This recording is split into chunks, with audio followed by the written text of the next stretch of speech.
The host of this tender conference was the advertising division's Chung Baojun, and the deputy TV station manager was also present. Feng Yu felt that his deputy manager was here to talk. He made a long speech which had nothing to do with today's event. Chung Baojun mentioned that there will be some changes with this year's advertising contracts. First, the deal would last until the end of next January, regardless when your current contract ends this year. Second, the advertising rates will increase. It will increase by an average of 30%, and Feng Yu's 4 advertising time slots will increase by 50%. Third, those that purchase the advertising slots this year will have priority to continue with the same slots next year. This was an interesting condition. There was no mention that it would be the same as this year or a fixed increase in the advertising fees. Feng Yu was guessing that there would be changes to next year's advertising contract. He wonders if the auctioning of advertising slots would be brought forward too. After Chung Baojun finished talking, everyone was whispering among themselves. Feng Yu looked at Zhong Qingxian and asked, "Mr. Zhong, your company's advertising fees had increased by how much?" Zhong Qingxian frowned and sighed, 30%. Why did they increase the rates by so much? The company's finances were already very tight, and he still needs to expand the factory, buy new production facilities, more raw materials, etc. All these needed money. He had expected the advertising rates to increase, but 30% was over his budget. 30% is not considered a lot. When Zhong Qingxian heard what Feng Yu said, he asked Feng Yu, 30% is still considered not a lot. How much did your company's advertising fees increase? Zhong Qingxian only remembered how much his fees had increased and did not take note of other companies. Feng Yu showed his palm, not much. Only 50%. Hiss, 50% increase, and you said not much? This was the highest increase for this year's advertising fees.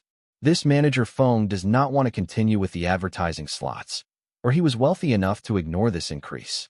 Manager Feng, I remembered you mentioning that your company has more than one advertising slot. Feng Yu counted with his fingers and said, yes. CCTV 1 has 4 advertising slots. All of these slots increased by 50%. CCTV 2 has 2 slots which increased by 30%. CCTV 3 have 1 slot which increased by 10%. This year's advertising fees will be more than 5 million renminbi again. Zhong Qingxian's eyes widened in shock. 5 million renminbi advertising fees. Again? Does that mean that his advertising fees were also more than 5 million renminbi last year? Manager Feng, how much did you spend on advertising fees in a year? Not much. CCTV, provincial TV stations, newspaper and celebrities endorsements, etc. The total last year was about 10 million renminbi. Zhong Qingxian's jaws dropped. Only 10 million? He was talking as if 10 million was like 1,000 renminbi. Zhong Qingxian suddenly realized that Feng Yu was not talking big when he said that he could invest 10 million yesterday. He really had the ability. Cooperating with such a powerful company would be a good move, but also a bad move at the same time. A powerful company not only have the money, but also have strong connections. Luhaha company could get the support to develop faster. However, bosses of strong companies tend to want to be in control of everything. There was a possibility that Luhaha would be taken over in future. He wanted to develop Luhaha, but he does not want to give his company away. He wants to have the final say in the company. Mr. Zhong, wait a while. It's my company's first advertising slot's turn. Feng Yu raised his hands and shouted. Taihua Trading will continue the contract. Everybody turned and looked for the owner of that young voice. This advertisement slot was the most expensive slot today. Many of the advertisers noticed that it was a young man in his 20s who had shouted. Who was the boss of this Taihua Trading? How come he did not come personally for such an important event? Is that the boss's son? After a while, it was another slot which had increased by 50%. Feng Yu raised his hand and shouted Taihua Trading will continue to recontract. This Taihua Trading is so rich. The rates had increased by 50%, and he recontract more than 1 slots. The third and fourth slots, which increased by 50%, were called successively, and to everybody's surprise, the slots belonged to Taihua Trading, and all the slots were recontract. This time, everybody remembered that this time slot was airing Songjiang Motorcycles commercials. Could it be that this Taihua Trading is a subsidiary of Songjiang Motorcycles? There was a total of 6 slots that increased by 50%, and Taihua Trading owned 4 of them. The other 2 slots were also recontracted. The effects of CCTV advertisements were shown last year. All the advertisers at CCTV had high returns. However, some advertisers were unlucky. There were some problems with the quality of their products, and it resulted in them suffering losses. Now the advertising rates increased. These advertisers had no choice but to give up and advertise at the provincial TV stations. The first round of tender was over. In the afternoon, they will make payments and sign the contracts. Tomorrow will be for the interested companies to compete for the empty slots. The signing of the contract was not according to the order of the advertising time. It was according to the advertising rates. Feng Yu was the first person to enter the advertising division office to sign the contract with Chung Baojun. The contract would last until next January. In December, there would be another round of tender for next year's advertisement slots. This was different from what happened in the original history. Chief Chung, why do I feel that CCTV is against my company? Why are our company's slots rates increased the most? Feng Yu asked when he was signing the contract. Manager Feng, it is not as what you think. The increment of the rates is based on the ratings. Your company's time slots are all the prime time slots, so the increase was the highest. Look at your CCTV 2 and CCTV 3 advertising fees. The increase was not that high. Damn. How can you compare CCTV 2 and 3 with CCTV 1 channel? CCTV 3 was not even broadcast via the satellite. Chief Chung, this increase will put a strain on my company's finances. Chung Baojun could tell that Feng Yu had some requests. If Feng Yu does not sign the contract and he resold the slots to other companies, his higher-ups would also feel that he was not doing his job right. Manager Feng, please speak your mind. We can discuss about it. These few slots were not recontract. I am not greedy. Just sell 3 of the slots to my company. Feng Yu took out the forms he prepared in the morning and showed Chung Baojun. Feng Yu had circled the slots he wanted. Chung Baojun looked at the form with wide eyes. Didn't you say that the increase would put a strain on your company's finances? You still want to buy 3 more slots? Feng Yu was CCTV's biggest client, and Chung Baojun was worried that this kid would turn his back on the deal. He could only agree with Feng Yu's request. He promised Feng Yu that he would get 3 more advertising slots. That evening, Zhong Qingxian wanted to return a treat to Feng Yu. He looked for a restaurant which was about the same grade as Little Sheep Hot Pot.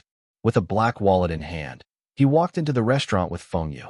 Once again, he saw Feng Yu's fanciful ordering style. Feng Yu flipped to a random page of the menu and pointed out a few dishes which he does not want and ordered the rest. Zhong Qingxian really wanted to spit on Feng Yu's face. There were only the 2 of us. How can we finish all the food? Feng Yu was still asking him to eat and drink more. Zhong Qingxian was trying his best to finish all the food. He was not someone who was wasteful. About half an hour later, Zhong Qingxian was full. He saw that there were still lots of leftovers on the table and felt the pain. He used the toilet as an excuse to leave the table for the front counter. He wants to pay the bills first. Sir, your table was already paid in excess. If you are leaving soon, we will give you your change. Zhong Qingxian was reaching for his wallet when he heard this. He looked at the waiter. At first, he was happy and thought that someone else had paid their bills by mistake, but he became embarrassed when he realized that Feng Yu had gone to the toilet earlier. The dinner for these 2 days was paid for by others, and he was embarrassed. Feng Yu was so much younger than him, and he was the one who had invited Feng Yu out for dinner. He felt like he was taking advantage of a young kid. Manager Feng, why are you paying for this dinner? I had said that I will be treating you. Zhong Qingxian reached for his wallet in his pocket to return Feng Yu the money. But after reaching for quite some time, his hand was still in his pocket. Feng Yu was laughing in his heart, but he still stopped Zhong Qingxian. Mr. Zhong, you don't have to be so polite to me. You can treat me when I go to Hangzhou next time. Zhong Qingxian took out his hand from his pocket and said embarrassedly, Thanks for paying. Next time must be my treat. Mr. Zhong, we had finished our dinner. How about we have some tea back at the hotel? Zhong Qingxian paused for a while. He knew that Feng Yu wants to talk about him buying a stake in his company, but he could not refuse Feng Yu. Feng Yu had just treated him to another dinner, and if he rejects Feng Yu's offer, it will look bad on him. Mr. Zhong, have you considered the things we spoke about yesterday? How much do you need? Tell me a figure. Feng Yu wanted to settle this deal as soon as possible. In his heart, he was smiling to himself when he thinks of buying a stake of Luhaha. Manager Feng, even though my company has a lack of funds now, we can still get a loan from the bank. So even if I agree to let you buy a stake in the company, I cannot give you a lot of shares. Zhong Qingxian starts to play little tricks. His company was expanding the factory using the loans from the bank. He still owed his suppliers money for raw materials and his workers' salaries. He and his two other partners did not get a single cent of wages for the past 6 months.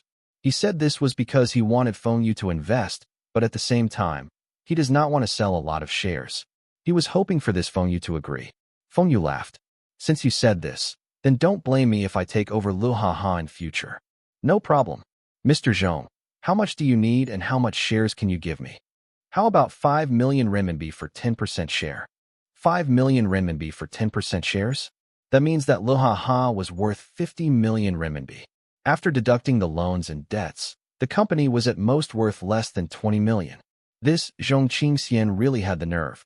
Feng Yu narrowed his eyes and suddenly laughed. Mr. Zhong, it is easy for me to find out about your company's assets.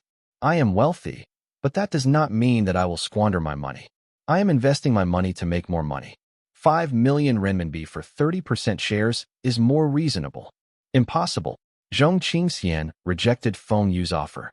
Even if he and his two other partners sold the shares to Feng Yu based on proportions, his control over the company would be lowered, and his position as the boss would be threatened. 6 million for 30%.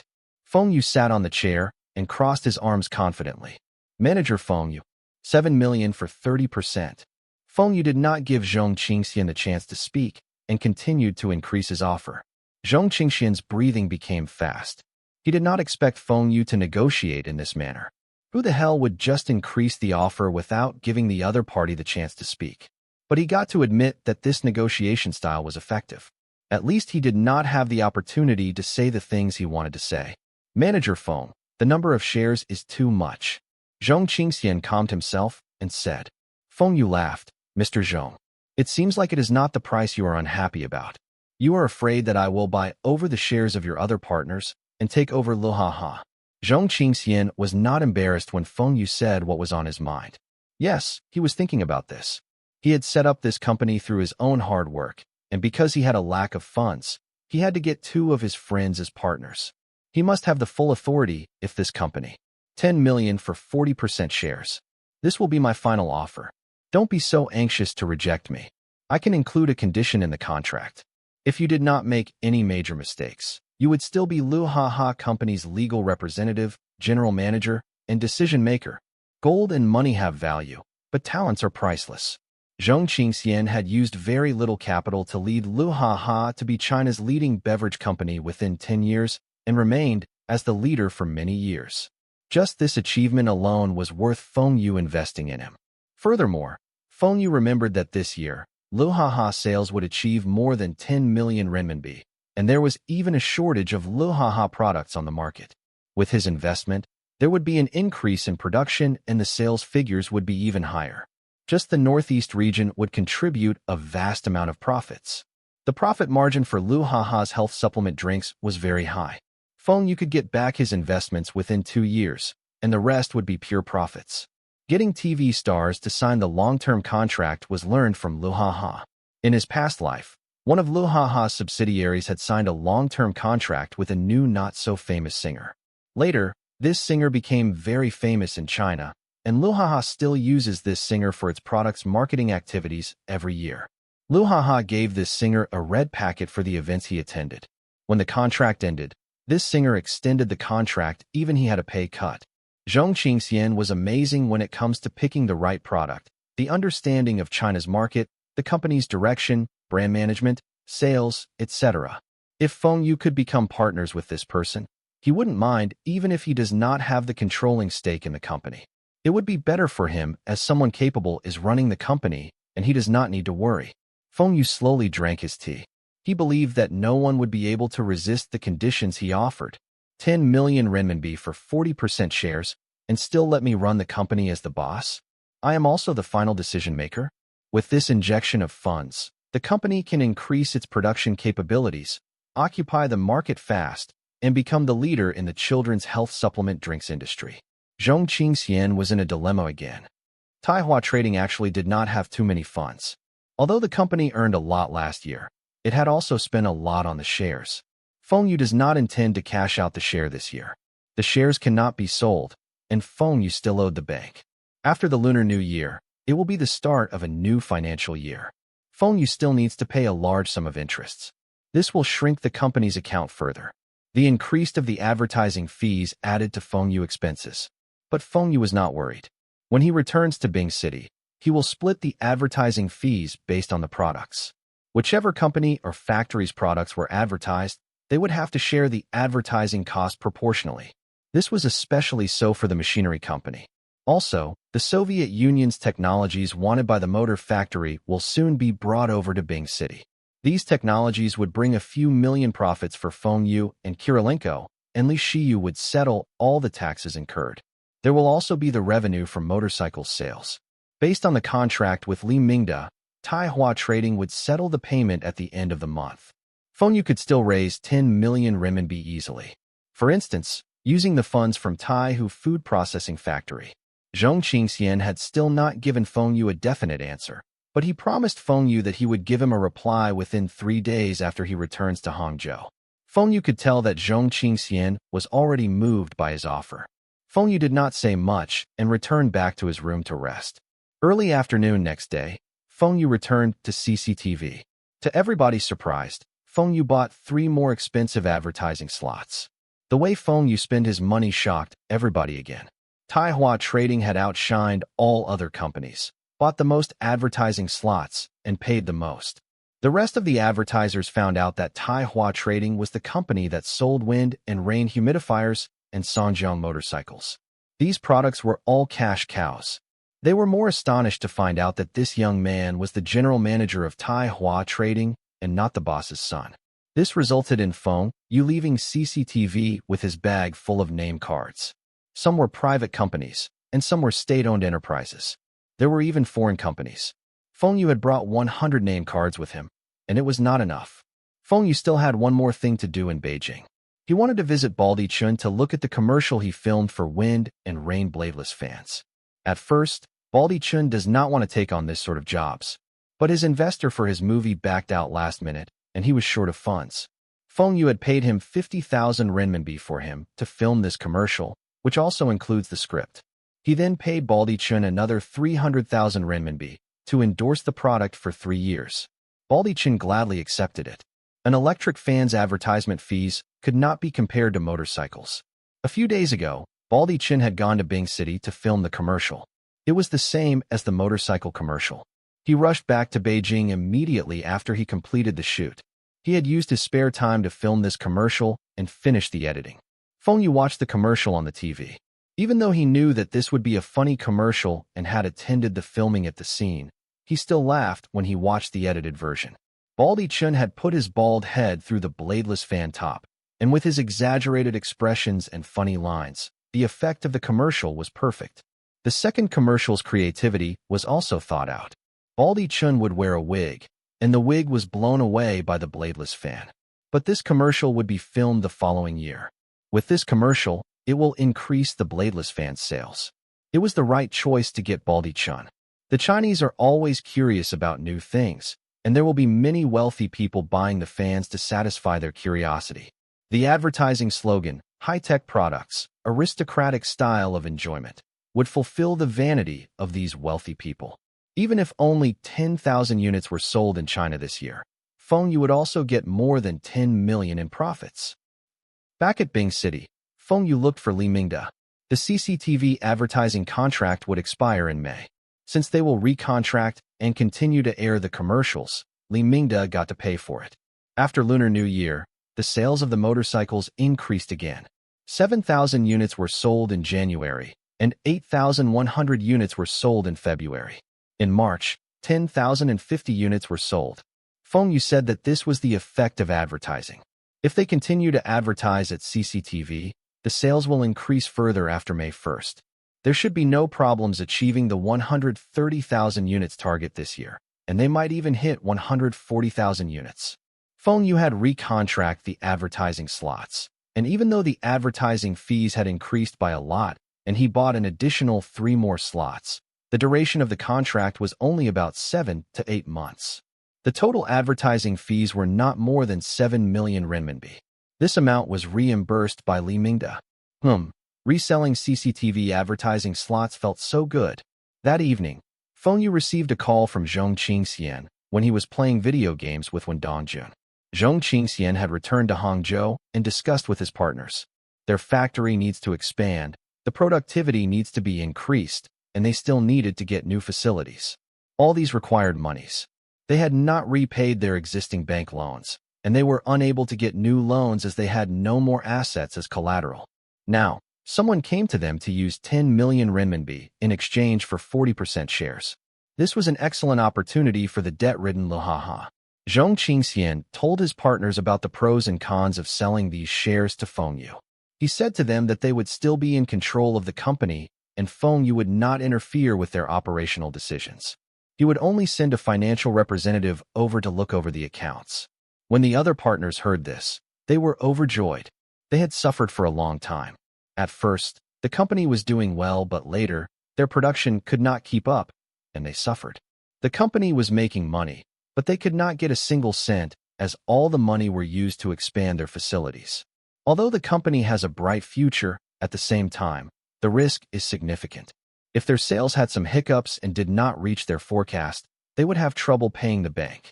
Now there will be one more person to share this risk and also inject funds into the company.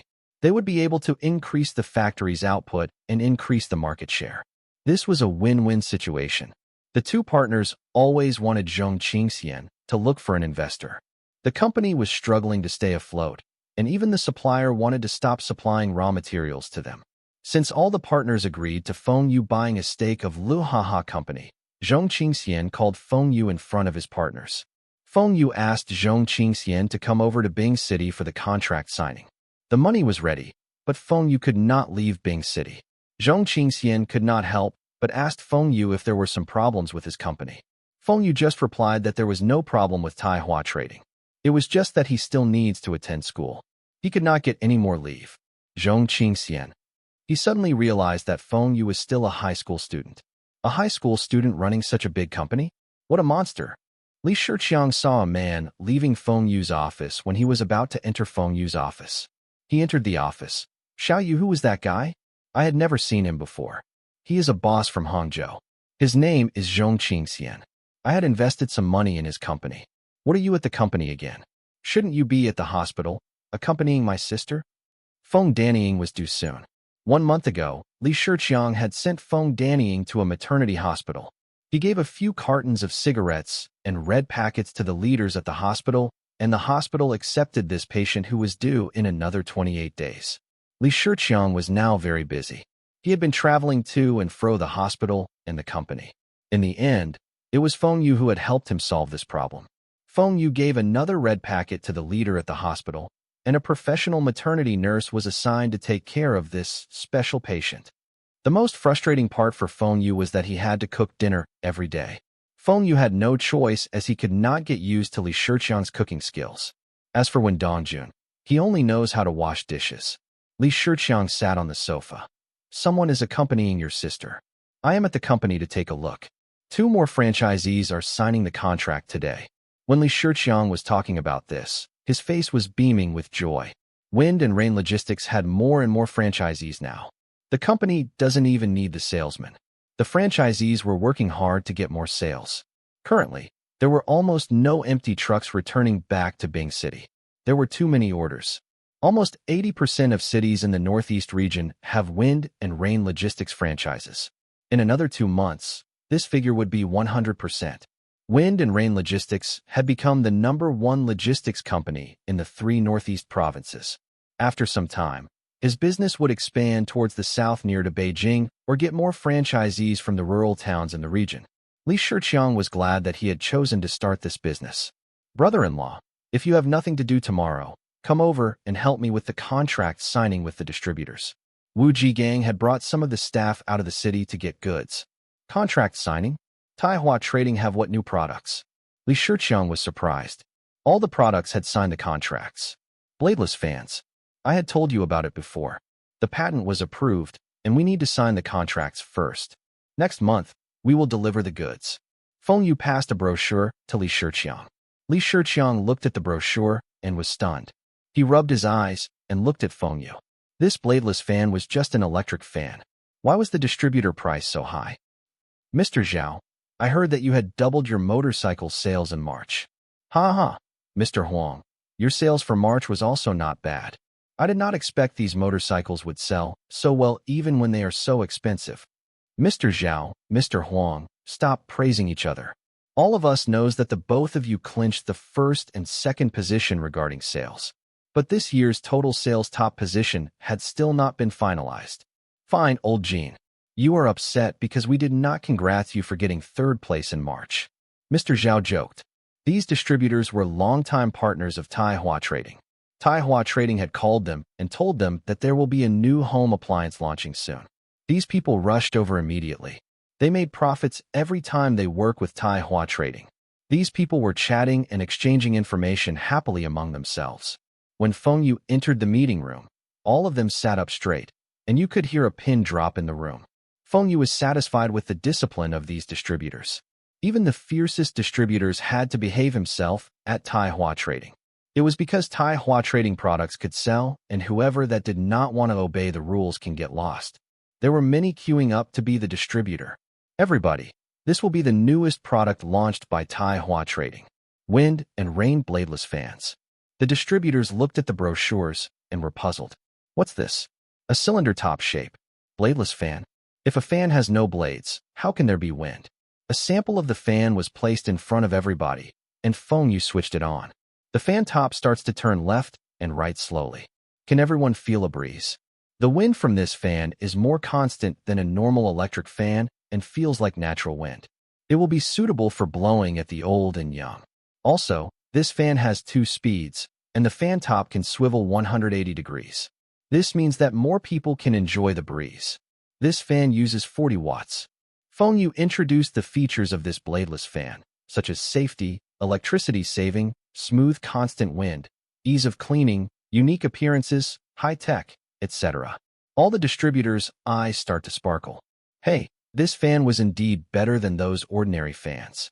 They looked at the brochure in their hands and saw the distributor price on the last page. They thought there was a misprint and an extra 0 was printed on it. But how could Taihua Trading make such mistakes? Mr. Sun from Shanghai, what do you want to ask? Feng Yu pointed to one of the distributors who had to raise his hand. Look, all these distributors know the rules. They know that they had to raise their hand when they have a question. Manager Feng, I saw the distributor price on the last page of the brochure. Is that a misprint? After someone asked this question, the rest of them also flipped to the last page. When they saw the price listed, they also felt that the extra 0 was a mistake. Feng Yu raised his brows and said slowly, there is nothing wrong with the price. I had personally made this brochure. This was the right price. How can this be right? An electric fan's distributor price was 1,200 renminbi? Then what about the retail price? 1,500 renminbi? 2,000 renminbi? Who would spend over 1,000 RMB for an electric fan? No matter how you describe this bladeless fan, it was still an electric fan. How can it be so expensive? One electric fan costs 20 times more than other fans. Everybody feels that it is too expensive and no one would buy. Never mind. I do not expect you all to sell a lot too. This distributor price is high, so the retail price will be higher. Our targeted segment is the very rich. Those that have the money to buy air conditioners, but unable to do so due to the lack of electricity. Feng Yu said a lot, but the distributors were not convinced. They were willing to spend 10 to 20,000 for a motorcycle, a few $100,000 for a small car, but they were not willing to pay a few thousand for an electric fan. All the distributors were not optimistic, and Feng Yu frowned. This test had failed. Was Feng Yu too confident about the market? Now Feng Yu had 2 choices. First, he got to lower down the price to the range where it was more than regular fans, but not too expensive. The retail price should be around 500 renminbi. The other choice was to maintain this price and see if any distributor would dare to take up this challenge. Feng Yu thought for a while, and he decided to use an old method. He gave all the distributors a piece of paper each to write down the distributor prices, retail prices, and the yearly sales target that they were willing to accept. 10 minutes later, Feng Yu collected all the papers and looked through them carefully. The highest sales target written was 1,500 units, and the distributor price and retail price were 280 renminbi and 400 renminbi respectively. The lowest sales target was 300 units, and the distributor price and retail price were 390 renminbi and 500 renminbi respectively. Both of these distributors were from big southern provinces, and the sales target had a difference of 5 times. According to Feng Yu's temper, he would use the highest sales target to pressure these people. Sales were like cleavages. With some pushing, there will be a deep cleavage. After Feng Yu had tabulated all the figures, the highest sales target was 1,500 units, highest distributor price was 400 renminbi, and the highest retail price was 580 renminbi. The lowest sales target was 300 units, the lowest distributor price was 210 renminbi, and the lowest retail prices was 330 renminbi. Feng Yu looked at these figures and was in deep thoughts. It seems that if he continues to ask for high prices, there might be no one who was willing to be the bladeless fans distributors. But Feng Yu was not satisfied if the fans were priced too low. Why do the bladeless fans be so popular even when it was priced at $500 in his previous life? Why in this life? The distributors felt that $100 was the max and still thought that it would not sell well. Feng Yu thought back. The bladeless fans were sold for $500 in the US and Europe. Those were developed countries, and the people there had more buying power than China. Now, the average Chinese's annual income was not even 1,500 renminbi. To use a year's salary to buy an electric fan with not much features was something not acceptable to many. The circumstances were different and could not be compared. Feng Yu thought back, and the first bladeless fan he bought in his previous life was after there was a drop in the prices. He bought it for 200 renminbi. Later, some factories in China got the authorization to manufacture the fans, and the retail prices dropped to less than 100 renminbi. But the imported bladeless fans were still selling for more than $500. There were even models that were selling for $1,000. The purchasing power in China now still could not catch up with other countries. Everybody be quiet. After I tabulate the figures, the average retail price that all of you can accept is 588 renminbi. The average distributor price is 400 renminbi, and the average sales target is 1,500 units. Feng Yu just used the highest figures as the average. Anyway, these people would not know if this was the truth. Only a few distributors that had written these high figures were looking down and dare not looked at other distributors. They were not too optimistic about the market, but also not too pessimistic. This bladeless fan was a new product and had a high-tech feel. They could market it the same way as those imported products. Currently, the Chinese were still very infatuated with imported products. They felt that imported products were better and should be priced more expensive. But 400 renminbi distributor price and retail price of 588 renminbi meant that the profit margin was only 45%. After deducting the transportation, their agent's share of profits, their actual profits were only about 20%. 20% profit was considered high, but the cost of this product was too high. They wondered which idiot wrote such high sales target. Does your province have so many wealthy people? Is there anybody that does not want to be the distributor for wind and rain bladeless fans? You can leave now. Don't worry, it will not affect the rest of our cooperation. The distributors were speechless.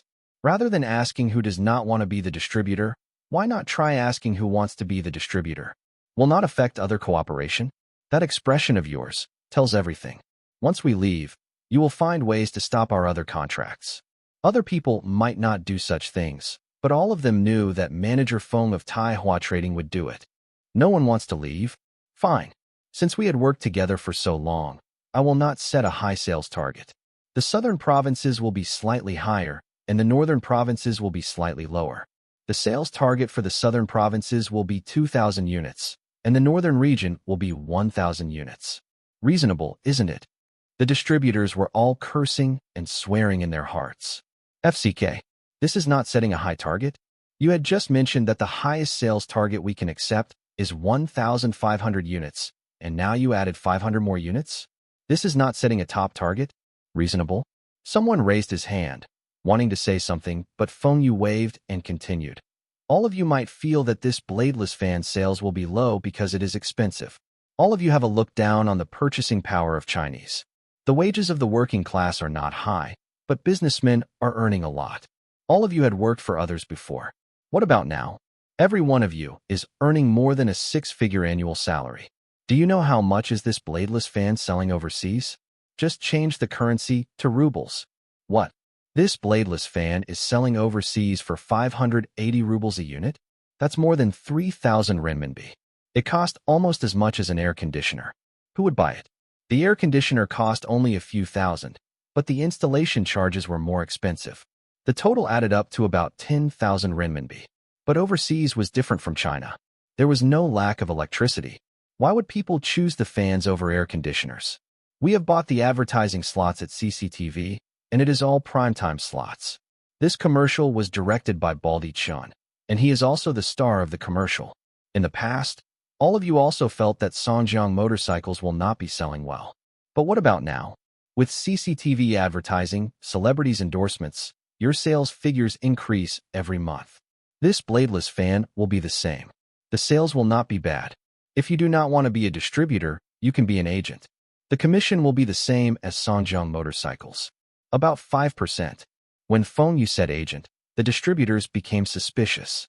They were the agents for Songjiang motorcycles. It was not that they do not want to be the distributors. It was because they do not have enough cash. Since Fengyu dares to ask them to be an agent, that means Fengyu was very confident in this product. All the products which Fengyu was optimistic about were all popular. The distributors looked at each other. They wanted to know what others were thinking. The fatty Huang from the Guangdong province was the first to stand up and said, "Manager Feng, I am not sure what others are thinking, but I, Huang Lun, will accept your condition." Damn. The rest of the distributors looked at fatty Huang angrily. Every time Manager Feng sets some condition, he would be the first to accept. If it weren't the both of them had different surnames, they would be suspected relatives. Fengyu nodded. "Mr. Huang, you are the first one to sign the contract? Good. I will give you a 5% discount on your distributor price." What? The other distributors' jaws dropped. Damn, this was a good deal. All of them were regretting. If they had known earlier, they would be the first person to accept Fengyu's terms. But since they can't be the first, they could be the second. All the distributors start to accept Fengyu's conditions. Even though they did not get any discount this time, they could at least leave a good impression, and maybe next time there will be a discount for them. Fengyu smiled. "You think I don't know that all of you had contacted each other and wanted to work together to lower the distribution price? Just a simple trick like this can easily break up your alliance." All the contracts were signed. There were even distributors that take up the unpopular Northwest regions. Maybe it was because Fengyu had given attractive benefits for those provinces. These provinces have no sales target. Now, in China, the gap between the rich and poor regions was apparent. The coastal area's development was much faster, and there were more opportunities and rich people. The inlands, especially the western provinces, were in poverty. The industrial, agriculture, and businesses development were lacking, and many of the people there earned less than 300 renminbi a year. There were even some that couldn't even feed themselves. In these areas, there were still wealthy people, but very few. Luckily, these areas had a severe lack of electricity. The local government offices can't even install air conditioners. Fengyu and the distributors felt that this bladeless fans can be sold to the government offices in that area. It was just like the computers in the future. When some local government offices saw other government agencies purchases some computers, they would also think of some excuses like wanting a paperless office to buy a batch of computers. These local government does not care if their staffs had computer literacy or a computer cost the same as a year's supply of paper. If one city starts to buy in bulk, the nearby cities will follow suit, and the districts under the city government would copy. Soon the whole province would be the same. The computers bought by the government offices were often referred to as antiques by netizens. These computers were about to be obsolete and were overpriced. The government agencies were still willing to spend as the money does not come from their own pocket.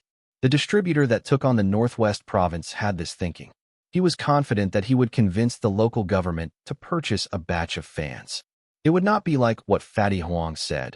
The sales of a province could not be compared to even a city in Guangdong. The new factory in Guangdong had started productions, and everything was proceeding smoothly. There were many workshops, and there were enough facilities and workers.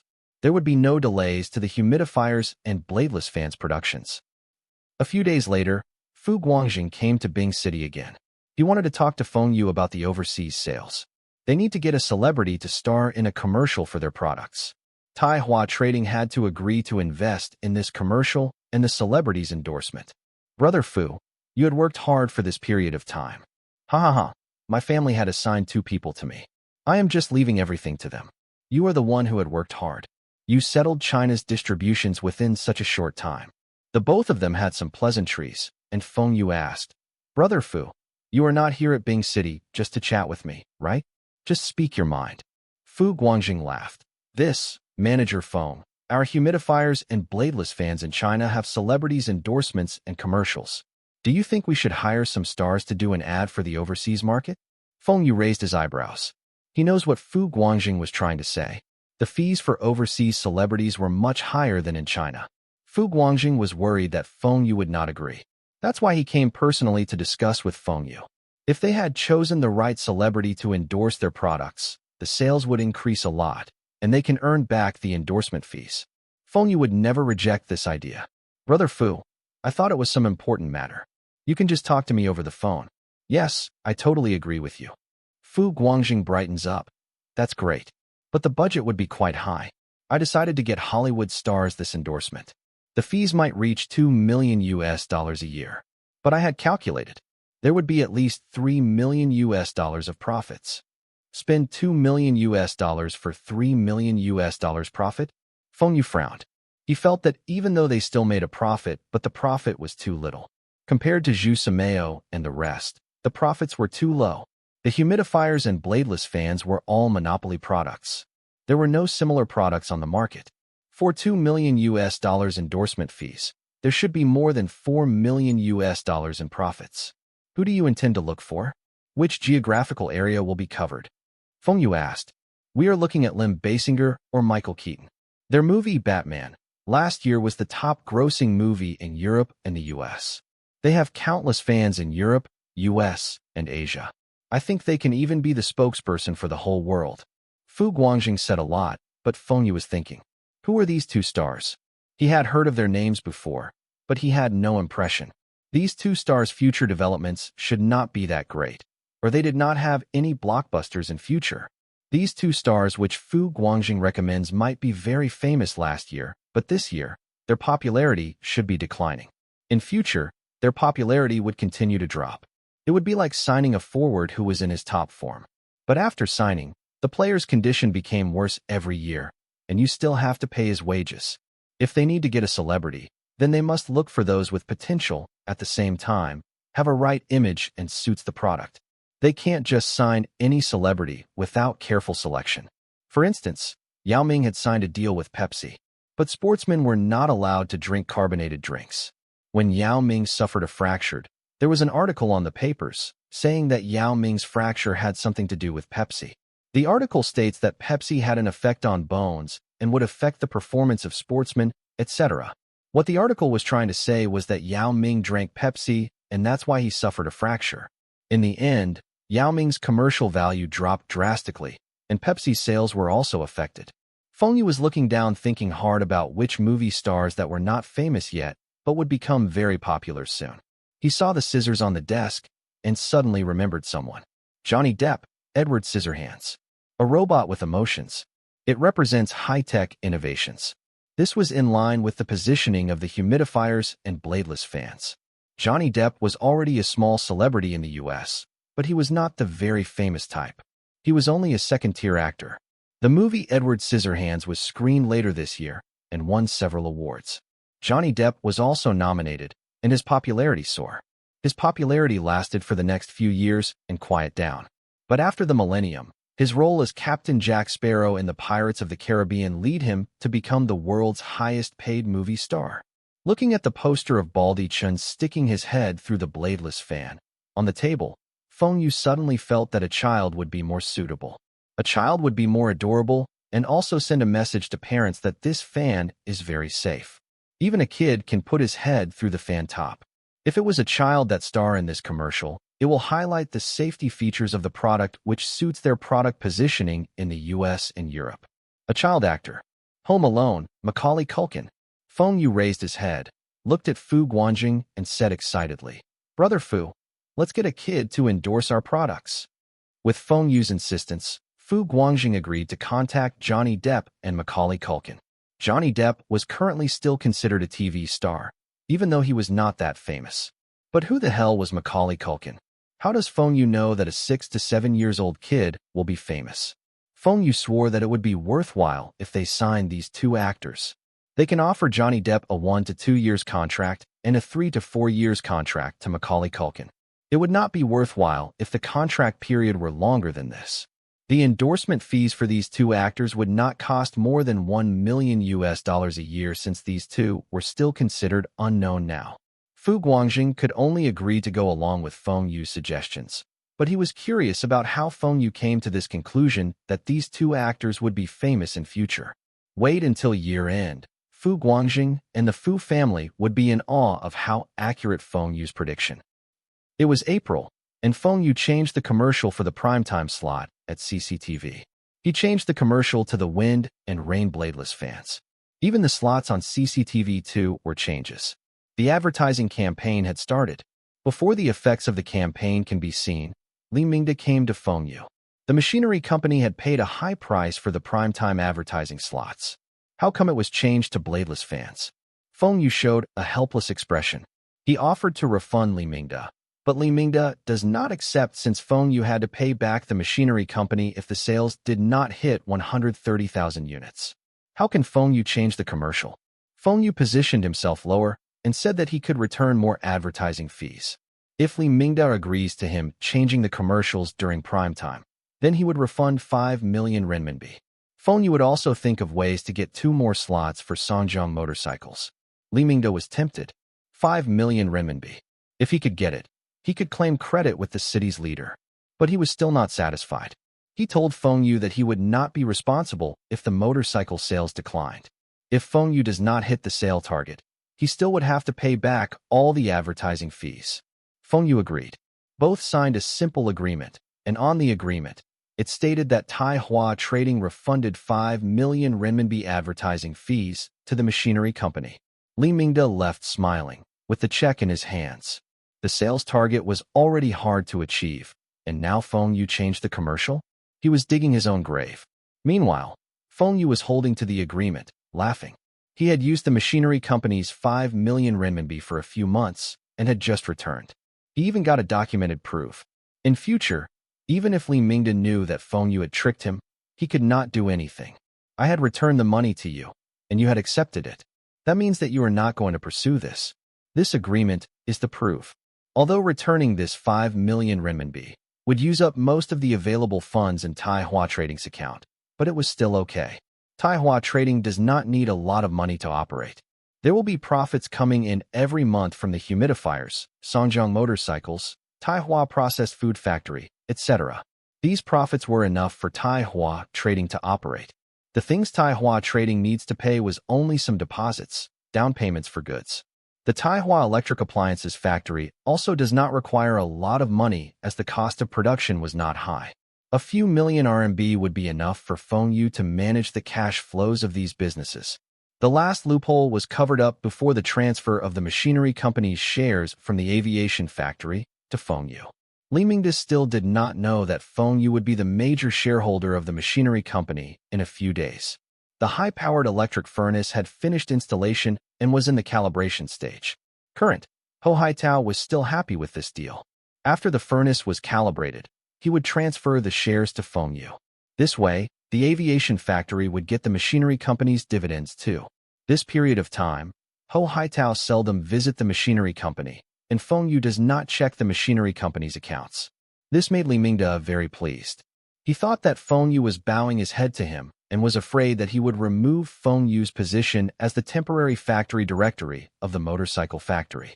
Feng Yu staying low resulted in Li Mingde and his loyal followers becoming more arrogant. They even started to interfere with the motorcycle factory operations, and Feng Yu did not object. Li Mingde was still not satisfied with Feng Yu giving in to him. He wants to control the production and sales of the motorcycle factory. He wants to stop the motorcycle sales, making the total sales to be less than 130,000 units. If there were lots of orders, he would push the December sales figures to next January. He would do whatever it takes to stop Feng Yu from achieving the sales target. Li Mingde wants to be the motorcycle factory's director. If the leaders from the city government does not allow, he would also want to push one of his loyal followers to take on that position. But Li Mingde never expected that before he could realize his dreams, a groundbreaking news shocked the whole Bing city. The aviation factory sold the machinery company's shares to Feng Yu. Li Mingde was shocked when he heard the news.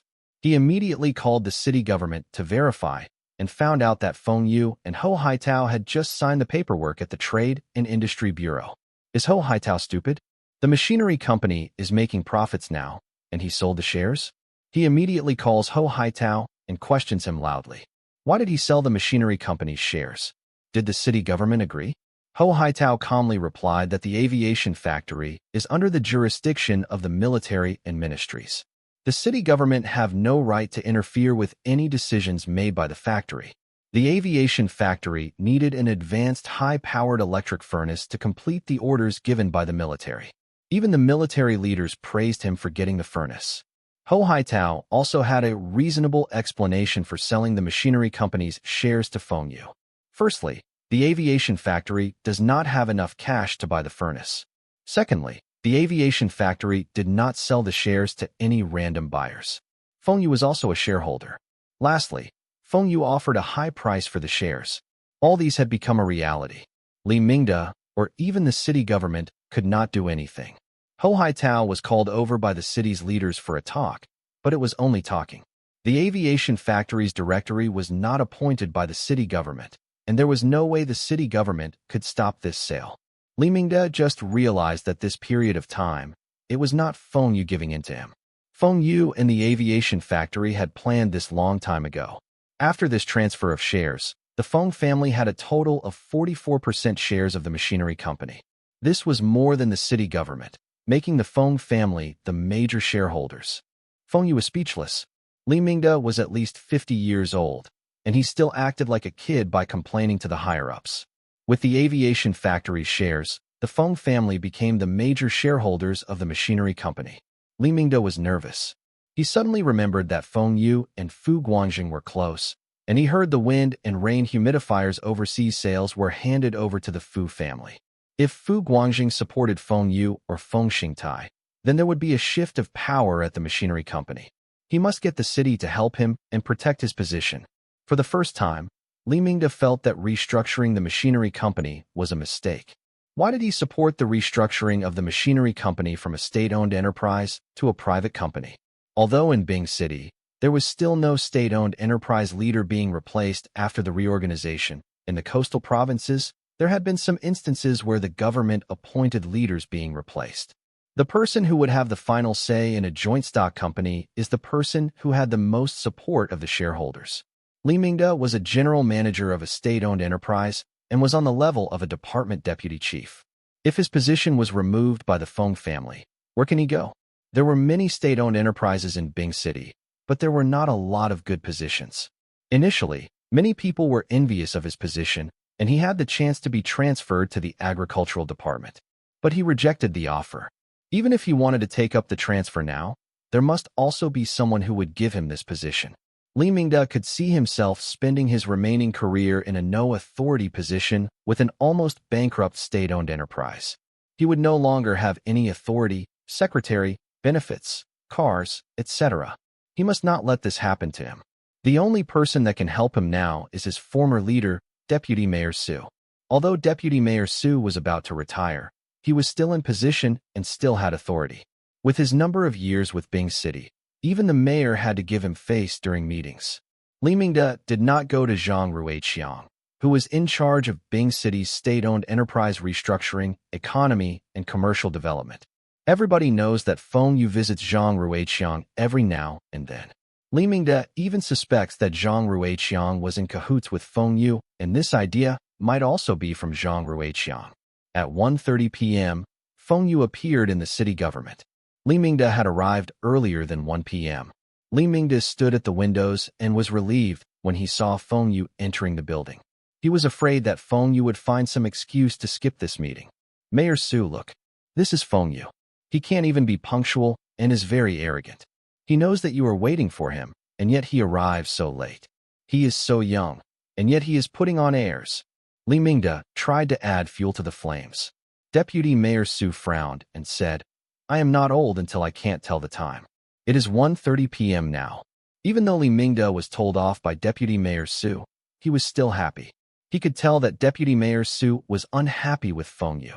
Both of them waited for another 5 minutes, but they did not see the secretary coming in to inform them that Feng Yu had arrived. Why did Feng Yu take such long time to walk from the first floor to the third floor? Deputy Mayor Su's secretary sent someone to go and look for Feng Yu. The staff came back after a few minutes and reported that Feng Yu was in Deputy Mayor Zhang's office.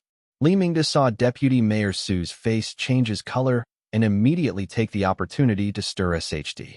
Mayor Su, this Feng Yu is too arrogant. He is obviously trying to show us that he has the backing of Mayor Zhang, and he does not care about you. Zhang Ruiqiang was promoted to executive deputy mayor in March and was in the city's committee. There were rumors that the mayor had supported him and Deputy Mayor Su had competed with him for this position. Deputy Mayor Su was in his current rank for some years, and he wanted a promotion. But the higher-ups felt that he was too old and wanted him to retire after this year. Zhang Ruiqiang was the lowest-ranking deputy mayor in Bing City and had leaped to become the number 2 leader of Bing City government. Deputy Mayor Su was overtaken by a young man in his 40s. How can he be happy with this? When Li Mingde's provocation words just ended, Deputy Mayor Su said sternly, Enough. We will talk when Feng Yu is here. Li Mingde stepped back. He felt that his leader knew of his plans to stir up discord. But in his heart, he was still pleased. Deputy Mayor Su would surely support him and would force Feng Yu to spit out the shares previously owned by the aviation factory. Deputy Mayor Su had also asked Ho Haitao over, but the latter claims that he had to attend a meeting in Beijing and escaped. Since the old fox is not around, they will deal with the young fox first. Mayor Zhang, the conditions of our city's police need to be improved. Their transportation needs to be changed. They are still using those old sidecar motorcycles from decades ago. If the city government is interested in Songjiang motorcycles and wants to procure a batch of motorcycles, I can give you a special price. 10,000 renminbi for a bike. Zhang Ruiqiang looked at Feng Yu. He also knew that Li Mingde had gone to Deputy Mayor Su for help and had asked Feng Yu over to force him to return the machinery company's shares. He thought that Feng Yu came to him today for help and was thinking of ways to reject. After all, Li Mingde was trying to get the best for the city, and Zhang Ruiqiang does not want to support Feng Yu. But Zhang Ruiqiang did not expect Feng Yu to not mention about this matter, but instead tried to promote his motorcycles. Is this kid fearless or stupid? The next few years, Bing City's economy would be getting better, and even if the city does not do anything, Bing City would be one of the thriving cities in China. Zhang Ruiqiang was in charge of the city's economic growth, and he could see himself getting credit for this. The city does have the intentions to improve the police's equipment. The provincial police had confiscated a lot of money for the city last year, and if the city does not spend on the police department, the police chief would not be happy. Zhang Ruiqiang felt that equipping the city police with motorcycles was a good idea. Not only the officers would have better transport, but it would also be more convenient for the officers to control traffic and patrol. They can also answer to the provincial police department and at the same time, improve the city's image. Zhang Ruiqiang looked at Feng Yu seriously. I will consider this. Do you still have anything else you want to tell me? Oh, you are trying to ask me to go? Fine. I have something on too. You can give me a call after you consider. Feng Yu turned and left. He did not mention a single word about Deputy Mayor Su. Knock, knock, knock. There was knocking on the office's door. Deputy Mayor Su's secretary looked up and saw Feng Yu. He looked at his watch, and it was already 2 p.m. Although the secretary had called Feng Yu to come during office hours in the afternoon, ordinary people would be on time or even be early for a meeting with Deputy Mayor. This Feng Yu was the opposite. He came on time and did not come to Deputy Mayor Su's office when he arrived. Instead, he went to Deputy Mayor Zhang's office. The secretary thought that Feng Yu had gone to Zhang Ruiqiang for help, but Zhang Ruiqiang did not come with Feng Yu. Even Zhang Ruiqiang's secretary was not here, nor was there any phone calls from them.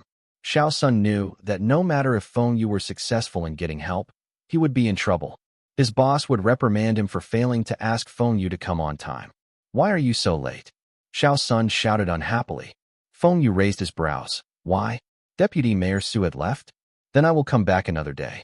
Xiao Sun was shocked and hurriedly grabbed Feng Yu by his arms. Deputy Mayor Su is inside. Come with me. Damn, this Feng Yu does not do things normally. Even if the leader had left, you should remain here and wait for him. How can you just turn and want to go? Feng Yu entered the office. Deputy Mayor Su and Li Mingda had heard him coming in, but they still carried on reading their newspapers. They acted as if no one had entered. Mayor Su, Feng Yu is here. Deputy Mayor Su did not say anything, and Li Mingda pretended not to see Feng Yu. Feng Yu also did not care if Deputy Mayor Su had asked him to enter the room. He just walks in and sat on the sofa beside Li Mingda. Li Mingda could no longer pretend not to see Feng Yu. He put down the newspaper and stared at Feng Yu. Do you know the rules? Did anyone allow you to enter? Feng Yu leaned back and crossed his legs. He turned to Xiao Sun and said, Secretary Sun, how come there is no tea for me? Deputy Mayor Su could no longer tolerate. This Feng Yu is too arrogant. This was his office. It's the office of Bing City's deputy mayor. Does Feng Yu think that he was his home? He still dares to order Xiao Sun to pour him tea? Cough. Xiao Sun, go out first. Push back my meeting at 3 p.m. Deputy Mayor Su thought that Feng Yu would stand up and greet him when he put down his newspapers. But Feng Yu did not say anything and seems like he was resting. At first, Deputy Mayor Su and Li Mingda wanted to give Feng Yu pressure by leaving him standing. Deputy Mayor Su had used this method countless times, and he could make the other party panicked. This way, the negotiations would be easier for him and force Feng Yu to return the shares. But Feng Yu saw through all his tricks and ignored him totally. Xiao Feng, you should know why I asked you to come. Deputy Mayor Su wanted to regain control of the negotiations. He would not say much. He wanted the other party to guess. Feng Yu opened his eyes and with a dazed look, Deputy Mayor Su, are you talking to me? Sorry, I was not paying attention. I had just gone to the showroom at Bing City earlier at noon. I was too busy. Deputy Mayor Su was furious. First, it was the way Feng Yu addressed him. Other than the mayor, other people would address him as Mayor Su. But Feng Yu had purposely addressed him as Deputy Mayor Su. Secondly, Feng Yu tried to act dumb with him. Busy? Can you be more busy than me?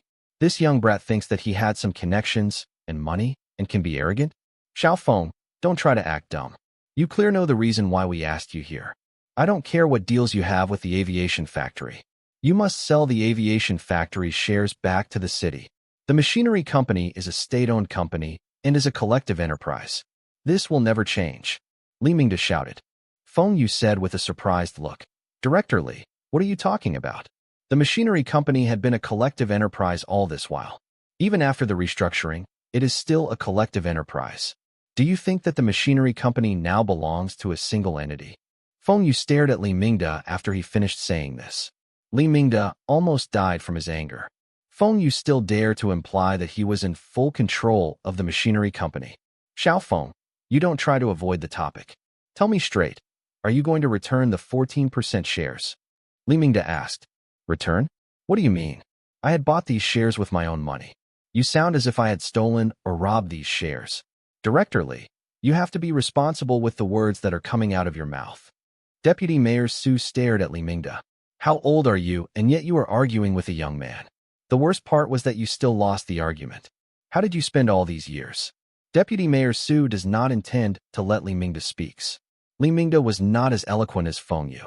Feng Yu, don't be emotional. I had asked you over is to discuss with you. The machinery company is the city's most successful restructured state-owned enterprise. It is the city's model, and the city must have the controlling stake. We don't need much, just sell 11% back to the city. How? Damn, I had racked my brains and thought of this idea to increase my stake in the machinery company. You want me to sell to the city just like this? Feng Yu had helped the machinery company got the production lines for the agriculture machinery and motorcycles. Do the city thinks that all these were for free? Feng Yu had planned and plotted for a long time. The current workers in state-owned enterprises were still not bad. But after 1995, jobs were no longer assigned by the government, and many unskilled and irresponsible workers entered the factories, resulting in the decline of the state-owned enterprises. Feng Yu now holds 44% of the machinery company's shares. But he was still not satisfied. He wants to own more than 67%, to have the controlling stake of the company. He wanted to make the company his and follow all his plans. He was still thinking of ways to get more shares. How can he return or sell his shares back to the city? Dream on. Deputy Mayor Su, the machinery company, has its success today was because of the advanced machines and technologies I brought back from the Soviet Union. Without me, do you think the machinery company can achieve such high profits every year? Not only this, just look at the factories in the city. These factories had an increase in productivity and became competitive in the domestic market. You should know why these factories became like this. Now you are telling me that because the city wants the controlling stake in the machinery company, I must sell it to you? Why should I? Deputy Mayor Su almost choked after he heard what Feng Yu said. He believed that he had persuaded Feng Yu nicely, and the one who was being aggressive was Li Mingde. He was supposed to be the good guy and Li Mingde the bad guy today. He thought that even if Feng Yu does not agree, he would also step back a little. But he never expects Feng Yu to be so firm. Deputy Mayor Su knew the reason for the significant changes in the city's industrial development. This was because of the cheap advanced machinery and technologies from the Soviet Union. All the old equipment were replaced and sold. Although the city had paid some money, most of it was using banks' loans with the city as guarantor. Now, the city's industries were revitalized and slowly returning back to its peak. Feng Yu had played a part in all these, and can be said that all these were attributed by Feng Yu. Now Feng Yu asked him why should he sell, and Deputy Mayor Su does not know how to answer. But in his heart, he stubbornly felt that this was for the good of the city and the city's residents. He must continue to force Feng Yu. Deputy Mayor Su thought for a while and answered Feng Yu. Feng Yu, I know that you had made great contributions to the machinery company, but we are also not asking you to sell all of your shares. We only want 11%, and we will pay you the market price. The city has a comprehensive development plan for the machinery company, but you kept opposing Li Mingde's decisions. This is not good for the company's development. Damn, you are saying that I am hindering the company's progress? Feng Yu was pissed. Who was the one hindering the company's progress? Since you want to talk about this, then let's discuss this. Deputy Mayor Su, then can I hear about your plans or Director Li's plans for the company? Feng Yu asked sarcastically. What city's plan are you talking about? It was all Li Mingde's ideas. Hearing Feng Yu's harsh words, Li Mingde was also not embarrassed. He looked at Deputy Mayor Su and got an approving look. He then proudly said, Xiao Feng, I know the machinery and technologies you got from the Soviet Union are advanced, and you did well with the sales. But you have never managed such a big factory before. There are many things to handle, and to be a qualified leader, you need to consider the company's future. The machinery company would focus on the agriculture machinery production in future. There has been a lot of demand for this. Although, the profits from the motorcycles are high, but is the market big enough? Even if we are able to achieve 200,000 units a year, the other motorcycle factories in other cities would also be set up, and what developments can the motorcycles have? Li Mingde also felt that agriculture machines have a better prospect than motorcycles. This was the same as Feng Yu. In future, China would have a lot of policies to encourage agriculture. The market for agriculture machines will be huge. The prices for the machines will increase, and this would lead to some old agriculture machinery factories reviving. On the other hand, the prices of the motorcycles will drop, and there would be more and more competitors. If Li Mingde really wants to develop agriculture machinery, Feng Yu would see him differently. But what had Li Mingde done? He had been resting on his laurels. Increasing the production of agriculture equipment now was just to meet the demands. But without R&D of agriculture equipment, how long more can the machinery company stay ahead of its competitors by relying on the advanced machinery and technologies from the Soviet Union? The machinery and technologies from the Soviet Union were 10 years ahead of China, but if nothing was done, 3 to 5 years later, the machinery company might lose this advantage. The first thing Feng Yu wanted to do after he had the full control of the company was to invest in the R&D of agriculture equipment. They must continue to modify and improve their machines to be the best in China. This would be the prerequisite for being the leader in the industry. But Feng Yu had never told anybody about this. Li Mingde said that he had considered about this. Since you had plans for the agriculture machinery, why you did not invest more in the R&D department? Feng Yu wanted to test if Li Mingde really felt that the agriculture machines had potential, or this was just an excuse to deal with him. Deputy Mayor Su, Director Li, the both of you thinks that the agriculture machines have more potential, but you can't deny the fact that the motorcycles' profits are the highest in the company. The motorcycle sales have been doing well, and as the weather got warmer and the brand awareness increases, the sales will increase further. The profits from 2 motorcycles are equivalent to the profit of a tractor. But if you factor in the cost, a tractor is comparable to 4 bikes. You still have not looked at the time used for the production. What targets did the city set for the machinery company? The target set by the city is not earning more profits for the government. But what if the motorcycle sales drop? I had just mentioned that the other motorcycle factories in the country are improving their techniques. The market is only this big, and soon, the market will be flooded. How can the motorcycles maintain its sales? The only way is to lower the retail price. But the agriculture equipment is different. Other factories cannot compete with us, and we will be the industry leaders. Li Mingde retorted. Feng Yu smiled. Even if we lower the prices, the profits from the motorcycles will still be higher than agriculture machines. Although there will be more competition, our motorcycles still have many advantages like exterior designs, brand awareness, comfort, etc. In future, we can be China's largest motorcycle manufacturer and can have a constant flow of income for the machinery company and also lots of taxes for the city. The motorcycles are too expensive, and there might not be many who are willing to buy, even if they can afford it. But agriculture equipment is different. We have the most number of farmers in China. There are a lot of farmlands, and there is a huge demand for agriculture equipment.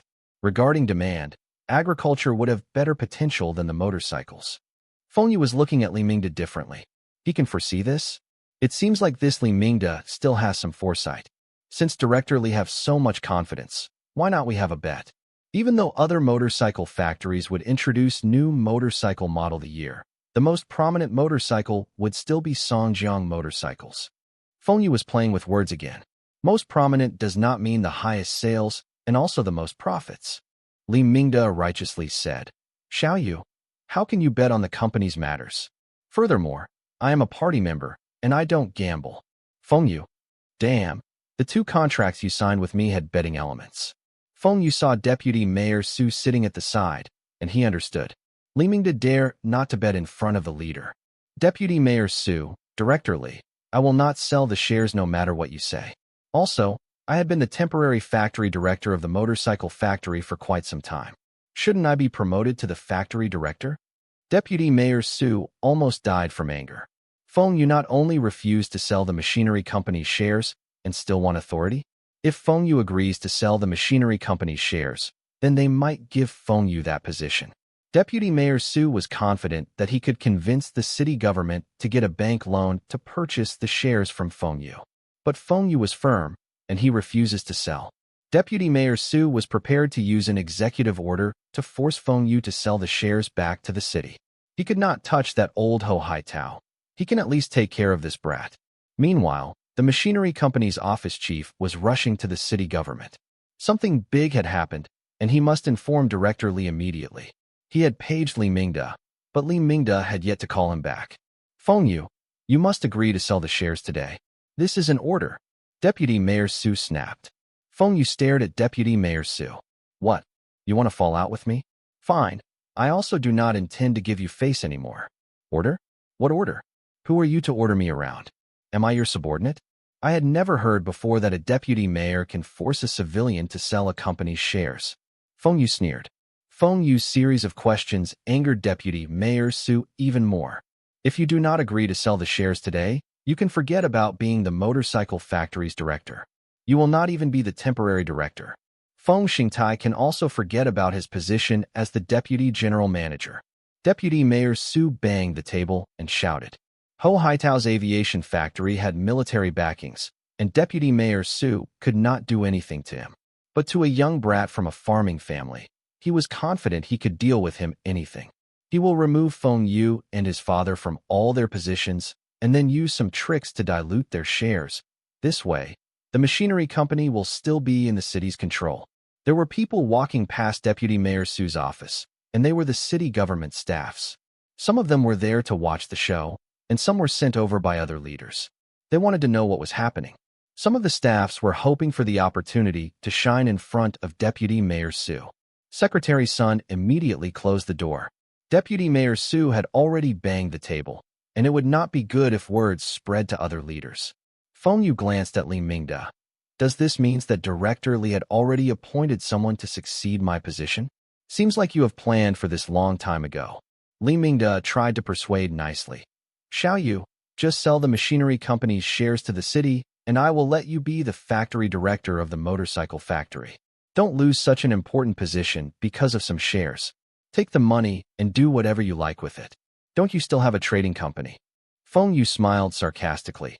Director Li really takes good care of me. You even thought of ways for me to spend the money from the sales of shares. But are you sure you can remove me from my position?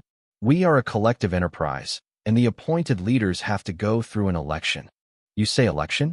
The motorcycle factory is all my people. They will follow my orders to elect the person I choose. Li Mingde said confidently. Election? It was just a process, and he can determine who gets elected. Director Li, your thinking is too simple.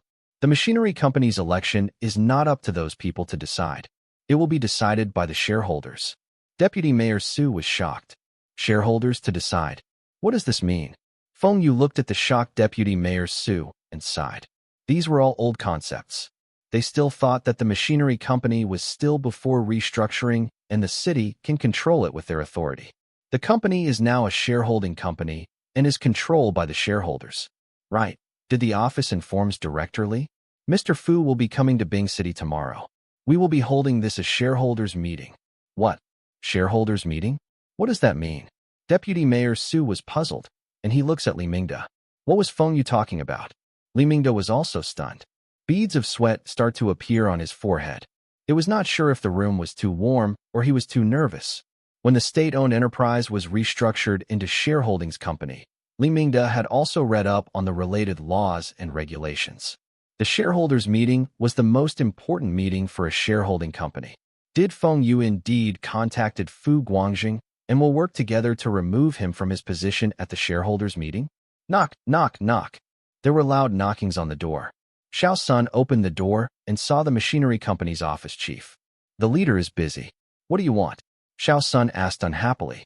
All these people from the machinery company were so rude and do not follow the rules. Secretary Sun, please ask Director Li to come out. I have something important for him. Li Mingde came out of the office and saw his subordinate panicking. In his heart, he was also getting nervous, but he calmed himself and tried his best to ask in a calm tone. What are you panicking for? What happened? Director Li, Mr. Fu had just called and said that he will be arriving tomorrow for a shareholders meeting. He wants to discuss the appointment of the machinery company's top management. The office chief quickly said, What? Discuss the appointment of the machinery company's top management. Li Mingde was shaken. They really dare to do this. Li Mingde looked towards the office. This was the reason why Feng Yu was so calm today. All of these happened too fast, and he couldn't react in time. He was now regretting. If he had known about this earlier, he would not ask the leader to force Feng Yu. Currently, there was no way for him to back down. Even if he backed down now, Feng Yu would not let him off. Feng Yu saw Li Mingde's expression and smiled. Director Li, have you received the notification? Li Mingde glared at Feng Yu and walked over to Deputy Mayor Su.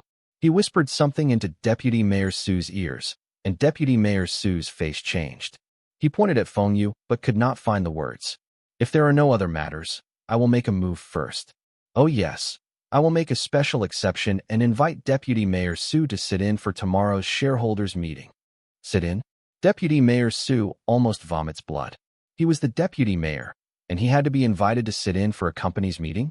Li Mingde had told him earlier that the shareholders are the ones with the most authority in the company and not the city government.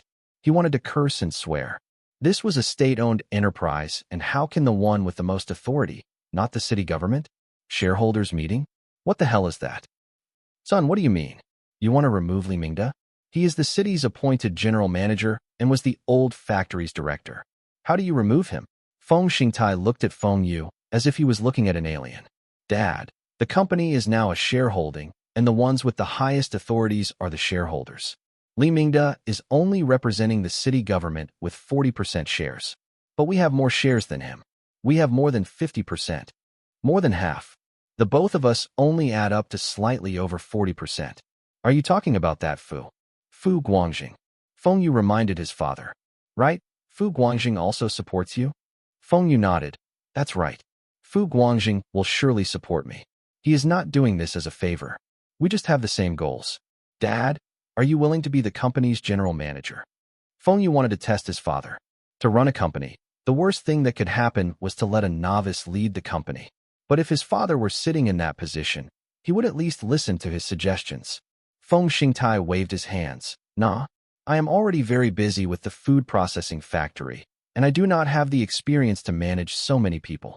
I find that Li Mingde had performed quite well. You should let him carry on being the general manager. Also, you can avoid offending the leaders in the city government. Feng Yu also did not want to offend the city. There were no benefits if he goes against the city government. Fu Guangjing was also not interested in staying in Bing City, and Feng Yu still need to attend school. The machinery company was not like Taihua Trading. There were many things to handle. If Li Mingde continued to be the general manager, at least there would not be any problems with the company's operation. But nevertheless, Feng Yu must let Li Mingde knows that who was the one that has the final say in the company. Everybody, this shareholders meeting was suggested by me, and the main agenda is to talk about the machinery company and the motorcycle factory's personnel reshuffling. We shall start from the top. First, the position general manager of the machinery company. Li Mingde, who was holding to a teacup, trembled. His palms were sweating. Will he be kicked out of the company? Feng Yu really dare to treat him this way? Is he not afraid of the city government going after him? Or could it be that Feng Yu had the backing of Deputy Mayor Zhang? Meanwhile, Deputy Mayor Su was sitting in Zhang Ruiqiang's office. He wanted an explanation from Zhang Ruiqiang. Why did a state-owned factory change so much within such a short period of time after restructuring? Deputy Mayor Su, I did not expect the aviation factory to sell the machinery company's shares to Feng Yu. When the machinery factory was restructured to the machinery company, the city was still the major shareholder, and we are still in control. You are the one who suggested to sell the city's shares to the aviation factory. Deputy Mayor Su was at a loss of words. He had listened to Li Mingde. Li Mingde had told him that Feng Yu was going to cooperate with the aviation factory on the motorcycles. To stop Feng Yu from working with the aviation factory, he decided to let the aviation factory buy a stake in the machinery company. But he never expects that the aviation factory would sell the shares to Feng Yu. There were not even warning signs. Deputy Mayor Su, there is nothing wrong with restructuring. Even now, the city had collected back all the initial funds, and in the future, there will be dividends and the taxes will be increased. The workers' salaries will also increase. The restructuring is a success. Zhang Ruiqiang also did not expect Feng Yu to call for a shareholders meeting to discuss the management personnel. This was to get full control over the company. He called Feng Yu and asked Feng Yu to not remove Li Mingde as the general manager. Feng Yu agreed. He had discussed with Fu Guangjing beforehand. Li Mingde will not be replaced. In the end, Zhang Ruiqiang still owed Feng Yu a favor. The shareholders' meeting ended. The office chief, who was taking minutes of the meeting, left with the dejected Li Mingde. This machinery company had changed. Without surprise, Feng Yu became the machinery company's deputy general manager and also the motorcycle factory's director. The Feng family was now the company's largest shareholder, and Fu Guangjing was closer to Feng Yu than the city government. Obliviously, he would support Feng Yu. If it weren't for Feng Yu's suggestion, Li Mingde would be replaced. The motorcycle factory's authority was handed over to Feng Yu, but the general manager of the machinery company was still Li Mingde. Many people felt that it was because the city government had pressurized Feng Yu to keep Li Mingde in position. It was not over when Feng Yu became the motorcycle factory's director. Feng Yu changed the whole management personnel. He promoted 2 workshop directors to be his deputies, and the original batch of management staffs were replaced. The finance department staffs were all Feng Yu's men, and the only person that was not changed was that workers' union chief, who was waiting for his retirement. Feng Yu felt that this person was a good person. He dares to fight for the rest of the workers, and he was not interested in getting more authority, not greedy for money, and he even dares to bang table in front of Li Mingde. Although this person was a bit stubborn, he was righteous. He was held in high regards by the rest of the workers. With this person around, Li Mingde cannot stick his hands into the motorcycle factory affairs. The motorcycle factory still cannot do without the position of secretary. So this workers' union chief had to take on this position. But everybody can see that this secretary position had no powers in the factory. The replacement of almost the whole management level of the motorcycle factory showed everybody that now it was no longer the era of Li Mingde, where he could control everything. If Li Mingde is the emperor, then Feng Yu will be the grand emperor. Feng Yu also got a huge office at the machinery company. This time, no one dares to claim that it was a waste of space. Feng Yu gladly accepted this office. He was someone that enjoys a luxurious lifestyle. This appointment of the management level had utterly ignored the city's opinions. But there was nothing the city can do. The replaced leaders from the machinery company were not allowed to continue working in the company. To save himself, Li Mingde had no choice but to support Feng Yu's decision. He went to the city government personally to arrange for these people to be transferred to other state-owned enterprises. The future of these people was considered gone. The day after the shareholders' meeting, Feng Yu went to look for Li Mingde for a talk. The development of the machinery company was critical, and Feng Yu must let the machinery company focus its attention on increasing the R&D of agriculture equipment. They had already employed engineers from the Soviet Union, and it would be a waste of money if these engineers had nothing to do. Feng Yu still have another motive. He wants to subdue Li Mingde. Manager Feng, I understand what you were telling, but the city took away most of the profits every year. Where can we find the money to develop new technologies or products? Li Mingde dares not to address Feng Yu by his name now. He clearly understands Feng Yu's position in the company. Li Mingde was not sitting in his position doing nothing for so many years. He knows that the importance of technologies in the company. The machinery company was able to do so well was also because of the advanced technologies they had. The company also had an R&D department in the past, but they do not have any experts, and they only know how to dismantle other factories' products and try to imitate. They can't innovate at all. The company also tried to hire engineers from the Soviet Union, but these experts were too troublesome. Their egos were huge, and it was difficult to ask them to do things. They would ask for money when they were tasked to do some research. They don't even prepare a budget before asking for money. At first, Li Mingde gave them the money, but the products were not up to his expectations. Later, the city starts to siphon the company's profits aggressively. The company was fortunate to have enough operation funds, let alone putting money into R&D. Feng Yu frowned. So, it was not Li Mingde was myopic. It was some leader in the city government that was short-sighted.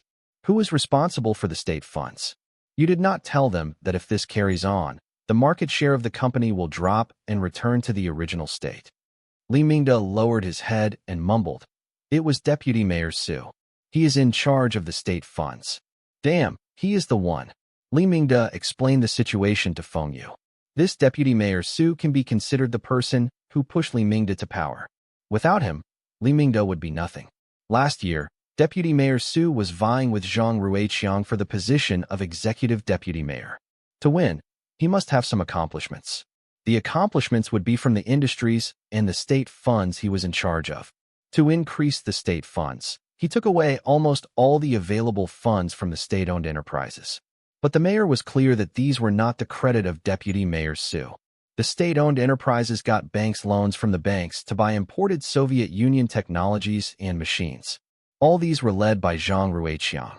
Furthermore, Zhang Ruiqiang was responsible for the restructuring of Bing City's most successful company, the machinery company. That's why Deputy Mayor Su was not promoted even when there was a huge increase in the state funds. So this was the reason why all the profits were given out as dividends. Will he do this again this year? Feng Yu asked. He seems to be thinking of doing this again. There were rumors that the provincial state funds chief will be retiring early. Damn, taking credit for our accomplishment and ignoring the development of the company? Can this type of people even be promoted? Feng Yu waved his hand. At least 20% if this year machinery company's profits will be reserved for R&D and another 20% kept as reserve funds. The remaining 60% can be given out as dividends. Li Mingde was shocked. Keeping 40% of the profits? Feng Yu was really daring. The city would never agree to this. Manager Feng, does the R&D department even need 20% of the profits? Also, there is no need for so much reserve funds. We don't even need reserves. Nothing will happen to the machinery company. If the city's leaders are not happy with my decision, ask them to speak to me. Li Mingde was cursing in his heart. You are not afraid, but what about me? I am only an assigned general manager at this company. What if the higher-ups replace me if I offend them? You have the share and is still the major shareholder. I can never get such a high position if I leave this company. You can say this easily. Let the leaders look for you. You can say this because you are not in the government service. How can I tell this to the leaders? Li Mingda was poking needles into a voodoo doll in his heart. Feng Yu's name was written on the doll. Feng Yu tapped Li Mingda's shoulders and said as if he was giving advice to someone younger than him. Old Li, are you afraid that you will be replaced? You still have not changed your way of thinking. Ours is a shareholding and shareholders will make the call. The city no longer can make all the decision. If the city transfers you away, you can apply for unpaid leave or even quit your position in the government service. I will hire you back as the general manager of the machinery company. Currently, Li Mingda was the most suitable person to be the general manager. This was the reason why Feng Yu did not replace him during the shareholders meeting. If the city decides to replace him, Feng Yu would call for another shareholders meeting. Li Mingda's eyes widened in surprise. Manager Feng, are you serious? Feng Yu rolled his eyes. I am so busy every day. Do you think I have the time to joke with you? Work hard, and I will reward you handsomely. Looking at Li Mingda's grateful expression, Feng Yu knew that Li Mingda was leaning to his side. Feng Yu had been busy for this period of time. He kept taking leave from his school and didn't have time to accompany Li Na. That idiot Wen Dongjun was doing well with Zhang Han. 2 days ago, he even boasted to Feng Yu that he had kissed Zhang Han. Feng Yu looked at Wen Dongjun's irritating face, and he wanted to strangle him. If it wasn't for you kept appearing at the wrong time, I would have done more than kissing with Li Na. Feng Yu was finally free this weekend. He had got the machinery company's shares and had assigned his work to others. If making money was the only thing in life, it would be very dull. Furthermore, Feng Yu believed that if he did nothing for the rest of his life now, he could live comfortably with his shares and the company's products. It would be best if some things in life happened earlier. The Culture Palace was showing a Hong Kong movie, starring Chow Yun-fat and Andy Lau. This time, Feng Yu made a smart decision to not ask Wen Dongjun along. That idiot was always hindering him. Wen Dongjun had gone to the zoo with Zhang Han. 2 bear cubs were shown to the public for the first time. Wen Dongjun had bragged to Zhang Han about his glorious deed of hunting a bear. He wanted to see if Zhang Han likes bear cubs. If she likes, he will catch 2 wild cubs for her as pets. Feng Yu was surprised by Wen Dongjun's stupidity. Catch 2 cubs? How are you going to catch even one? Using your bare hands?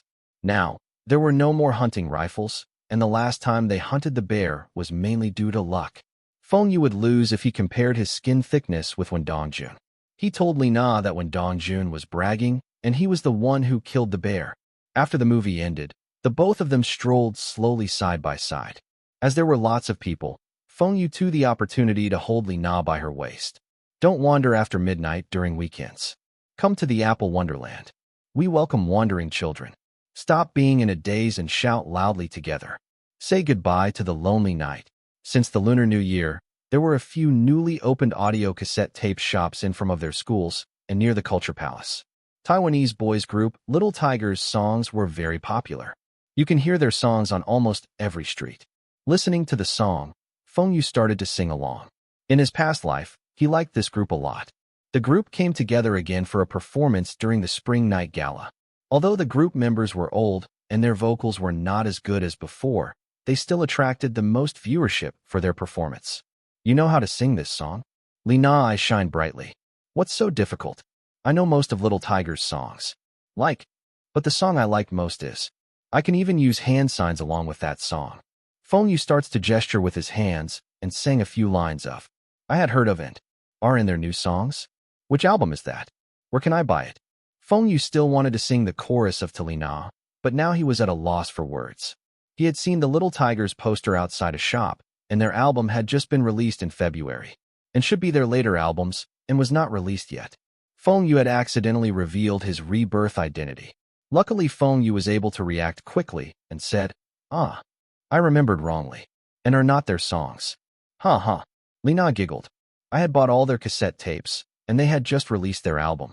How can they come out with another album so soon? I knew that you were telling lies. Sorry, I must be influenced by Wen Dongjun. Feng Yu threw the blame on Wen Dongjun. Let's go to that audio cassette shop. See if there are any new albi equals ums. Feng Yu beat his chest and said, Let's go. If the songs you like cannot be found, I will ask people to buy it back from overseas.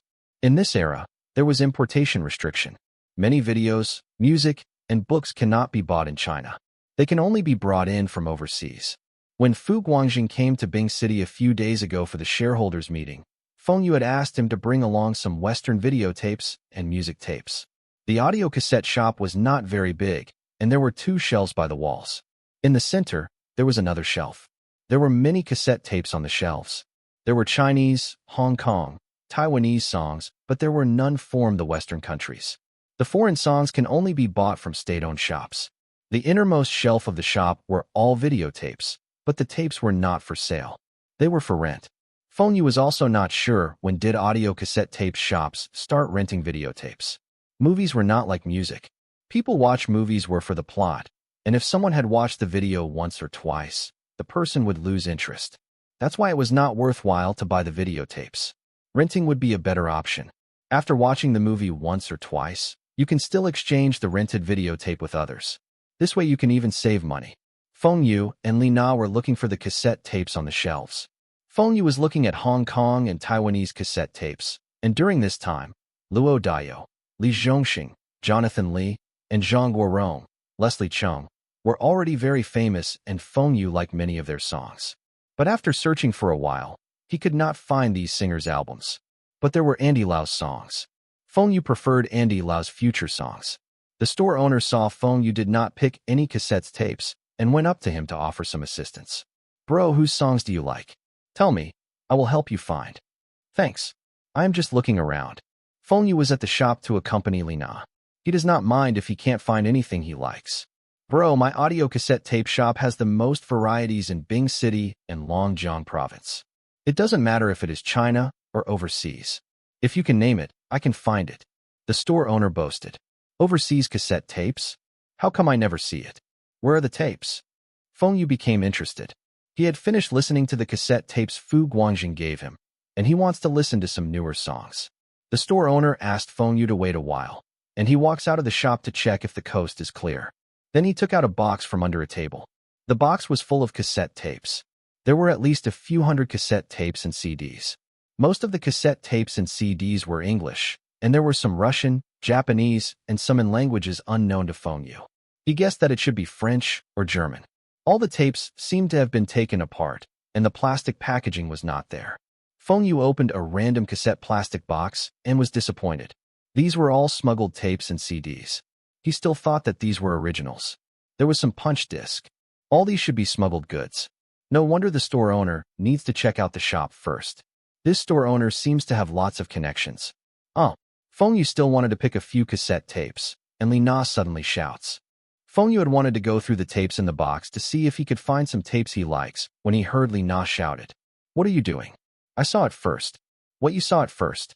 I am the one who is holding it now, and it belongs to me. A youth was holding a CD. He was gloating at Li Na. Feng Yu ran over, smacked the youth's hand away, and pulled Li Na to his side. What happened? I saw that CD first, and he snatched it from my hand. Li Na said angrily. This person was unreasonable. She was already holding on to the CD. How can he snatch it from her hands? Feng Yu stretched out his hand towards that youth. Give it back. The youth looked at Feng Yu and arrogantly said, Brat, you know how much does a CD cost? This is imported. Do you even understand English? Do you even have a CD player? You people should go and buy those cassette tapes over there. Now in China, people were still listening to cassette tapes. Although CDs were already imported into China, very few people can afford. Just an original CD cost a few dozen RMB, not to mention CD players. This was many times more expensive than cassette tapes and cassette players. Many people cannot afford. But Feng Yu was apparently not one of those that can't afford. In Feng Yu's bag, there was even a Discman. Feng Yu slowly took out the bulky Discman from his bag. The Discman in that era was still not those small and slim types, where you can hang it on the waist or put in the pocket. This era, if you don't have a bag, you can't even bring it out. Feng Yu held the Discman in his hand and used the same tone as the youth. Brat, you know what is this? Discman, imported product. This is the latest and also the most expensive model my friend bought for me from the US. You have a CD player? Take it out and show me. You understand English? Do you even understand the lyrics? Both the youth and the store owner were shocked. They never expect this student to take out a CD player from his bag. The youth was still in a daze with the CD in his hands. Feng Yu took out a 100 renminbi note from his bag and gave it to the store owner. "Boss, I want that CD." The store owner immediately grabbed the CD from that youth and gave it to Feng Yu. This kid's family was really wealthy. He even brings 100 renminbi out. His family was not afraid of him losing the money. Also, he didn't even ask for the price when he buys things. The youth's face became red with embarrassment and anger. Feng Yu purposely shouted, "Later I will drive you to the town for some good food. There is a new Sichuan restaurant. I heard that dinner would cost over 100 RMB. Oh, do you take spicy food?" That youth had wanted to get some thugs to beat up Feng Yu, but he changes his mind when he heard Feng Yu drove here. To drive a car in this era, you must either be someone powerful with authority or someone wealthy. Regardless of whether Feng Yu had authority or money, the youth knew that he could not mess with Feng Yu. His father was only a clothing businessman. The youth left the shop with his head bowed down. Feng Yu turned to Li Na with a triumphant expression. The words, "Look at how great I am. Hurry up and praise me," was written all over his face. Li Na smiled and shook her head. Feng Yu had really learned all the bad things from Wen Dongjun. Since when did he start to flaunt his wealth? If Feng Yu knows what Li Na was thinking, he would scream innocent. Although he had flaunted his wealth, that was to send a message to that youth to not mess with him. This was to prevent more trouble arising from this conflict. This flaunting was different from Wen Dongjun's boastings. "Brother, you do not want to choose any more cassette tapes and CDs from the box." The store owner saw that Feng Yu was wealthy and wanted to recommend more products. This kid's family must be wealthy, and this kid is a spendthrift. The store owner wants to grasp this opportunity to earn more. Forget it. Those are all punctured CD. Your connections are quite strong. All these are smuggled in. Feng Yu asked smilingly. In this era, because of the restriction on importation and the price of original cassette tapes and CD were too high, there was a market for these types of punctured tapes and CDs. A punctured CD cost only a few RMB, and you can listen to at least one song in the CD. It was worth buying and was popular with people that can't afford original CD. The popularity of this illegal stuff continued until 1995. It was not because of China easing on the importation regulations, but it was the rise of piracy. A pirated CD or a pirated cassette tape cost less than 30% of the original. Some were even 1/10 of the original. This was even cheaper than punctured CD, and you still can listen to all the songs. Who would still buy these smuggled CDs? You were able to find all sorts of pirated CDs, regardless whether it was Chinese or overseas songs. The sound quality was excellent, and it was cheap. It was also because of piracy CDs and cassette tapes. It spurred the rise of portable music players. Punctured CDs were all originals, and because they had overproduced and the company could not lower the prices due to regulations, they can only destroy them. The CDs and cassette tapes had a hole drilled through them, and then businessmen imported these into China as plastic scraps. They then resell these punctured CD and cassette tapes to the audio cassette shops. This was considered smuggling. That's why Feng Yu was asking the owner. The store owner laughed, but did not explain much. "Bro, you don't like these punctured CDs and cassette tapes? I also have videos for rental. You want to take a look? All are the latest movies. I have domestic, Hong Kong, Taiwanese, and even the US movies. You should have a video cassette player at home. Rent a few of these movies back to watch. It's better than TV shows." The store owner could not sell his punctured CDs and tapes, so he tried to promote his video rental. Looking at Feng Yu, the owner does not want to return any change to him. He wants to make Feng Yu spend it all. Feng Yu also does not like to watch the TV programs now. Why not rent a few videos back? He walked over and took a look at the titles. There were not only movies, but also Hong Kong dramas like. The whole set of that drama consists of 42 videotapes. Li Na was still choosing the CDs, and Feng Yu was looking at the videotapes.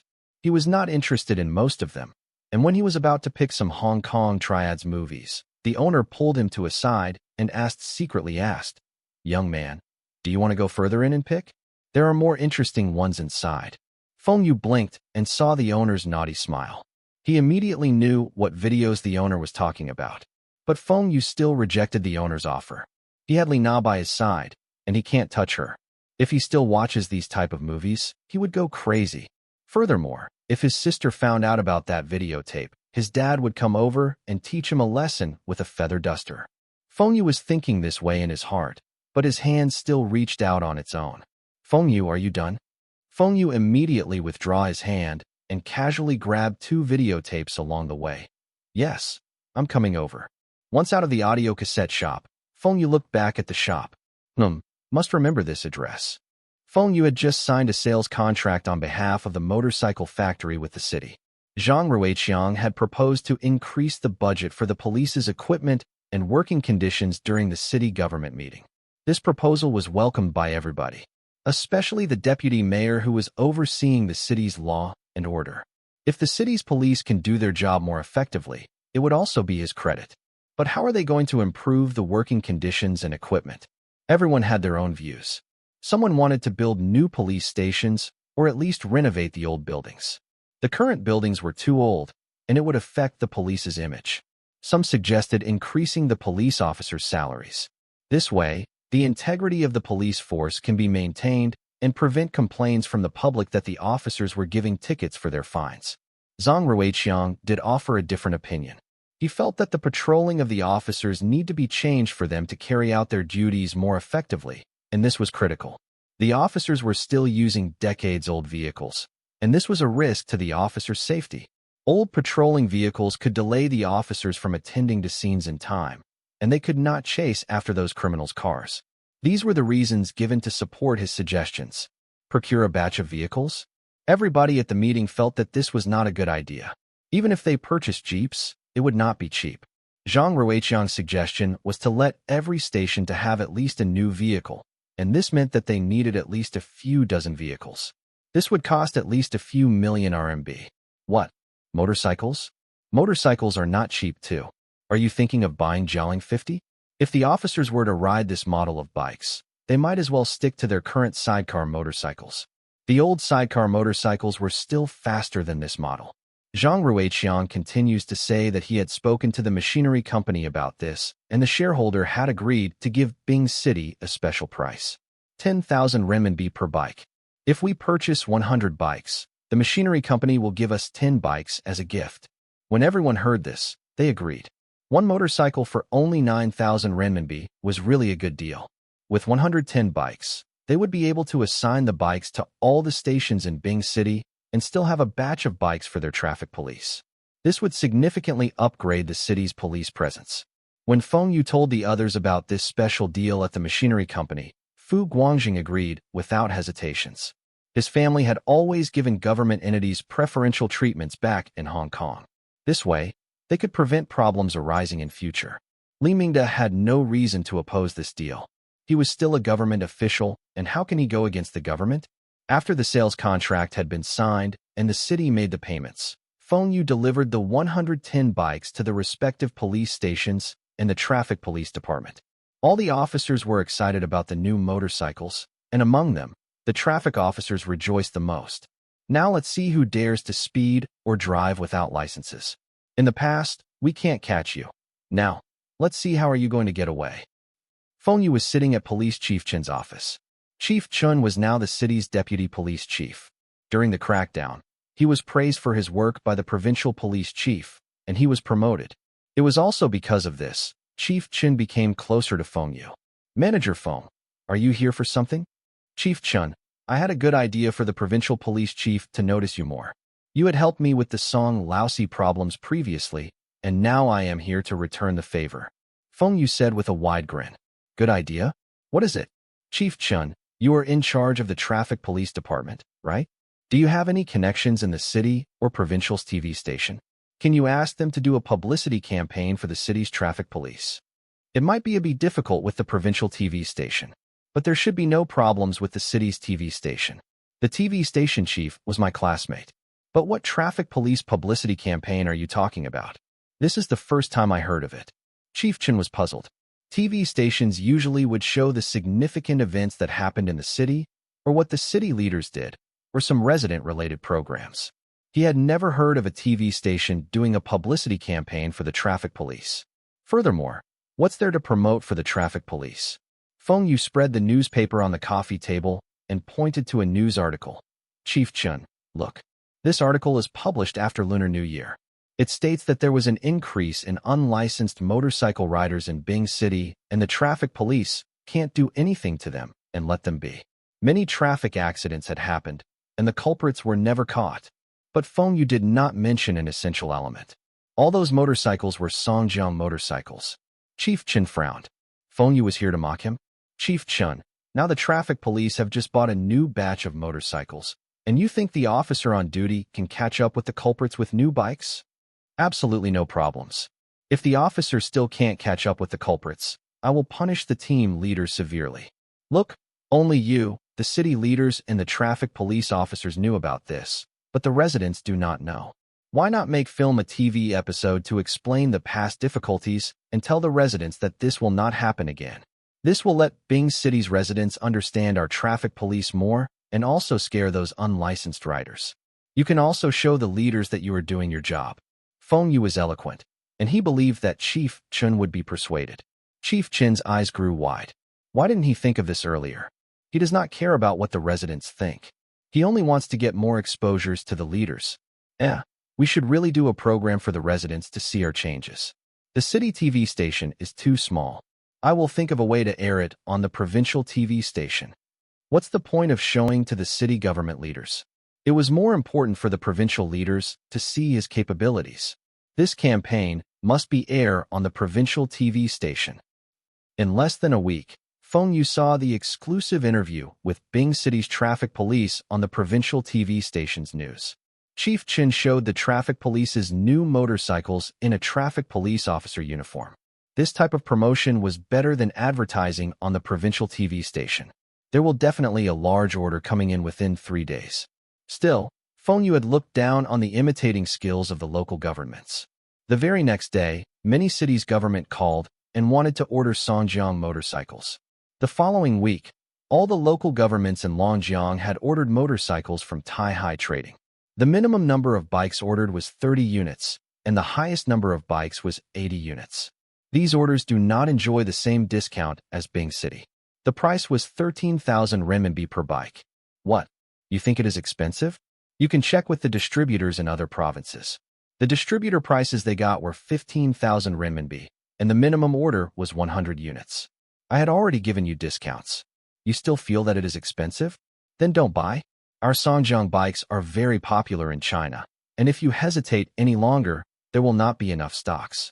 Not only in Longjiang province, but even the cities from the neighboring provinces also ordered motorcycles. When Wu Jigang saw that week's sales report, he smiled. Feng Yu was confident that the motorcycle sales would be more than 130,000 units this year.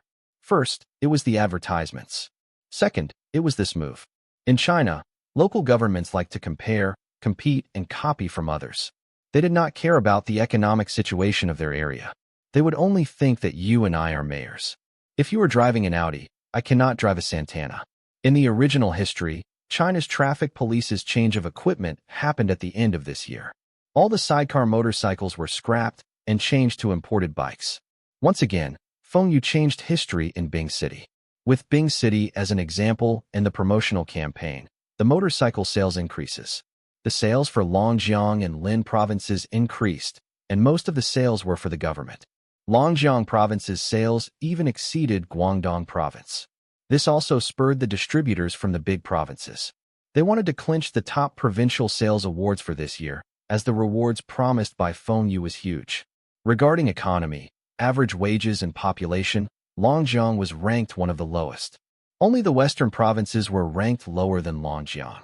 Now, Longjiang province's motorcycle sales were better than Guangdong. How can the distributors take it? The distributors asked around and found out the reason for the sudden increase in Longjiang sales. It was because of the local governments. So, you think you are the only ones who knew how to do that? We can do that too. The distributors start to pull out all the stops to convince their local traffic police department to purchase Songjiang motorcycles. The more they sell, the more commission they will get. Even if they lower the selling price by a bit, they would be still getting more profits. Looking at the distributors' orders for the following month, Feng Yu laughed. These were all capable people. Based on the sales figures for this month, it will be doubled of last month. Also, not all governments had ordered the motorcycles. The coming 2 months will be the peak of the motorcycle sales. It might be possible for the total sales to be over 130,000 units before the year ends. After 2000, There will be over 100 million motorcycles in China, and this figure does not include electric bikes. Although there were over 100 motorcycle factories, most of the market share was occupied by only a few brands. The top-selling brands sold more than 1 million motorcycles, and more than half of the motorcycle brands sold more than 200,000 bikes. This year, Fengyu estimates that Songjiang Motorcycles would be China's top 3 motorcycle brands. The top would still be Jialing. Their small cc bikes were still very popular in villages, and Honda would be in the second place. Honda was the most popular imported motorcycle brand in China. Even though this was Songjiang Motorcycles' first year and it got third place, Fengyu was still not satisfied. He was to be first and force all foreign car brands out of China's market. Fengyu had ordered another 2 motorcycles production lines from Kirilenko. He wants to enter the 100 cubic centimeters motorcycle market. 100 cubic centimeters motorcycles were more fuel efficient than 125 cubic centimeters bikes, and the speed was not too slow either. It would fulfill the requirements of those that wanted to buy motorcycles. But Fengyu decided to set up the 2 production lines in Jingling Bing City was too out of place. Many distributors had complained about the transportation cost and time. The only advantage of Bing City was that it was close to the Soviet Union and it was convenient to do trading. But Kirilenko only ordered 100 motorcycles from Fengyu. It was because the Songjiang motorcycles were designed for the Chinese. The Soviets find that these bikes do not look nice.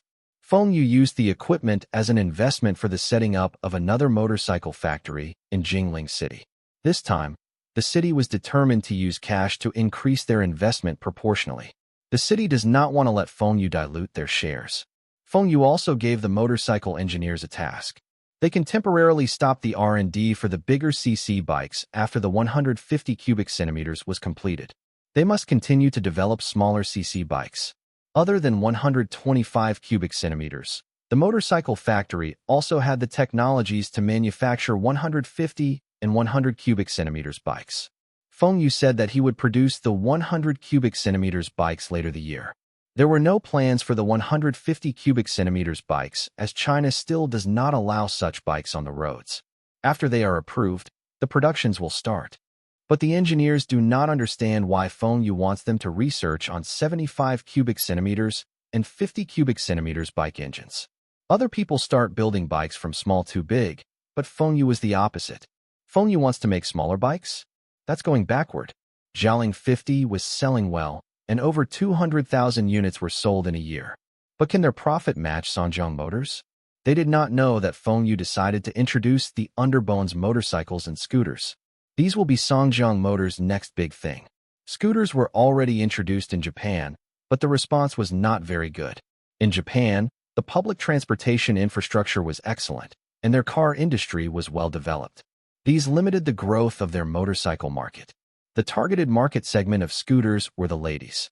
Women would be able to ride a scooter even when they are wearing skirts, and they were light too. But in Japan, women had lower status and most of them do not work, and there was no need for them to ride scooters. Also in China, it was considered fortunate for a family to even own a motorcycle. Men would not want to buy these type of slow-speed scooters.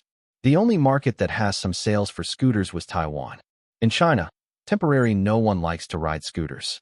In the market, there was only the standard and underbone bikes. But from 1993 onwards, scooters became immensely popular. Fengyu does not want to wait until then to start developing. Also, the techniques used for underbones and scooters can be used for electric bicycles. With only slight modifications to the technologies, they can start to manufacture electric bicycles. After 1993, China would become the top country in the world for motorcycle sales. And from 2000 onwards, China became #1 in the world for electric bicycle sales. With such a beautiful pie in front of Fengyu, how can he give it up? Fengyu is even working with the motor factory now. He had hired the motor factory to develop high-powered lead-acid batteries and lithium-ion batteries. The lead-acid battery will be the most widely used battery in the future, and it was mainly used for electric vehicles. Lithium-ion battery was used for electronics products like smartphones batteries. The motor factory itself was researching and developing batteries. Even Fengyu invested, the motor factory would not sell the patent to him, but Li Shiyu said that they can share the technology. Fengyu was satisfied with this. But Feng Yu felt it was a pity that the motor factory did not have plans to develop alkaline batteries. They felt that there will be no market for these small alkaline batteries, and they had not enough engineers to work on that. In another 2 years, home appliances, like TV, will be entering the remote control era, and there will be many electronic toys. Never mind. Feng Yu also can't be doing every profitable business. He should also leave some for the others. The motorcycle sales had opened up and the development plan for the next 10 years done. Feng Yu can concentrate on other things. He was worried about the bladeless fan sales the most. It was not summer yet, and the sales of the fans were not looking good for both the domestic and overseas market. Even the Fu family were worrying. The bladeless fans commercial had been airing on CCTV for a month, but as it was not the right season yet, the sales had not picked up. Even though the temperature in southern provinces had risen, the consumers were turned off by the high price tags. Feng Yu told those distributors that they had to use the safety features, high-tech, health aspects, as the selling point. They can also learn from the motorcycle sales, which was to approach the government entities. There was still electricity shortage in China, and even though most of the government offices were installed with air conditioners, they were not allowed to switch on. Only some of the top leaders get to enjoy air conditioners. The rest had to make do with fans. This can also highlight another of the bladeless fans' features: low noise. Without the rotating blades, there will not be too many noises, and the design of the fan was beautiful, and it would look good in offices. The Western provinces' distributors' main customers were the governments. There was a saying, the government of the most impoverished areas will still be rich. It was reported more than once in the future years that the leaders of poor provinces and areas were still driving cars worth millions of RMB and had spent tens of millions to renovate their offices. These monies came from relief funds, taxes, and even donations. The money was never from the officials' own pocket, and they just spend on the things they want. These officials also followed the latest trends like those movie stars. They wore branded watches, stylish leather shoes, belts, ties, etc. Their deeds were exposed in the future. The bladeless fans were still cheaper than air conditioners, and it was still a high-tech product. Feng Yu believed that there will be someone out there that likes it. Because of this belief, Feng Yu decided to do an experiment in Bing City. Zhang Ruiqiang was reading a file sent to him from the provincial government when his secretary knocked on the door with a panicking expression. Mayor Zhang, Feng Yu is here to send gifts again. Stop him and don't allow him to bring in the gift. Zhang Ruiqiang almost jumped up with fright when he heard his secretary. Feng Yu had openly given him gifts using trial products as an excuse. At first, he still thought that these were small gifts between friends, and it was fine. But he soon found out that Feng Yu was using him. He had been tricked by Feng Yu with Taihua premium oil, wind and rain humidifiers, and even Songjiang motorcycles. Feng Yu had wanted other regions to copy Bing City and order his bikes when he suggested to the city government to improve their police equipment. Zhang Ruiqiang also found out that whatever he used, his subordinates would also buy it. What's this? Free advertisements for Feng Yu? There were even rumors in the city government that Zhang Ruiqiang had accepted money from Feng Yu for advertising his products. The machinery company's restructuring and other state-owned enterprises had purchased Taihua Trading's imported machines and technologies because Feng Yu had given Zhang Ruiqiang gifts. Zhang Ruiqiang was furious. Even though he wants to get political achievements, he still felt that he was clean and everybody can see his capabilities. If not, he would also not be promoted to be the executive deputy mayor at this age. Luckily for him, the provincial leaders trusted him, and even the provincial mayor chided Bing City's mayor for allowing his men to spread rumors. Zhang Ruiqiang was also warned to not receive any trial products from Feng Yu. He should not even use products produced by Feng Yu-related companies. This was to curb any more rumors. That's the reason why Zhang Ruiqiang asked his secretary to stop Feng Yu from giving gifts. If Feng Yu came empty-handed, he was more than willing to speak to him. This young man was very young, but had great insights about the economy and was about to give him ideas on improving Bing City's economic growth. Feng Yu was carrying a big box, and along the way, many people had seen him. They were talking behind his back, but Feng Yu does not care.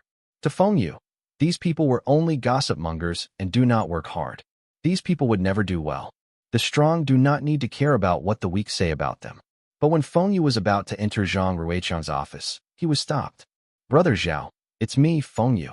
Feng Yu was puzzled. Although this was not Zhang Ruiqiang's usual secretary, they had met several times. He should not be stopping him from entering. I know who are you. Leave the box outside, and you can enter. Secretary Zhao blocked the door of the office. This was the leader's instructions, and he must abide by it. What? Cannot bring the box in? Feng Yu helplessly leave the box outside and entered the room. All the leaders had the same office layout. Feng Yu also liked this layout, and he wanted to set up his office this way in future. But the outer office must have at least 10 secretaries. Zhang Ruiqiang was relieved when he saw Feng Yu entering without any gift. Didn't I told you not to bring anything when you come? Mayor Zhang, how can you say this? I had taken a box of tea leaves from you the last time I visit, and now I am only returning the gift. Or, are you asking me to return the tea leaves? Feng Yu complained. Zhang Ruiqiang really does not want me to bring anything here. These were all samples and does not cost anything. He does not want. I had said many times. You openly bring your products here, and what if other people see it? What will they think? Zhang Ruiqiang angrily asked. So, you mean I secretly give it to you or sent to your home? Zhang Ruiqiang really wants to spit at Feng Yu and shout at him. I will not accept any gifts. Mayor Zhang, you are educated, experienced, and knows more than me. I just want your opinion on our company's latest product, bladeless fans. I will take it back when I leave. Stop your nonsense. Later you will tell me that you had forgotten to take it with you, and when my subordinates saw your products in my office, they will copy me and order your products for their offices. You want me to advertise again? Zhang Ruiqiang set out Feng Yu's intentions. Mayor Zhang, you are wrong. Look at the humidifiers. Don't you enjoy using the humidifier? Aren't you concentrating better and more efficient when you use the humidifier? Furthermore, the city's number 1 and 2 and even the leaders from the provincial government had bought my products. These prove that my products are well designed and suit the consumers. It had nothing to do with you. Then what did you bring along this time? Zhang Ruiqiang knew that he can never win Feng Yu with words. He had decided that no matter what Feng Yu said, he will tell him that he has it, and he does not need any sample or trial product. Didn't I mention earlier? Bladeless fans. It's fans without the wind blades. New, high-tech, and patented product. Feng Yu starts to introduce his fan without stopping. No matter what Feng Yu said, Zhang Ruiqiang refused to accept the fan. He doesn't even allow Feng Yu to leave the fan outside for display. After an hour, Feng Yu left with the box. But Zhang Ruiqiang still did not know that for the past 1 hour, many people passed by his office and had noticed the box, especially the words "Wind and Rain Bladeless Fan" on the box. Kirilenko had called to inform that the technology which the motor factory wanted was ready, and he will be bringing the information over personally. Kirilenko coming over for this measly sum? Stop joking. It might be possible 2 years ago.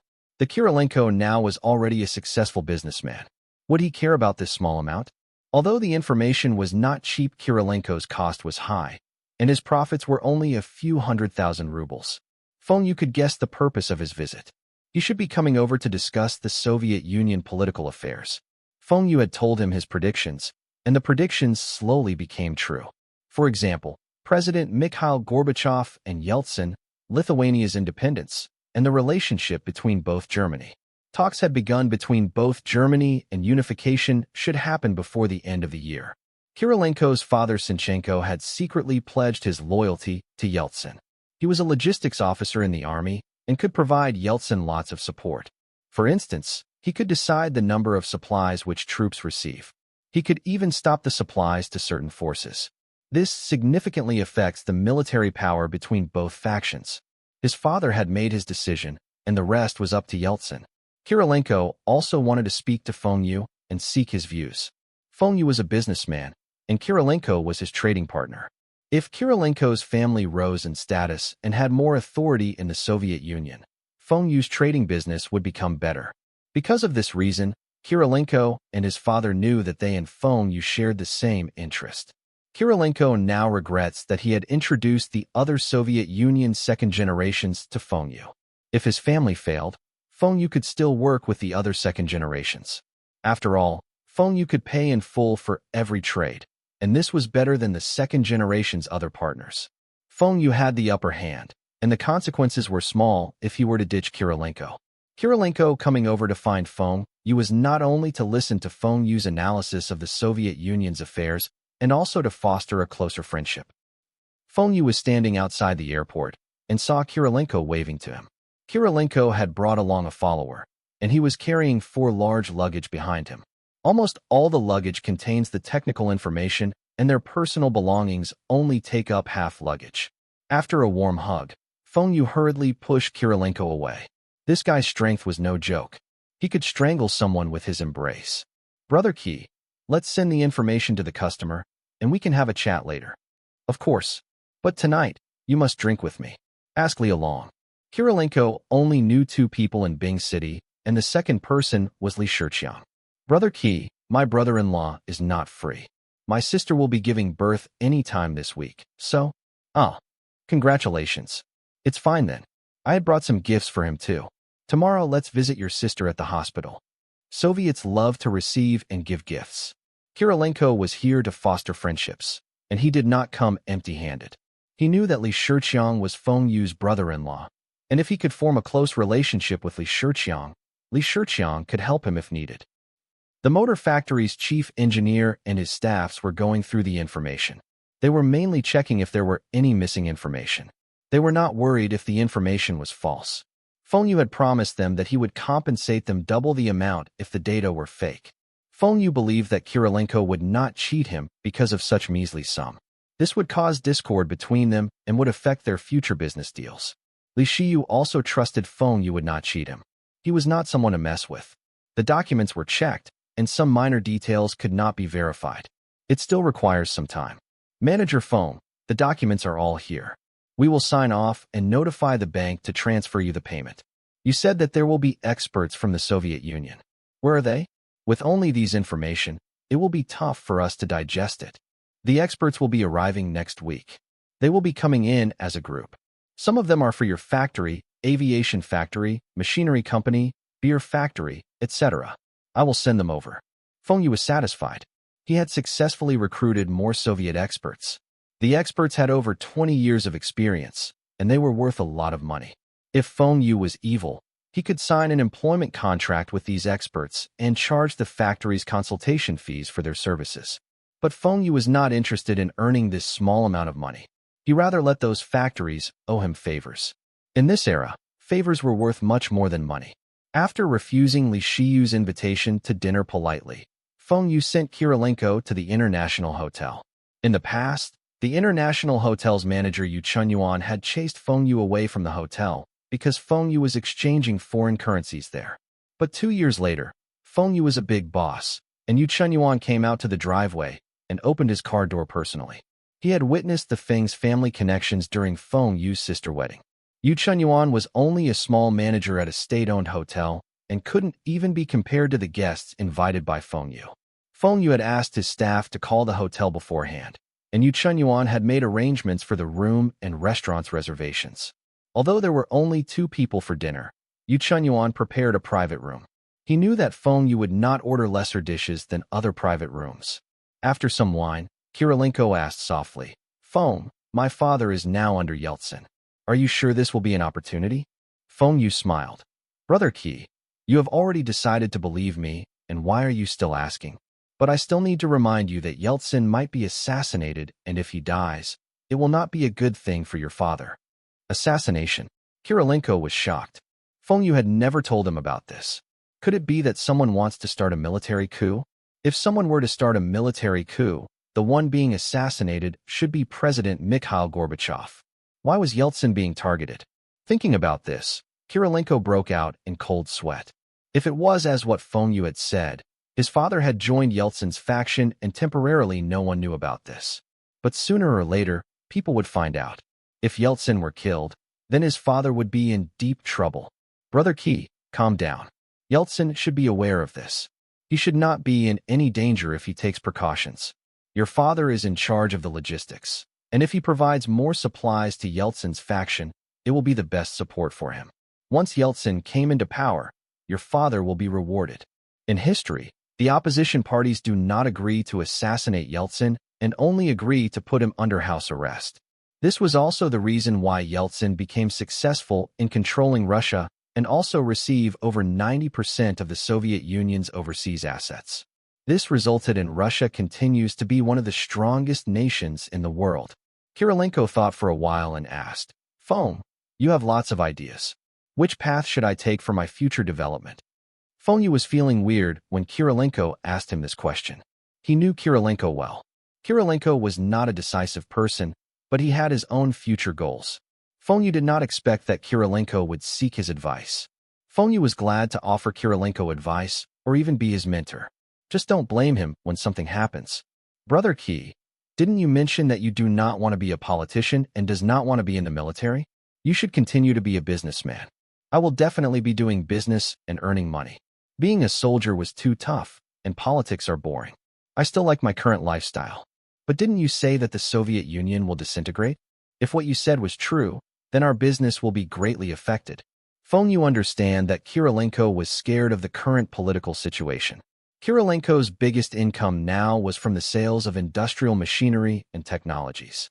Once the Soviet Union was disintegrated, then the countries would need to build up their industries, and it would not be easy for him to get those machines and technologies. Although he can still trade with China, the income cannot be compared to the machines and technologies sales. His income would drop from a few million rubles to slightly over 1 million every month. The difference was too big. Brother Ki, remember I had told you before? Now it is the time for you to accumulate your wealth. The disintegration of the Soviet Union will take place at least 1 year from now. Your best bet now is to buy minerals. For instance, iron ores, crude oil, rare metals, etc. Any developing country needs these natural resources, and as technology evolves, the demand for these resources would be greater. You might even be one of the richest men in the world. Many mining barons were appearing before the disintegration of the Soviet Union, and these people all had close relationships with the military or politicians. They made use of their connections to buy those state-owned mines from the government at low prices. The value of those minerals rose after the disintegration of the Soviet Union. Every one of them became wealthy, but later, they were taken care of by Putin. Buy minerals? You sure this will make money in future? But even if it can make money, the price of mine is not low. Coal mines are still fine, but iron mines or crude oil are very expensive. Feng Yu said mysteriously. What if the prices of crude oil prices plummet early next year? What? Oil prices will fall. How can it be? Crude oil is the most important natural resources, and now Iraq owes a lot of debt. It is said that Iraq will be lowering the supply of crude oil with Kuwait to increase the oil prices. Feng Yu couldn't help but think highly of Kirilenko. He never expects Kirilenko to know all these. Looking at Feng Yu's surprised look, Kirilenko felt proud. Early next year, oil prices will drop drastically, and it will be a good chance for us. If you trust me, then trade oil futures with me. I guaranteed that we will get several folds profits within a month. Several folds profits in a month? How can it be possible? Kirilenko could not believe what Feng Yu had said. Even if he uses leverage, the profits could not reach several folds. Unless the oil prices drop by more than 10%. International oil prices were starting to increase slowly. Even the Soviet Union economist forecast the oil prices would reach $30 a barrel. Yet Feng Yu says that oil prices will fall. Fine, Brother Ki. If you don't believe me, there's nothing I can do. I can teach you another trick. What determines how much ores are left in a mine? Technology? Wrong. It's humans. You can buy those mines with depleting minerals, but you are lucky, and the mine turns out to be full of minerals later. Kirilenko slapped his thighs. How come he did not think of this? If he were to buy a depleted mine, it would not cost much. He was also familiar with asking people to change data. Then do we still continue to trade industrial machinery? Normal Soviet Union's machinery was not selling well in China, and conventional industrial technologies were no longer popular. Remember the business I mentioned to you? Kirilenko's eyes widened. You want me to sell arms? He had thought of this before. If he were to sell firearms, he would be more advantageous than others. His father oversaw military supplies, and those military factories were like his own backyard. He could enter freely. After Feng Yu had mentioned to him about this previously, he also asked around. A few second-generation fellows were doing this business. Those fellows dare to do this was because their families gave them permission. Since others are already doing it, why not him? But his father was supporting Yeltsin now, and he got to arm Yeltsin's armies. Even if he wants to sell firearms, he could not hinder his father's opportunity to promote. As long as his father gets promoted, his status would not be the same. But if his father fails, no matter how rich he was, he could only be a wealthy businessman. If he was unlucky, he might not even be a millionaire and have to hide in West Europe. Feng Yu waved his hands to calm Kirilenko down. Brother Qi, military products do not necessarily mean firearms. It can also be something else. I am referring to military-related products. For example, I know your country has an aircraft manufacturing plant which produces many aircraft. It is a military installation, but there is an overproduction of aircraft. China's aviation industry is also developing rapidly and needs some passenger planes. You understand now. You want me to sell you those military passenger aircraft as civilian aircraft? Feng Yu nodded and said, that's right. Many products from military factories can be used for civilian purposes. You can use this as a test and see if the higher-ups are strict about this. If it is strict, you are only trying to sell some passenger planes. What can they do to you? If it is not strict, then you can even sell me missiles like fireworks. Oh. Kirilenko drew in a deep breath. Sell missiles as fireworks. It was not Feng Yu talking nonsense. In his previous life, there were indeed crazy Soviets selling missiles as fireworks. Bullets were sold as copper scraps, and guns were scrap metal. These were sold by weight. Missiles and landmines were sold as industrial explosives. And Feng Yu read on the internet that someone claims that his leader had asked him to label missiles as fireworks and export overseas. The Soviet Union's tanks had the barrels removed and sold as tractor crawlers. China had also bought some to dismantle and study the interior components. These people did crazy things for money. Feng Yu asked Kirilenko to start by selling aircraft, and it was the same as his previous life. Canned foods exchanging for an aircraft was real. An aircraft full of canned foods can be exchanged for 4 big passenger planes, but the aircraft with the canned foods was worth only 1 passenger plane. If other people could do this, why not Feng Yu, especially with his relationship with Kirilenko? Of course, Feng Yu was targeting not only 4 passenger planes. Since he was going to do this, he wants to do something big. A big passenger aircraft. This was something China needs. In China, many airlines were being set up, and there was a demand for big passenger aircraft for international flights. Feng Yu was confident that he could sell at least more than 5 planes to Sichuan Airlines alone. Bing City, Yang City, and Shanghai also needed big passenger aircraft. Feng Yu believed that if his planes were priced low, he would be able to compete with those European aircraft manufacturers. Feng Yu does not only want to buy aircraft. He wants to get the technologies and production lines. Kirilenko looked down and was deep in thoughts. He drank 2 cups of baijiu. When he looks up, both his eyes were red, and it was not sure if it was because of the alcohol or he was excited. Feng, I will help you contact the aircraft manufacturer when I return to the Soviet Union. How many planes do you need? Feng Yu happily nodded. As many as you can get. This type of military passenger planes only needs some modifications to convert it into commercial passenger planes. Even if Feng Yu did not modify the aircraft could also be sold to China's army as military cargo planes. As for sales channels, the aviation factory was a military aircraft manufacturer. Now the factory was only manufacturing small aircraft and helicopters. The manufacturing of big aircraft was shifted to Shun City's aviation factory. But no matter what, the aviation factories still have the connections. If Feng Yu could get the aircraft, he could give aviation factory a small cut, and Ho Haitao would help him contact the military to buy it. It will also be much cheaper than manufacturing themselves. Although China's economic growth was fast, the Air Force and Navy were still lacking. It was because of the lack of technology. The developed countries did not sell equipment to China as Chinese engineers were experts in reverse engineering. If they sell China 2 aircraft, China would be manufacturing their own after some time. After some modifications and a fresh coat of paint, and it will be China's own aircraft model. If Kirilenko were able to get the manufacturing technologies, Ho Haitao would be worshipping Feng Yu as if he was a god. The aviation factory might even buy the technologies and aircraft to dismantle themselves. But these aircraft will not be as cheap as Feng Yu's previous life. Kirilenko knew Feng Yu well and understands China's economic situation better than those military officers in Feng Yu's former life. He also knew Feng Yu's buying power. Feng, even if the aircraft were selling cheap, the prices will still not be low. You have enough funds. If Kirilenko were able to get many aircraft, Feng Yu would not have sufficient funds to pay him. Although the share prices were rising and there were talks that the stock exchange will be opening, the share prices will not rise sharply.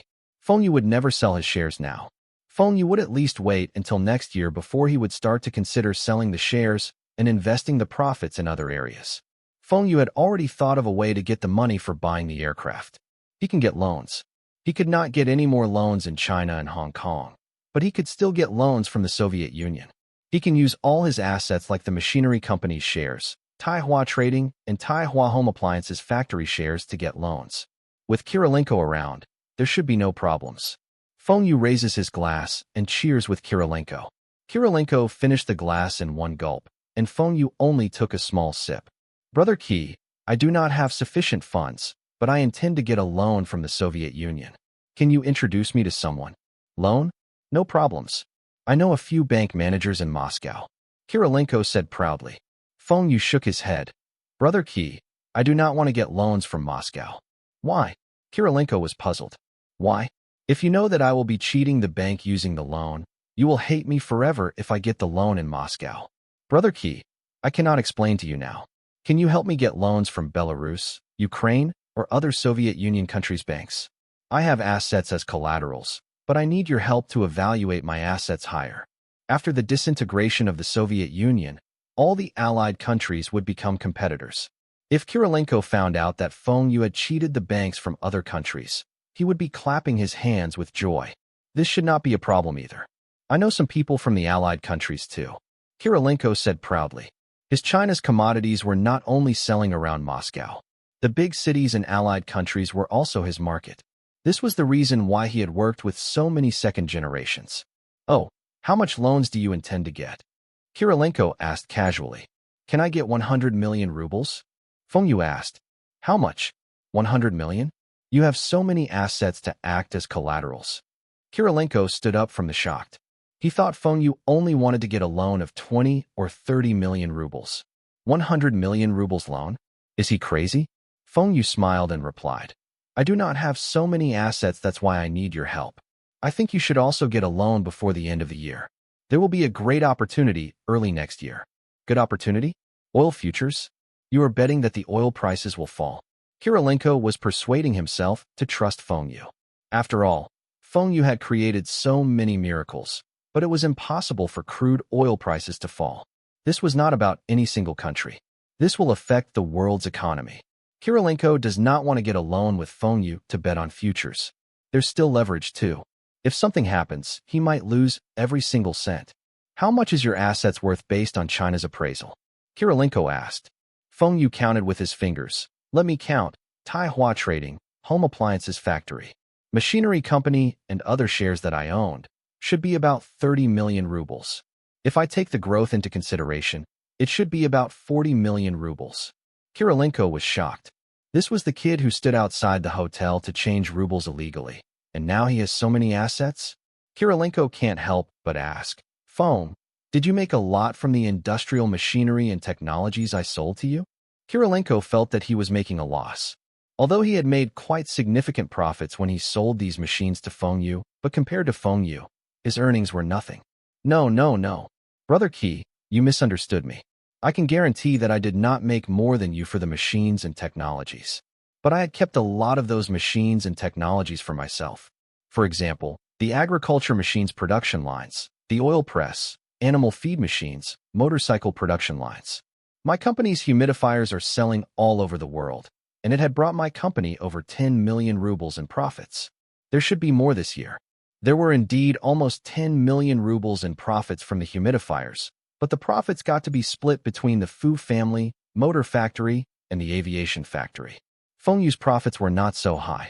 Feng Yu's most significant profit from a single deal was the high-powered electric furnace he sold to the aviation factory. Feng Yu's explanation calmed Kirilenko down, and he felt better. But he still thought that the loan amount was a bit too high. Using 40 million rubles worth of assets to get a 100 million rubles loan? Feng Yu could tell that Kirilenko was not willing to help him, and he thought for a while and said, Brother Qi, if you help me get the loan, I will give you 5 million rubles worth of goods. Kirilenko's eye sparkled, and he looked at Feng Yu. This was also considered helping a friend out. Anyway, It's the banks that will be giving out the loan and not him. That assess right. I am helping my Chinese friend. Deal. The next day, Feng Yu brought Brother Qi to the hospital to visit his sister. Kirilenko had still prepared gifts, but when Feng Yu saw the gifts he prepared, he covered his face with his palm. Kirilenko had prepared cigarettes and liquor from the Soviet Union. He had heard from others that it was China's traditions to give these as gifts. But Li Shiqiang had quit smoking since his wife got pregnant, and he seldom drinks now. The gifts prepared for Feng Danying was a red fox fur. He heard that Chinese women like fur products, but he did not know that it was not auspicious to give these to pregnant women. Luckily, Li Shiqiang and Feng Danying accepted his gifts as they know that Kirilenko had given them these gifts because he was not sure of the Chinese taboos.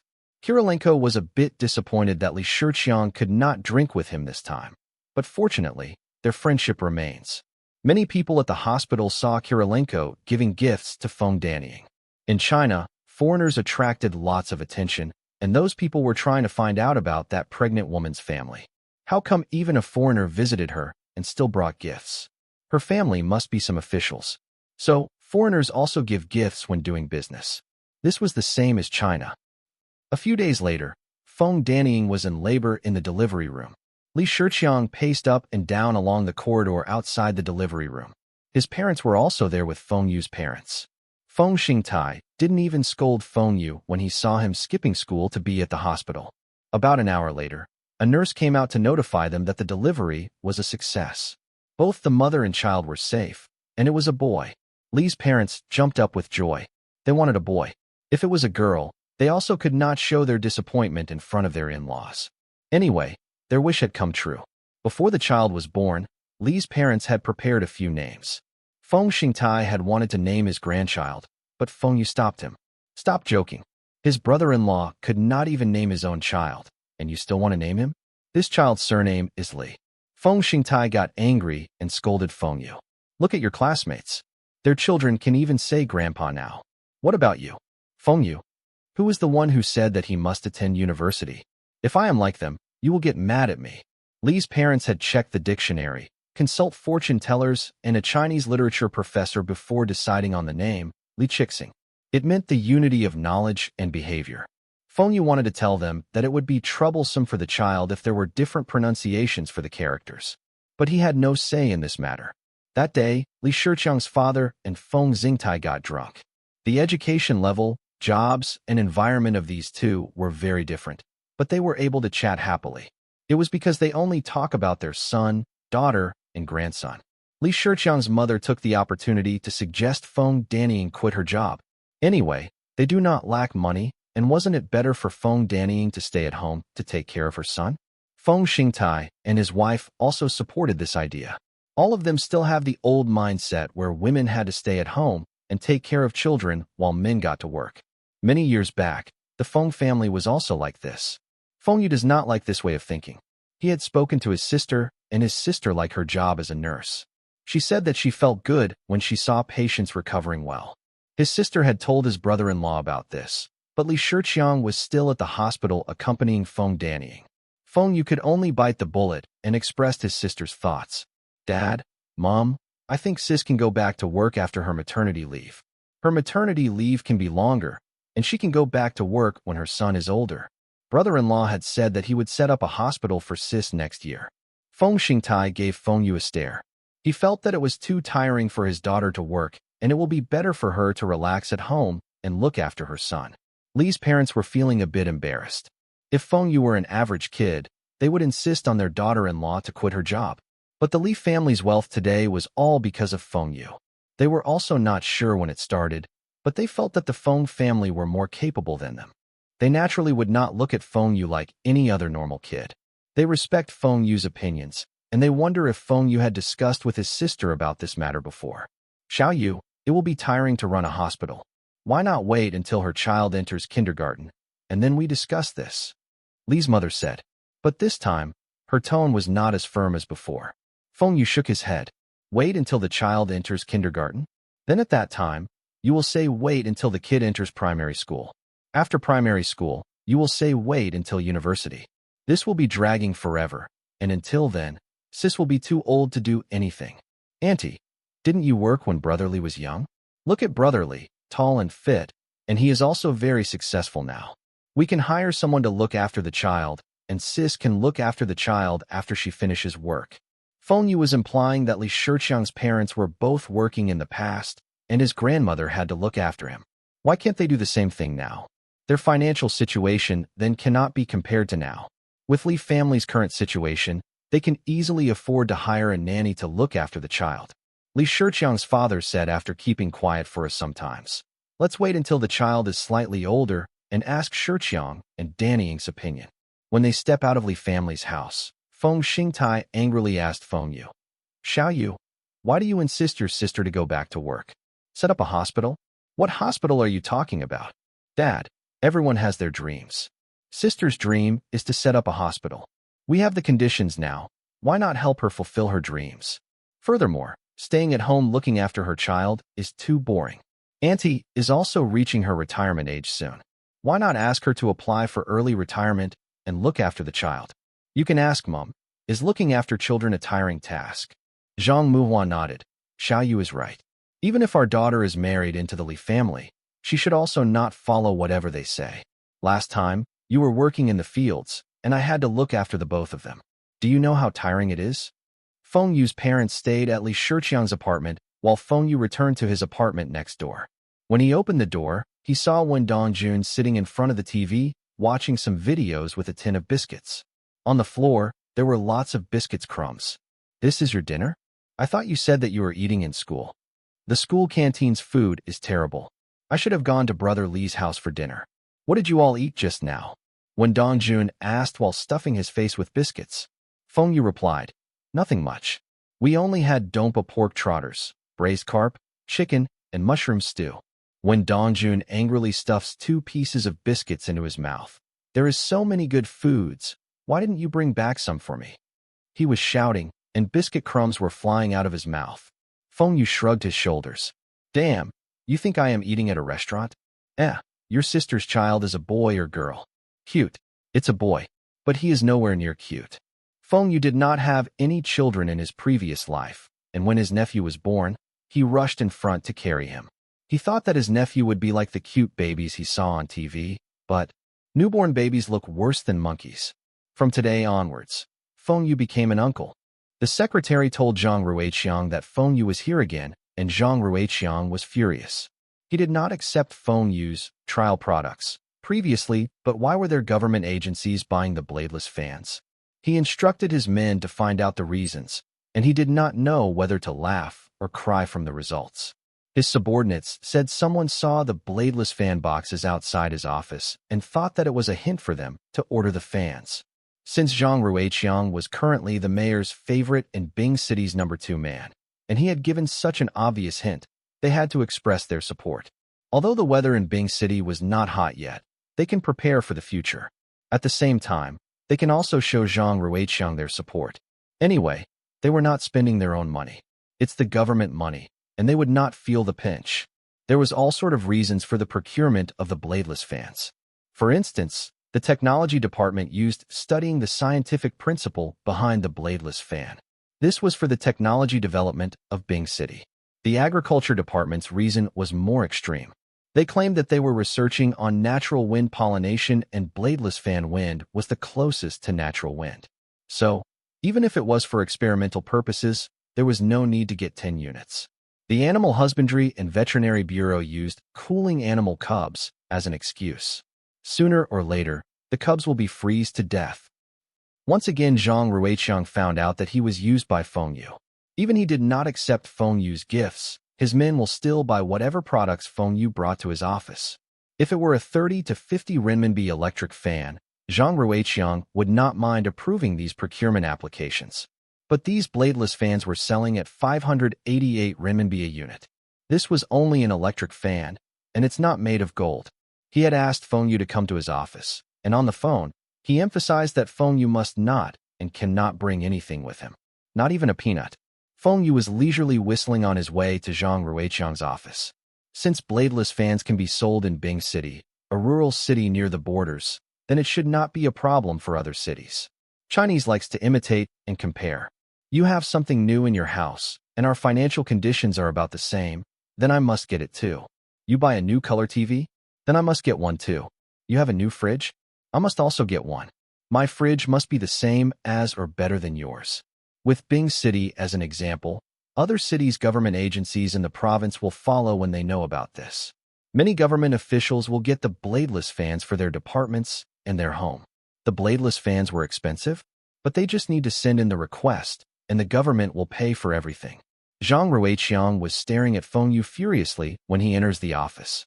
Feng Yu said with an innocent expression, "Mayor Zhang, why are you staring at me?" Zhang Ruiqiang points at Feng Yu and sighed. "Feng Yu, your company is not small, and in Bing City and even the Longjiang province, your company is the most successful private company. Just concentrate on your business and sell your products. Why are you advertising your products at my office?" Feng Yu replied with a distraught tone, "Mayor Zhang, you are accusing me.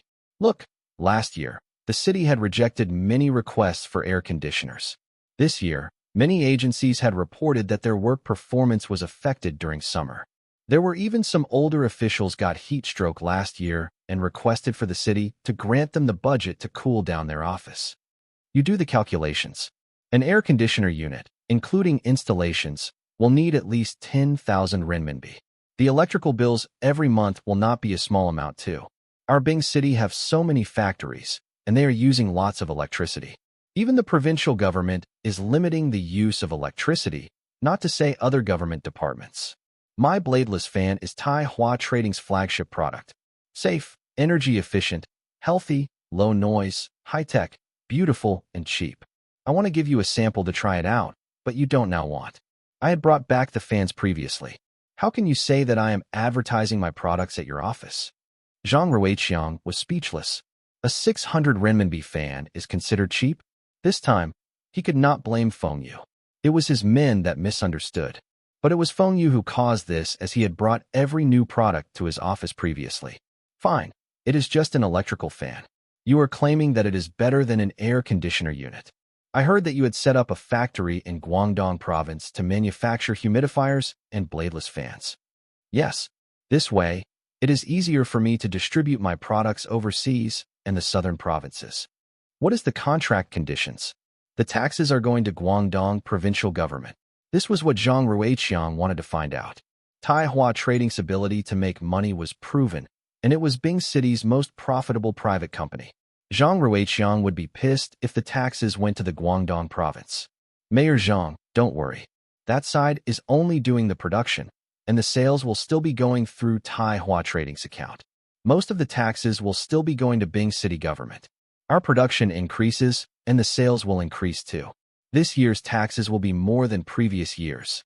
Zhang Ruiqiang nodded and asked, "I heard that the machinery company will be setting the second motorcycle factory in Jinlin."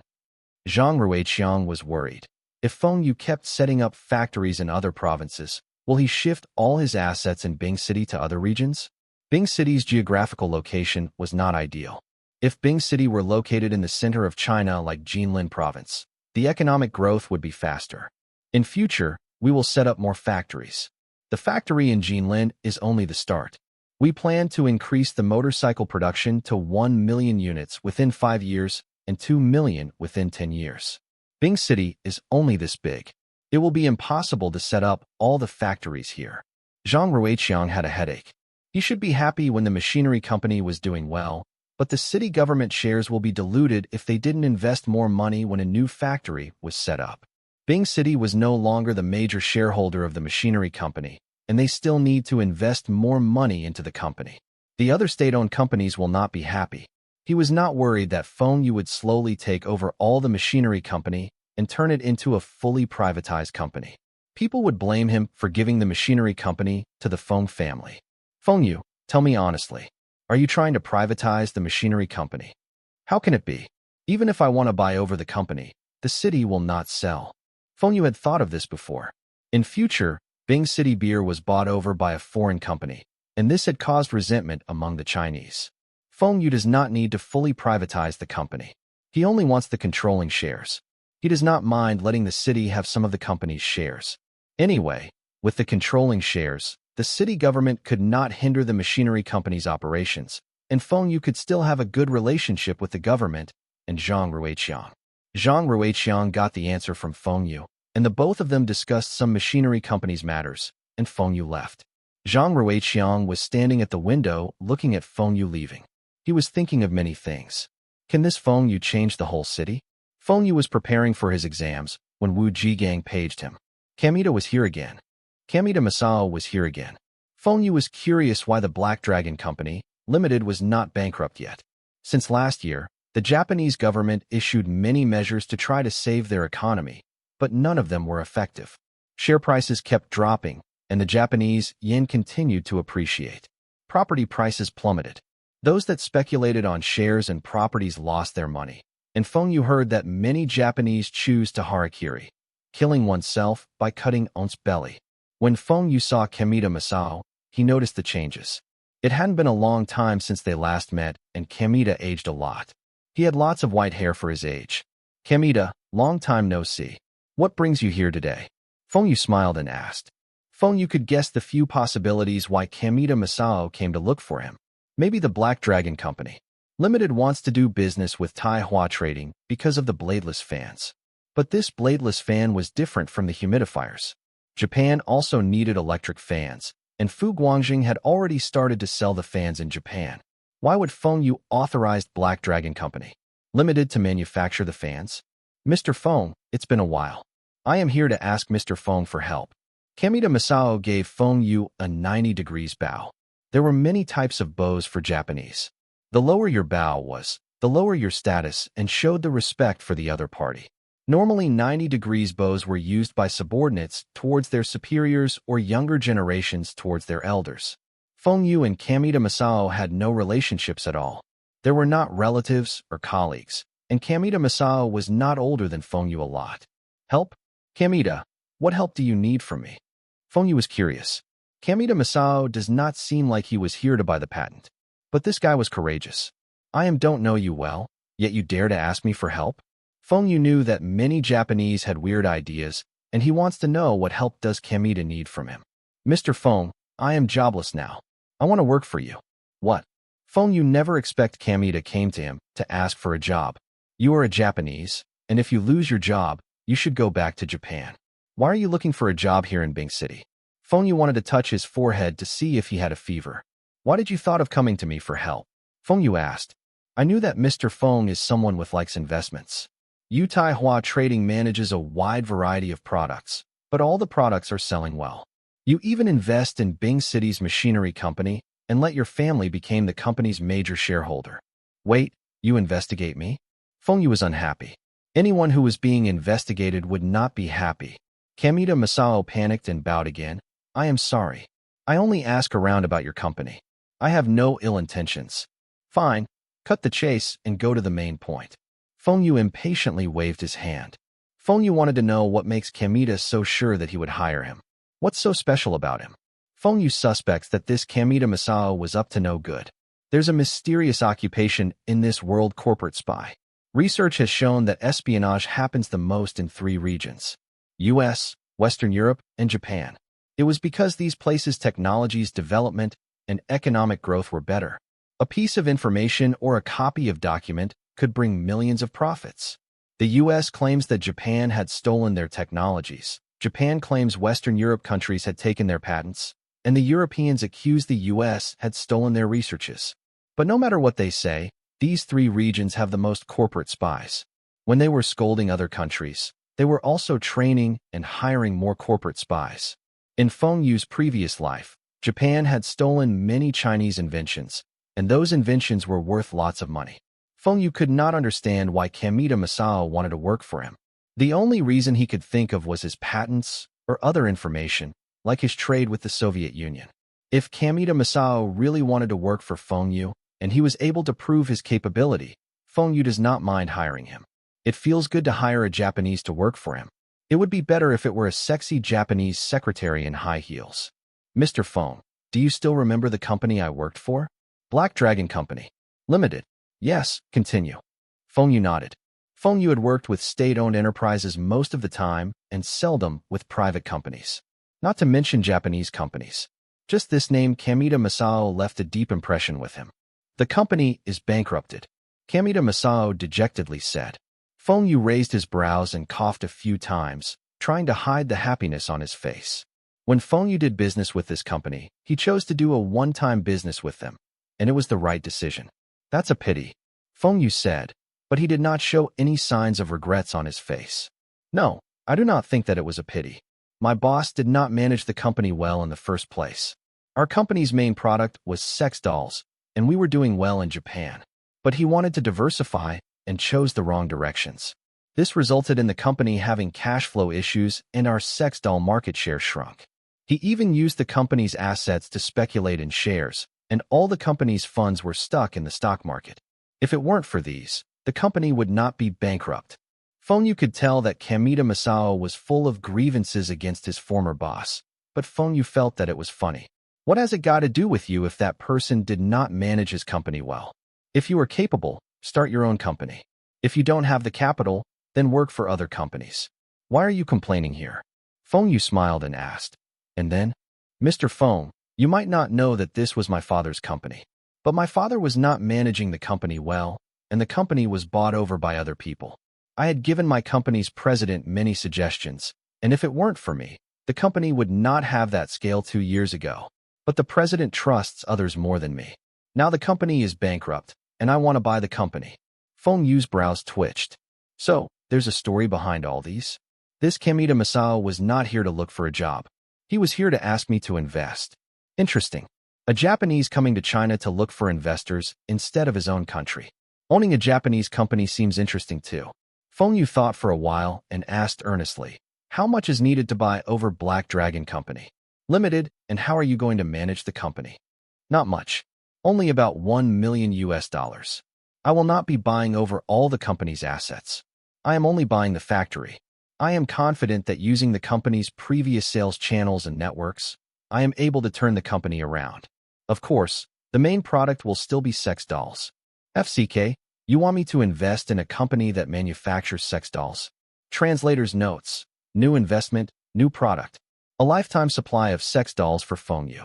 Feng Yu kept quiet after Kamita Masao finished talking. Feng Yu was deep in thoughts. Sex dolls would indeed be a profitable product in the future. Not only in Japan, in Taiwan, China, and even the whole of Southeast Asia and Europe.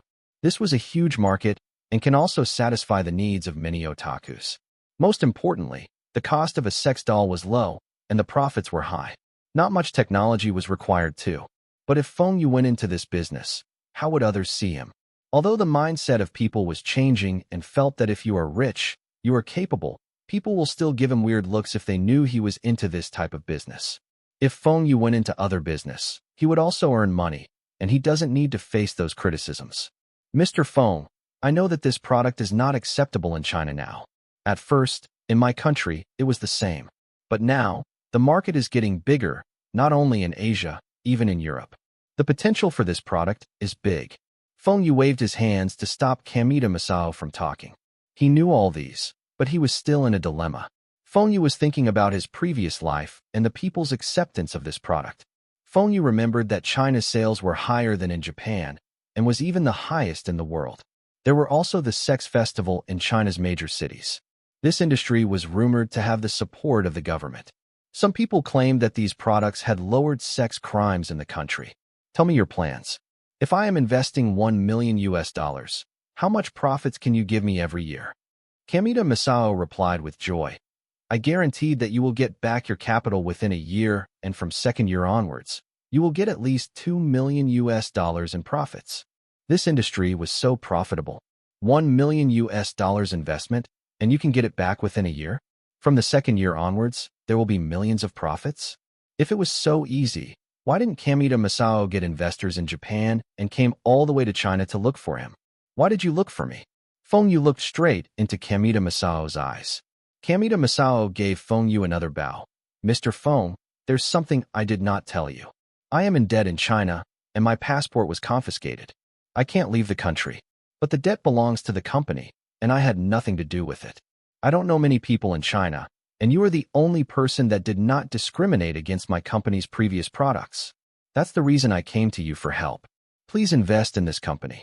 If you give me $1 million, I will build a sex doll empire for you. Damn, you and your family are the ones who want a sex doll empire. Feng Yu really wanted to tell Kamita Masao that he is discriminating against this industry now. Fine.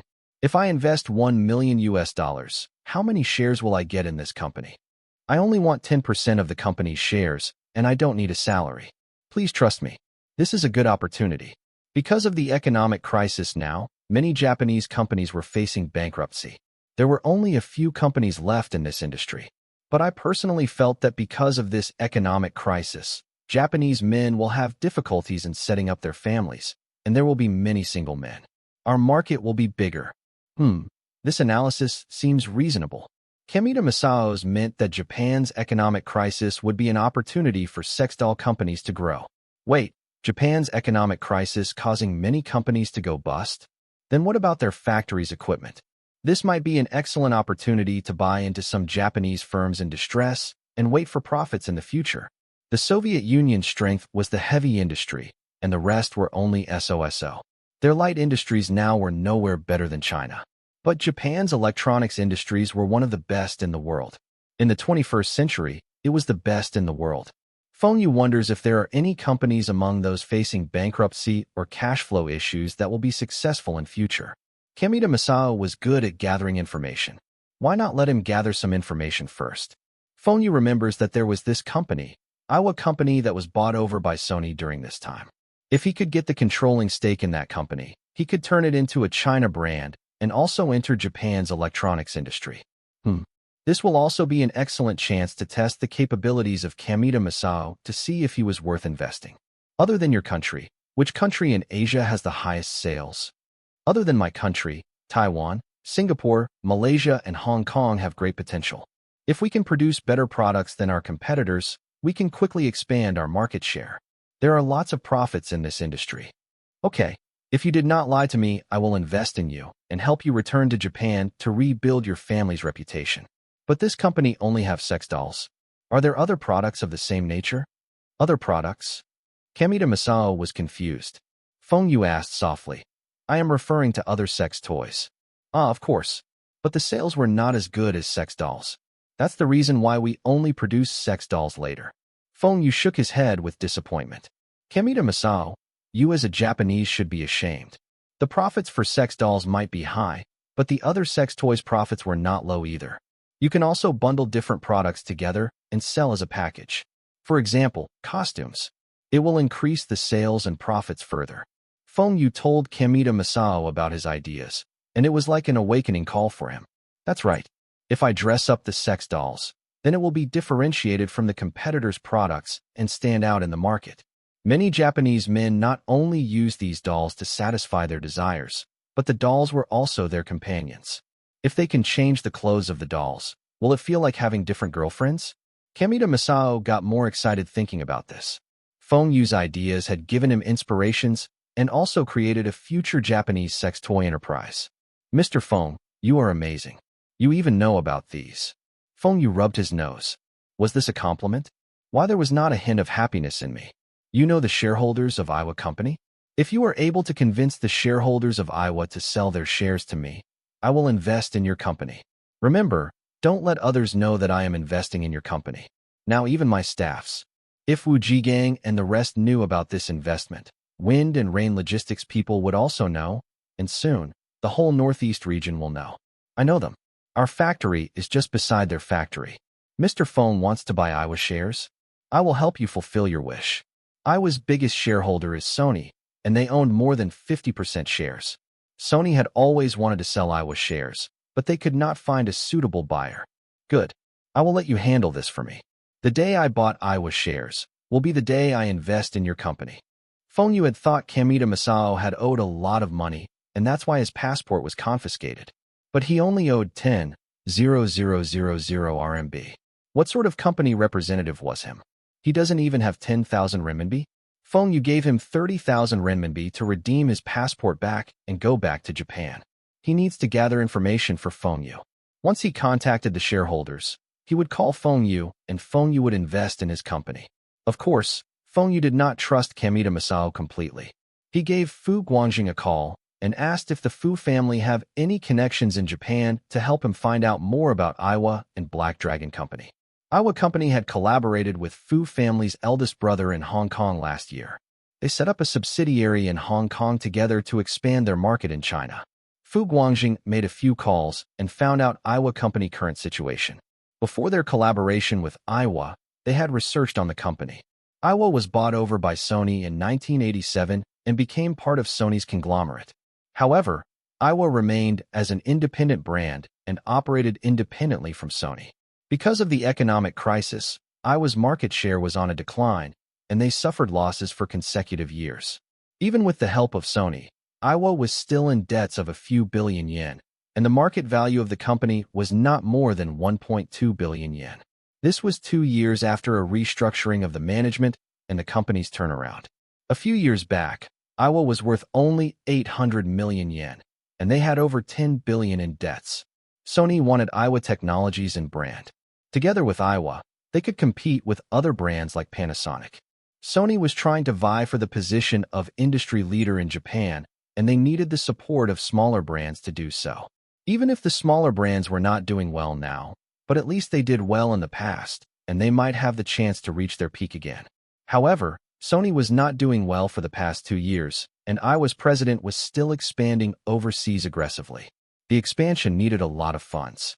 It was not sure how Aiwa's president convinced Sony, and Sony agreed to the expansion.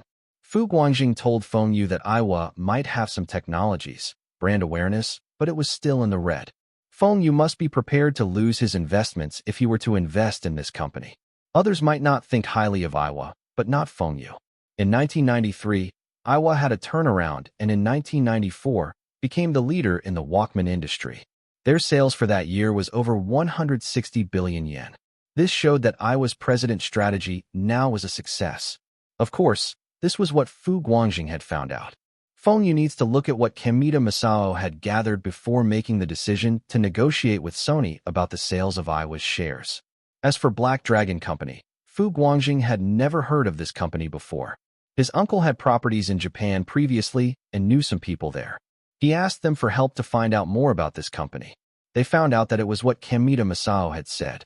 Black Dragon Company was not managed well and had rushed to diversify their products, resulting in cash flows issues. The company had applied for bankruptcy. The factory was seized by the bank, and the company had closed down. The company's chairman had also gone missing. Fu Guangjing could not find anything about Kamita Masao. It could be that he was too low-ranked and no one had noticed him before. Fengyu asked Fu Guangjing to contact Aiwa's shareholders. He expressed interest in Aiwa's shares and see if they were willing to sell the shares they owned. But the result was disappointing for Fengyu. The shareholders had no intentions of selling their shares.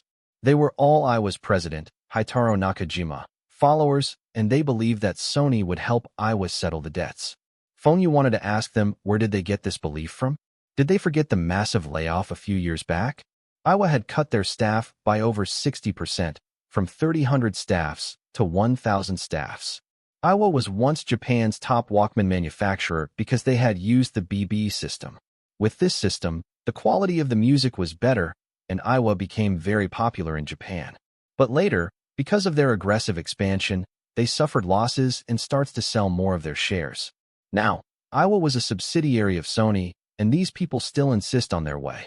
Fengyu knew that their persistence would pay off eventually, and after 2 years, Aiwa will return to its former glory. However, in 1995 Aiwa entered into the computer peripheral devices industry and went on a decline again. Kamita Masao had told Fengyu a piece of good news. Sony's vice president will be in China in another 2 days to look at China's market. Kamita Masao also found out that this vice president was the one that had supported Sony to invest in Aiwa. But now, Sony did not get any returns from this investment. The pressure was on this vice president, and the shareholders were unhappy with his decision. Aiwa had been losing money for consecutive years, and Japan's economy was not doing well. Even Sony's share prices were dropping. Sony had tried to sell Aiwa's shares openly, but only their competitors, Panasonic, was interested. Sony refused to sell the shares to them and would instead accept the losses.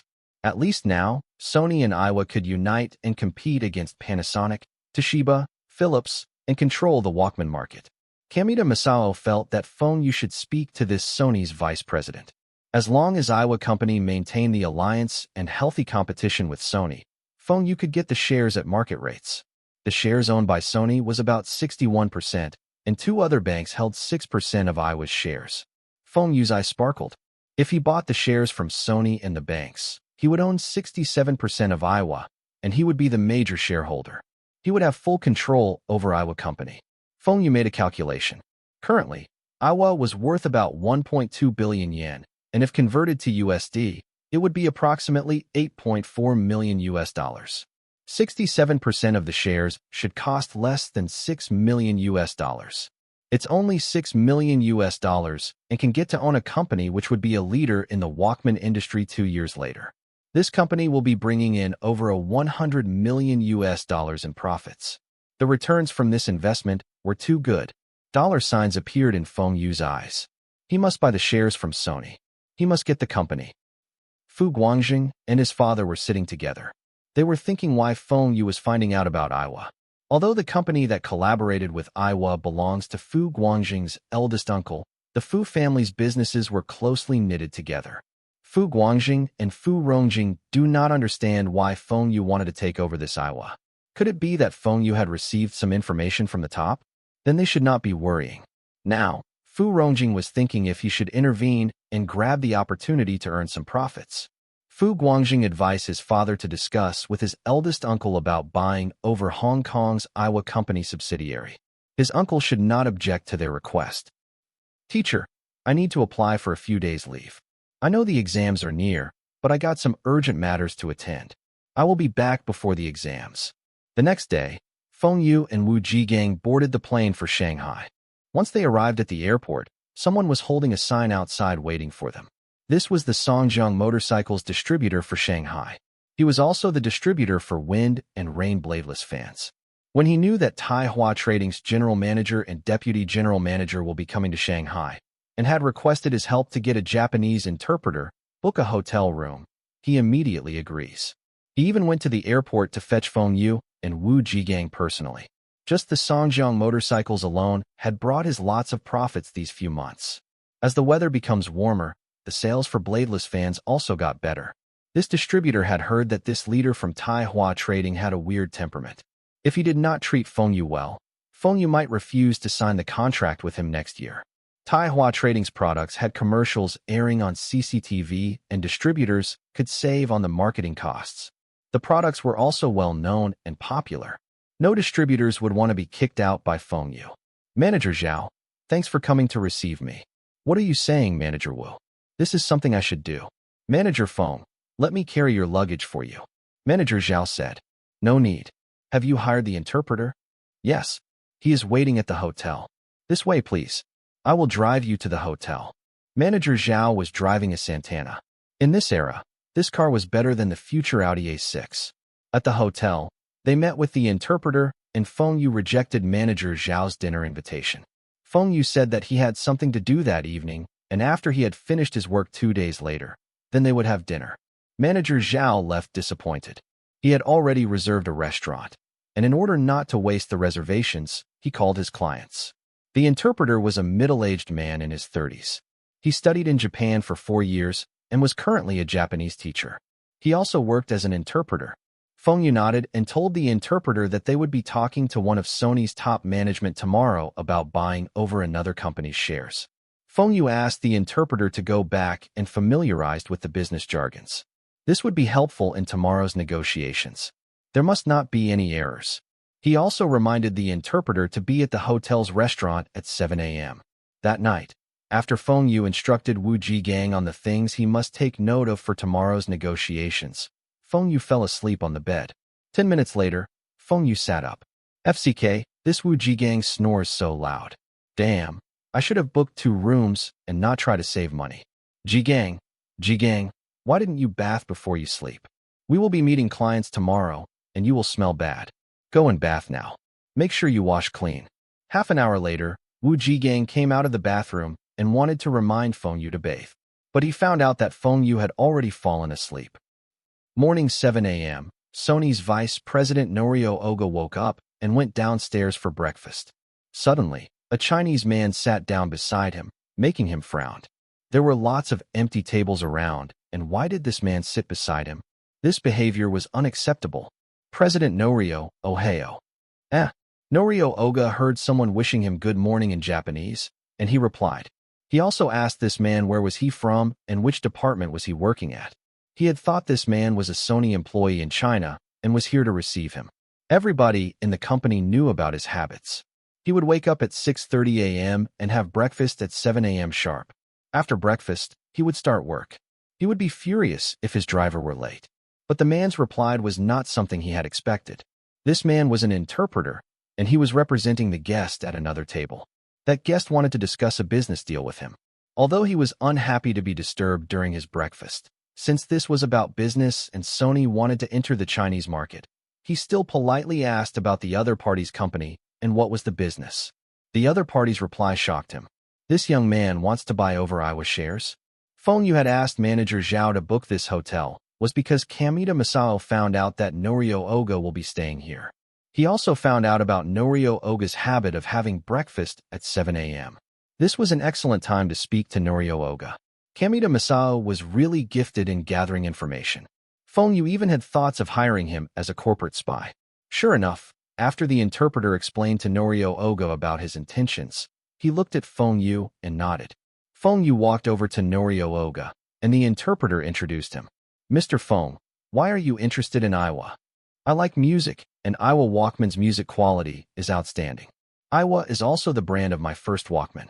I heard that Iowa was not doing well recently because of Japan's economy and was making losses these few years. Phone Yu continued. From what I know, last year September, your company had used $600 million to buy out U.S. Columbia Pictures, and this was Sony's biggest overseas investment. This investment also tied up Sony's funds. Early this year, your company's finance was in red, and this year, it will be a loss for your company. Sony could no longer take care of Iowa. I do not want a reputable brand like Iowa to be bankrupt. That's why I intend to buy over Iowa shares from Sony. Last year, Japan's economy was already in recession, but some big corporations were still going strong. For example, Mitsubishi bought New York's landmark, Rockefeller Center last year, and Sony bought Columbia Pictures. That time, the Japanese were still proud and had thought that the economic recession was only time being and will be over soon. With these big companies around, Japan would still be the world's second largest economy. It's just a matter of time before Japan overtake the U.S. Japanese companies could take over U.S. companies, and this could show the world how strong Japan was. The Americans could not do a single thing when Japanese firms buy over their companies. But they do not know that this was a conspiracy set up by the U.S. This was to create an economic bubble and wait for it to burst. Since Sony bought the so-called best movie company in the U.S., they found that the movie industry was not what they imagined. Columbia Pictures under Sony did not make any profits, but instead continued to make losses. Now, Sony's goal was to offload some bad assets to raise funds and hope to tide over this economic crisis. They believe that their future is bright, and they will become the world's best company and Japan will be the world's largest economy. Earlier this year, Sony had tried to sell Iowa shares, but it was all their competitors that showed interest. In order not to let the competitors become stronger, Sony rather suffers losses than to lose the market share to their competitors. But the recent 2 months, Sony's losses grew bigger. If it weren't for this, Sony would also not want to expand their market in China. They were just hoping that China's market could save Sony. Now someone wants to buy Iowa shares, and this was an excellent chance to offload this baggage. But Norio Oga needs to find out that if this Chinese man would sell Iowa shares to his competitors. Mr. Phone, you really know a lot about my company. I think we can have a good discussion. Sony only had an office in Shanghai and did not set up a subsidiary in China. Sony only enters the Chinese market aggressively after 1996. At Sony's office, Phone Yu was slightly disappointed. The office does not look like an office for a world-renowned brand. The machinery company had a more spacious office than this. This was because of the difference in mindset. The US and Europe would set up spacious and comfortable offices, and Japan and other Asian countries would try to make full use of their spaces. After all, Japan's property prices were the highest in the world for the past 2 years. In the future, China's property would be more expensive than Japan. Another reason was that Sony was cutting costs, and they even stopped hiring. They could only prevent retrenchment this year. Japanese firms had an interesting rule. It was similar to the future state-owned enterprises. The first employment contract would be more than 10 years, and the second contract will be lifelong, until retirement. Even if you did not perform well, you would not be asked to go. These types of companies also had a tradition of doubling the salary of male employees after they got married. The reason was that the male employees have to take care of his family, and his wife could stay at home to take care of the children. But if you used your family as an excuse for not doing your job well, the company can ask you to go. If the economy was not good, what would the company do? First, the company would retrench the part-timers and not those under lifelong employment. Among those retrenched, foreigners, mainly Chinese, made up most of the workers. Secondly, the company would have a talk with the employees to tell them about the company's difficulties and request to employees to resign on their own accord. The company would also offer some compensations. In 1987, Iowa Company had used this method for their retrenchment exercise, and they cut their employees from over 3,000 to about 1,000. Feng sat down in Norio Oga's office, and someone served them tea. Norio Oga, Mr. Feng, before we start the negotiations, I want to ask you, how much do you know about Iowa? Feng Yu briefly told Norio Oga what he knew about Iowa.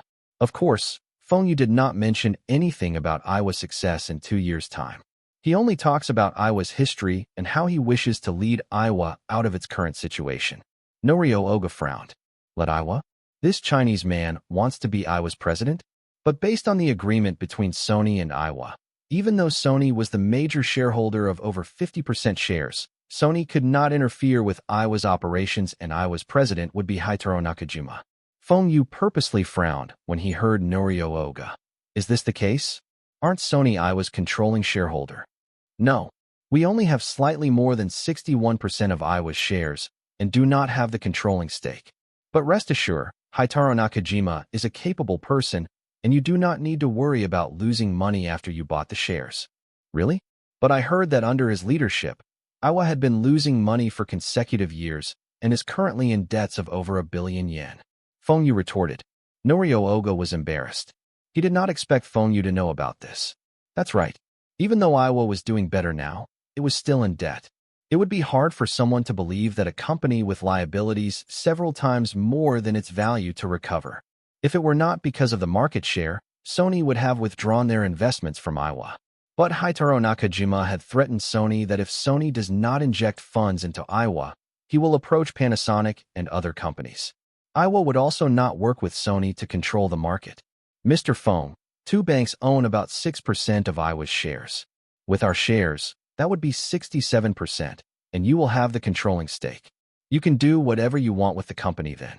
Feng Yu continued with a satisfied expression. So, Mr. Norio agrees to sell me Iowa's shares. Norio Oga replied with a difficult expression. Before we talk about this, I wish to discuss another matter with Mr. Feng. Which company do you think produces the world's best Walkman?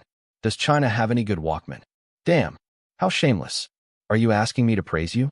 In Feng Yu's past life, he heard that many companies firmly believed their brands were the best, even when they were selling their brands. If the other party did not praise their brands, the company would not sell. For example, the sales of Volvo to Geely. Feng Yu did not expect the Japanese to act this way too. Currently, everybody knew that Iowa's music quality was better than Sony. Feng Yu said, Sony is number 1 and Iowa can only be considered one of the top 3. As for China, there are no quality Walkman manufacturers. Because of China's defense against spies, the tape recorder produced can only be considered a music player, and there was no record button. Now, this regulation was relaxed, but small portable music players still cannot have a recording function. Only China's Internal Security Bureau could use recording pens. Mr. Feng, I have no intentions to look down on China. But currently, Sony and Iowa are the world's best Walkman brands. Sony and Iowa have an agreement to work together as friendly competitors and to keep other companies like Panasonic and other brands out of the Walkman market. I hope you will continue with this agreement after we sell you Iowa's shares. Continue the alliance? That was what Feng Yu was hoping for. If Sony decided to inject more resources to capture the market share, they might suffer losses, but Iowa would be finished. Feng Yu's current strength was not enough to compete with an MNC like Sony. By working with Sony, he could compete with Panasonic, Toshiba, and other brands. The Walkman market currently was divided into three parts. Sony was the leader and controlled about 40% of the market. Aiwa was second and owns about 30% of the market share. The rest was divided among the rest of the companies. Fine. I agree with this brand alliance. Mr. Norio, still have any other questions? Can we start talking about the price of the shares? Feng Yu pretended to consider this condition and agreed. He would be an idiot if he did not accept. In 2 years' time, Sony would regret. The Walkman market would no longer be divided into three parts, and Aiwa alone would occupy more than 50% of the market, $20 million. I can persuade the shareholders to sell the Aiwa's shares owned by Sony to you. $20 million? FCK. You think I don't know about Aiwa's market value? Feng Yu could accept premium prices, but he would not accept an amount that was more than 3 times the value. Mr. Norio, Aiwa's debt is not a small amount. If you are able to clear Aiwa's debt now, I can accept $20 million. Aiwa's market value is not even 1.2 billion yen, and how did you come up with $20 million? If you include Aiwa's debt in it, then $5 million is my highest offer. Based on the shares proportions, Sony would be responsible for over $15 million in debts, and the shares were worth about $6 million. Feng Yu's offer was also too low. Norio Oga laughed embarrassedly. Mr. Feng, we will not pay the debts. Our company's finance is currently under a lot of stress. But $5 million for Aiwa's shares. We cannot accept anything lower than the market value. How about $10 million? I can convince the shareholders and sign the sales contract with you as soon as possible. Mr. Norio, you sure you are able to convince the shareholders? There should be no problems. Norio Oga was thinking, Feng Yu does not know how badly those shareholders want to sell off Aiwa's shares. When he suggested to buy over Aiwa complete and inject funds into the company for the second time, he was scolded by the shareholders. Then I will increase my offer slightly. $6 million. One party wished to buy badly, and the other party wanted to sell since ages ago. The negotiations went smoothly, and in less than an hour, the final price was settled. $7.2 million. The price was about 20% more than the market value, but compared to the Aiwa's profits in 2 years' time, it was a small amount. Feng Yu and Norio Oga did not sign the contract after their discussion, as Norio Oga still needs to report this matter to the board. After the board of directors agreed, then he would sign the contract with Feng Yu. Norio Oga promised Feng Yu that it would not be difficult to get the approval. Feng Yu also felt that it should not be a problem. Aiwa had reduced its debt these 2 years, but the amount it owned was still a lot compared to its market value. Aiwa even wanted to build new factories, and the debt will increase further. Haitaro Nakajima's management had made lots of Sony shareholders unhappy. You are already in debt, and yet you still want to expand? Sony was also not doing well in the past 2 years, and they had no reason to refuse Feng Yu's offer. Norio Oga promised Feng Yu that he would get back to Feng Yu within 1 week and would come over to China to sign the contract. Feng Yu happily returned to Bing City to prepare for his final exams. After he entered art stream, he needs to memorize more things, but this was what Feng Yu was good at. With his knowledge from his previous life, Feng Yu's results were much better than his first year. The form teacher was standing in front of the class, encouraging the students. He was telling the students to not be nervous about the exams when Feng Yu's pager beeped. Before the teacher asked Feng Yu to stand outside the class, Feng Yu walked out of the classroom. The rest of the students knew that Feng Yu would not obediently stand outside the class. Once Feng Yu was out of the class, he would disappear. The newspaper. Read the newspaper now. Li Shiqiang was shouting excitedly over the phone. Mr. Sun, do you have today's newspaper? Me? I only read last week's papers. If you want to read today's papers, you can go out of the school, and there's a newspaper stand on the left after the first junction. The school's newspapers were only for the school's leaders. After the leaders finished reading, it would be passed on to the teachers and then passed to Mr. Sun. Feng Yu ran out of the school for the newspaper stand. Found it. The state had decided to establish a stock exchange at the end of August to early September. The 18 companies which will be the first batch of companies nominated to be listed are Vacuum Electronic. The stock exchange was set up earlier than before. 18 companies were going to be listed on the stock exchange. Feng Yu remembered that only 13 companies were listed in his previous life. Among these 13 companies, 8 were from Shanghai and 5 from Peng City. These 13 companies were later known as Shanghai 8 and Peng 5 shares by the investors. It was because these 13 shares were like being possessed, and the prices kept soaring. When Feng Yu was acquiring the shares, his main priority was these 13 companies' shares. But he also bought other shares as those companies would be listed too. The coming year would be China's first bull market. Feng Yu felt that these 13 shares would rise at least 8 folds and vacuum electronics would increase over 20 times. Because of the other stocks, Feng Yu told Li Shiqiang and the rest that the profits will range from 3 to 5 folds. But now, if the number of listing companies increases, then he might be earning even more. The state had chosen more companies to be listed might be due to their studies that the stock market could stimulate the country's development. If it were only 13 companies, there would be too little shares. At least, Feng Yu could tell that the economists now were more willing to take the risk than his previous life. But there might be another possible outcome. Now, more companies were being listed, and investors had more choices. There might be the possibilities that some stocks might not rise so fast. But Feng Yu had researched on China's current policies, and there was not much different from his previous life. The policies were encouraging people to invest in financial instruments, increase spending to promote economic growth. So, the stock market now would be as prosperous as his previous life. The share prices will rise. Feng Yu now have over 200 million worth of shares, and it was not enough for him to be a big player. On this day next year, Feng Yu's shares would bring him profits of more than 3 times his investments. It was not easy to be a big player now. Transactions were done in person, and if the transacted amount were too significant, it would be easy to attract unwanted attention. What if some government officials took notice of Feng Yu? Feng Yu's strategy was to wait. The stock exchange had just started, and there are only a few million RMB worths of transactions daily. In Feng Yu's previous life, the stock market boom happened only after the Great One gave a speech during his visit to the South. It was in 1992, around May.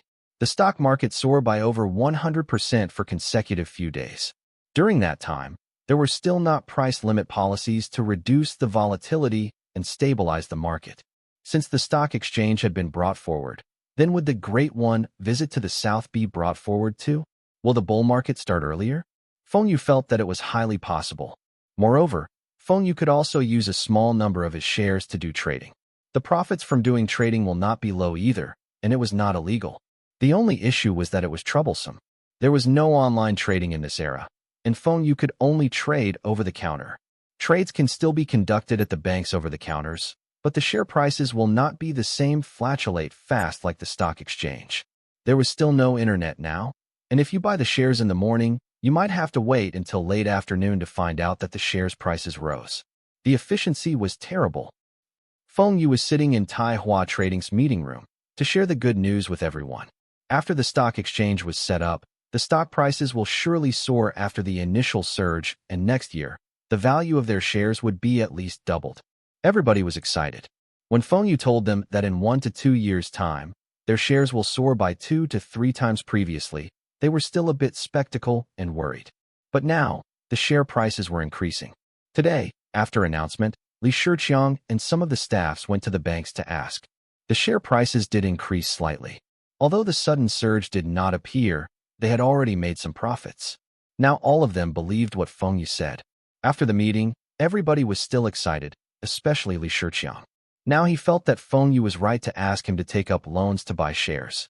The interest from the loans cannot be compared to the increase in stock prices. He was now eagerly waiting for the completion of the stock exchange.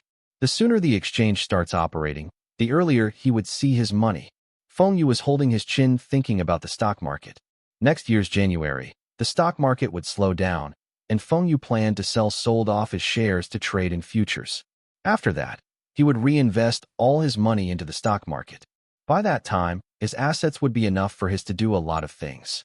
Norio Oga returned to China, and he flew straight to Bing City. The Sony board of directors had agreed to sell all their iWish shares at $7.2 million to Feng Yu. They were pleased with Norio Oga's negotiation with Feng Yu. They were able to maintain the alliance to prevent competitors from getting more market share, and also offload a burden. Moreover, the buyer was a Chinese. He had shown great interest in this Japanese brand. This made them felt proud, and they think that the Chinese were not good at doing business. Haitaro Nakajima, president of Aiwa Company, had also come to Bing City with Norio Oga. Haitaro Nakajima was disappointed and angry when he heard that Sony would be selling their shares. He felt that the Sony shareholders had no foresight and could not see their efforts and innovations. But no matter how he protests, he can't change their decision. This trip to Bing City was to meet with Aiwa's new major shareholder, and he was hoping that he could still be the president of Aiwa. He also does not want this new shareholder to affect the company's strategy. This strategy was Aiwa's opportunity to turn around. Mr. Norio, welcome again to China. Have you brought the contract? Is the contract draft in 3 languages, English, Chinese, and Japanese, as per my request? Of course. You can let the others check the contract first. Let me introduce you Mr. Haitaro Nakajima, president of Aiwa Company. He is here today to visit you. Haitaro Nakajima was a middle-aged man in his 40s. He looks full of drive, but the only shortcoming was his bald spot on the top of his head. The bald spot made him look like someone that would appear in Sola Always movies. Mr. Feng, how do you do? I am Haitaro Nakajima. I hope we can work together to bring Aiwa out of its present situation. Haitaro Nakajima had said Ai Hua instead of Aiwa. There was the Chinese pronunciation of Aiwa. At first, Feng Yu was still unhappy that Haitaro Nakajima did not bow to him when they met, but now, Feng Yu was smiling.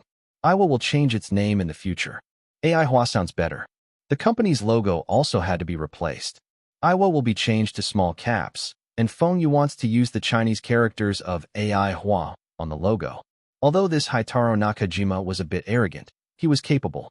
Feng Yu liked capable people. His favorite Walkman brand from his previous life belongs to him now. This feels good. Mr. Haitaro, did Mr. Norio tell you that I will not interfere with Aiwa's operation? You can continue with your plans, but I have a request. Before the company starts any mass production of any new product, you must send me a sample. Once I agree, then you can start the production. Only this request? Haitaro Nakajima was overjoyed. This meant that Feng Yu would let him remain as the president of Aiwa. The company would also stick to his development plans. If his plans succeed, he can prove to Sony's directors that they had made a huge mistake of selling Aiwa's shares. As for Feng Yu wanting a sample, he felt that it was because this young man wants the latest product. He was confident about the new products developed by the company. Everybody who was into Walkman said their Walkman was the best. Mr. Feng, there will be no problems with your request. Later this year, Aiwa will be launching new products, and I had brought 2 samples with me as presents for you. Feng Yu looked at the Walkman. These were Aiwa's iconic J-series models. It comes along with the popular D8 earphones. This was the product that would change Aiwa's fate. A familiar melody started, and Feng Yu thought that it was Teresa Tang's Walking Down the Road of Life, but it turned out to be a Japanese song. Feng Yu guessed this was one of the original songs, which Teresa Tang sang the Chinese version. The music quality was indeed outstanding. Mr. Haitaro, Aiwa had set up a subsidiary company in Hong Kong. Are you going to enter the Chinese market with this company? That's right. But this Hong Kong company not only targets China market, it also targets the whole of Southeast Asia. In the future, we also have the intentions of setting a branch factory in Malaysia. This should happen later this year or early next year. My men are already in Malaysia looking at the location of the factory. Feng Yu was touching his chin. He decided that he would get China's distribution rights for himself after he had signed the contract. Whether if it was the Japanese or Hong Kong's Fu family, no one could compare with Feng Yu on China's market. Since he had bought Aiwa's shares, then Feng Yu must turn the company around fast and make Aiwa a Chinese brand. The 3 of them chatted for a while, and Feng Yu's lawyer, who was checking the contract, walked over and whispered into Feng Yu's ears. Feng Yu noticed Norio Oga understands English the last time they met. So, Feng Yu requested the contract to be in 3 languages. This way, it would be difficult for the Japanese to change some of the contents of the contract. Regardless of the language, the contract would be bounded by law. Because of this contract, Feng Yu hired several lawyers to cross-check the contract. They would inform Feng Yu immediately if they find any parts of the contract suspicious. Feng Yu had promised them rewards ranging from 1,000 to 10,000 renminbi for finding loopholes in the contract. With such attractive rewards, The lawyers looked through the contract seriously, hoping to get that reward. There were no problems with the Chinese version contract, but the Japanese and English versions had some issues. The terms were restricting some of Feng Yu's interests.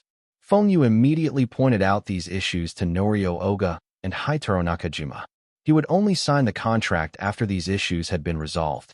Haitaro Nakajima and Norio Oga exchanged looks and asked his men to amend the contract. Haitaro Nakajima was Aiwa's shareholder and one of Aiwa's founder, but when Sony bought over Aiwa, he was offered a position in Sony. This time, Sony had sold Aiwa's shares, and they even removed Haitaro Nakajima's position in Sony.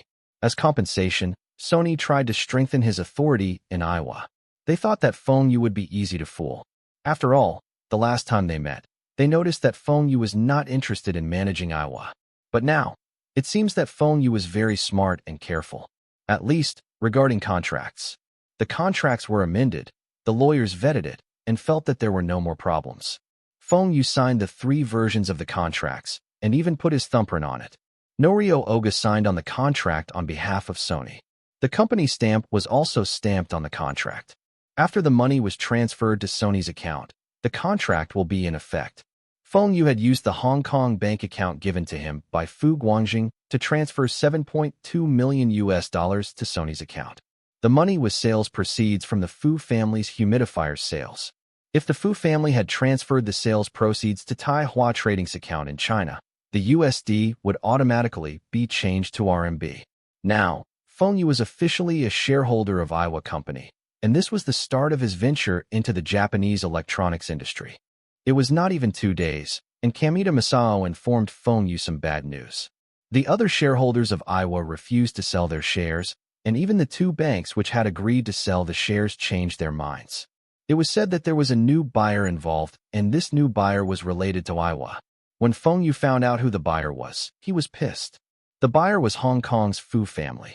The last time Feng Yu spoke to Fu Guangjing still advised Feng Yu not to buy Aiwa's shares as Aiwa was heavily in debt. But the Fu family bought Aiwa's shares after that. They were not afraid of the debts owed by Aiwa.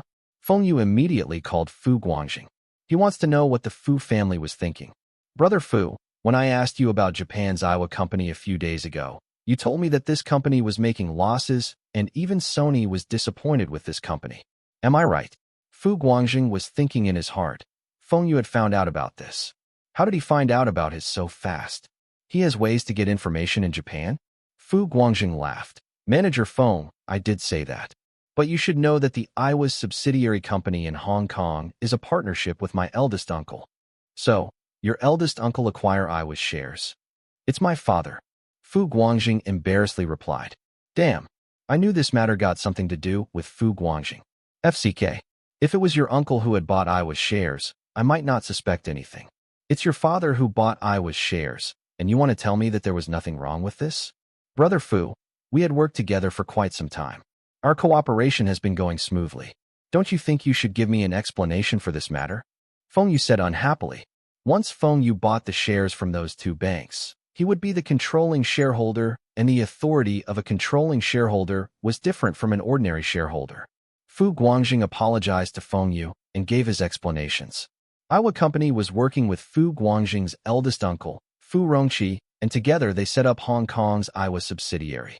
The primary purpose was to make use of the Fu family's distribution channels to market Aiwa's Walkman in Southeast Asia and to open up China's market. But Fu Rongqi had placed most of his focus on the financial market and did not really care about Aiwa Company. He also receives news that Sony wanted to sell Aiwa's shares, and he felt the Walkman market would not do well. But recently, Fu Guangjing's father, Fu Rongjing, felt the Chinese market have potential or felt that Feng Yu had good foresight. When he heard that Feng Yu was buying Aiwa's shares from Sony, he discussed with Fu Rongqi about buying over Hong Kong's Aiwa subsidiary.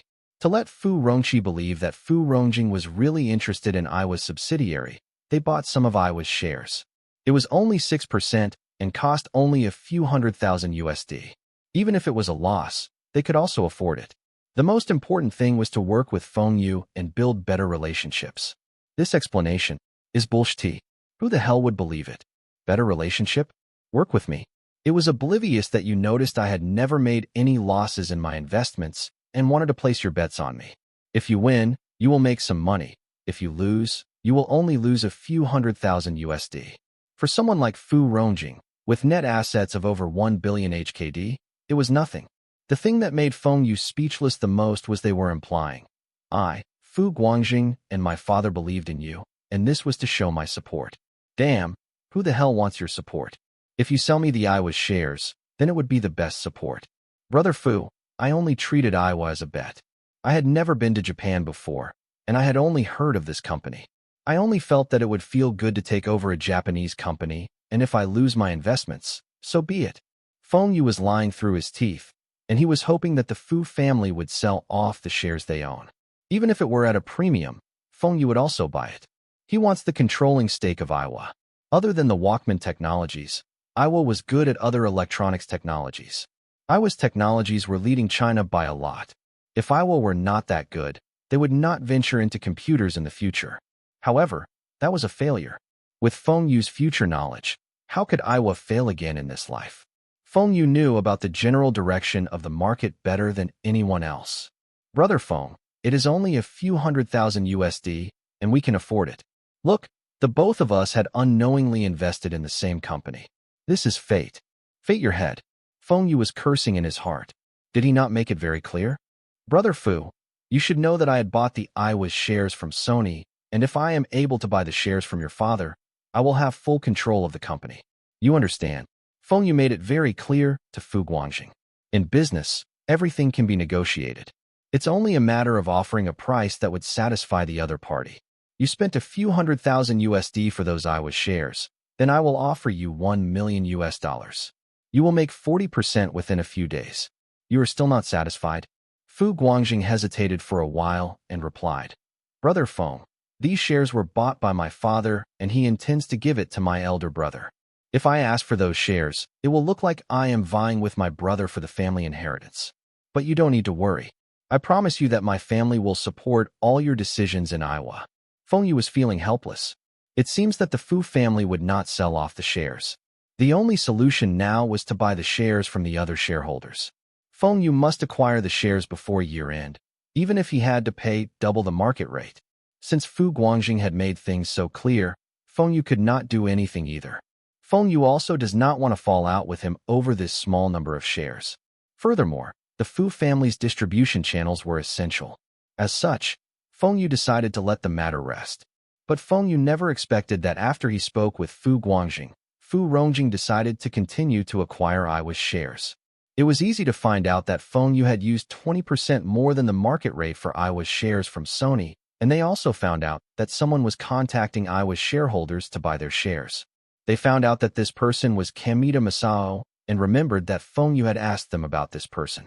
After some analysis, they concluded that this Kamita Masao might be working for Feng Yu, but Feng Yu did not trust him completely. That was the reason why Fu Rongjing decided to continue to acquire Iowa shares even at a premium price. Feng Yu could not buy the shares, but that does not mean the Fu family cannot get it. Even with lots of money, it does not mean that you will be able to acquire those shares. The Fu family starts to get people to spread rumors about Iowa in Japan. Sony had given up on Iowa, and this tells a lot about Iowa.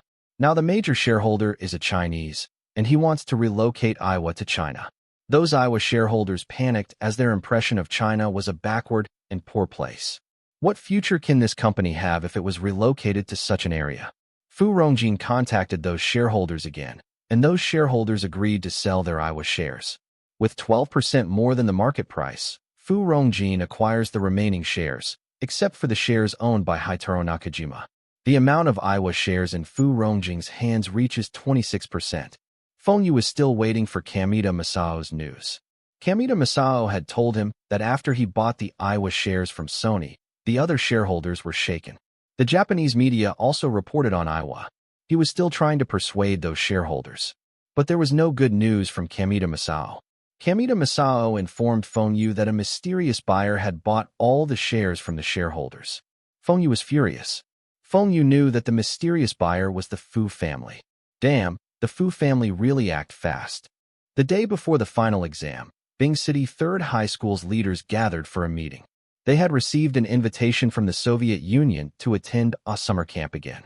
Last year, around this time, Sun Wenhai was still the vice principal, but this year, he was promoted to the principal. This was due to his capability and his connections. But the main reason was Feng Yu.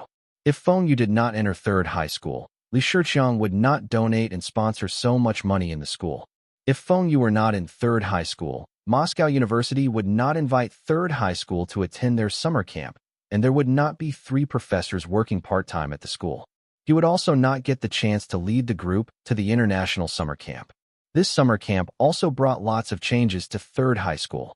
For example, the old principal was transferred to the city's education department to take on the position of deputy chief, and the school's party secretary was not recommended by the former principal to take over the principal due to the incident with the summer camp name list. Instead, Sun Wenhai was promoted to principal. Sun Wenhai was grateful to Feng Yu and took special care of him.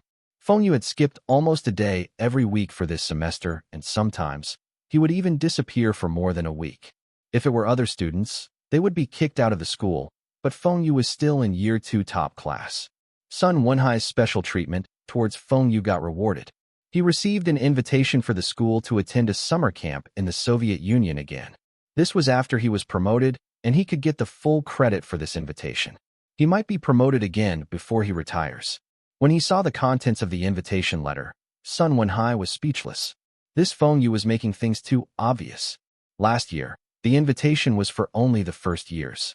This year it should be the same, but this year, the invitation was for the second years. The invitation was based on which year Feng Yu was in. Sun Wenhai had thought that this year would still be inviting the first year. This was something that third high school had. But it seems that last year was the first year. This year was the year 2 students. And will there still be invitations next year? He wants to talk to Feng Yu to try and make this summer camp invitation a yearly event. This cannot be stopped after Feng Yu graduate from this school. What puzzled Sun Wenhai was the itinerary that came along with the invitation letter. Other than Moscow, the students still need to go to Kiev. It stated that this camp was jointly organized by Kiev University. He had never heard of summer camps that was jointly held by 2 universities. This was something new. Luckily, this time, the theme of the camp was stated, unlike the previous year. The theme for this year's camp was literature. Fine. Bing City Third High School was also not weak in literature. This was at least better than last year's arts. This year's invitation was the same as last year. There were 10 slots, but this time, only Feng Yu's name was in the invitation. Sun Wenhai was pleased with this arrangement. He does not want to let Wen Dongjun and the others go for this camp. The remaining 9 names can be given to his connections. Attending this summer camp once was enough. Feng Yu had wanted for his resume to look better and get additional marks for his high school exams, or receives a guaranteed place in the university. Feng Yu participated in this camp was because he wants to go to Kiev along the way. Kirilenko had helped him contacted the Soviet Union banks. The examinations continued, and Feng Yu was able to perform well. To Feng Yu, art subjects were easier than science subjects. The second day after the exams, Feng Yu drove the 3 others back to the district. This summer camp, the other 3 will not be attending. Son, eat slowly. You look like you have been starving for days, Zhang Muhua said, while serving a bowl of soup to Feng Yu. These few days, I had been eating the school's canteen food. It's horrible. Mum's cooking is still the best. There was no choice. His sister had given birth, and according to Chinese traditions, she needs to be confined. During her confinement, she was not allowed to leave the house and got to rest on the bed. After there was a baby in the house, the baby will pee every now and then, and the adults got to change diapers. There was a strong urine smell in the house, and even if Li Shiqiang's mother had cooked dinner, Feng Yu and Wen Dongjun had no appetite and rather eat in school. Eat more if you think it is nice. This holiday, don't return to Bing City and stay at home. Mum will cook your favorite dish every day. I can't. I need to go to the Soviet Union in another 2 days. There is another summer camp, and I was invited. I need to go. Summer camp was a good reason to handle his parents. Summer camp again? You are invited? Then you must go. You have your dinner while I ask MDM Wang to teach me how to knit a sweater. When Zhang Muhua heard that her son was invited to attend the summer camp in the Soviet Union, she was overjoyed. She grabbed a half-knitted sweater and left the house. Feng Yu had seen this half-knitted sweater 6 months ago. It still looks the same, and there was no progress at all. What was considered successful in the eyes of the older generations? It can be education. being a teacher or professor and being respected by others. It can be attending university and being assigned to a government agency to be a leader there. It can be going overseas and been to places where others have not been to. But no matter what, being rich was never considered successful. In the past, Feng Xingtai and Zhang Muhua wanted to earn more money for the family. It was not to be envied by others. They only wanted to improve their living conditions and let their children have better lives. Now, their family had become the district's wealthiest family. This was something they had not dreamt of in the past. They contended with the money they have now. There was enough to put food on the table, and they have a roof over their head. They were able to drive a small car around and still own a pig farm and a food processing factory. If they sell their farm and factory, they do not need to worry for the rest of their lives. Their only regret was that both of them did not attend university before. Even their daughter did not attend university. Now, this responsibility, the whole family's hopes, lies on Feng Yu's shoulders. Feng Yu did not disappoint them too. He had entered the city's best high school. The residents of Bing City and Longjiang Province knew that Bing City's third high school represents the entry ticket to universities. Feng Xingtai and Zhang Muhua were also proud that Feng Yu had been invited to the summer camp organized by the Soviet Union's universities. This was the summer camp organized by the Soviet University, and Feng Yu had attended once before and will be attending it for the second time. This means that their son is the best student in third high school. In the future, he can surely enter a good university in Beijing and will be a leader. Feng Yu was targeting a prestigious university in Beijing. But it was not because he wanted to be assigned to some government departments to be government officials. He wanted to befriend some capable students and recruit them for his company. In the future, there will be a batch of successful businessmen from prestigious universities. It does not mean that there were no successful businessmen from other universities. For example, Ma Yun was one who struggled to enter a university. But one got to admit that the chances of the students from prestigious universities becoming successful was higher. It was because they were already ahead on the starting line. When Feng Yu enter university, he will undoubtedly meet those successful businessmen from his previous life. Come, let Brother Feng lead you. 1 week later, Feng Yu returned to Bing City and boarded the plane for Moscow. Once again, Kirilenko drove his car into the airport and picked up Feng Yu.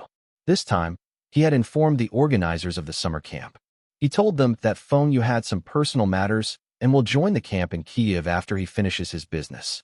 The Moscow University and Kiev University were fine with this. Bing City's third high school also don't mind. Before they depart, the principal had instructed the leader of this camp to not restrict Feng Yu. The city government knew that this would be another opportunity to visit the research facilities in Moscow and had wanted to send some university professors over. Last year, the 3 professors who had brought back those data had helped them in their researches and saved a significant amount of research funds.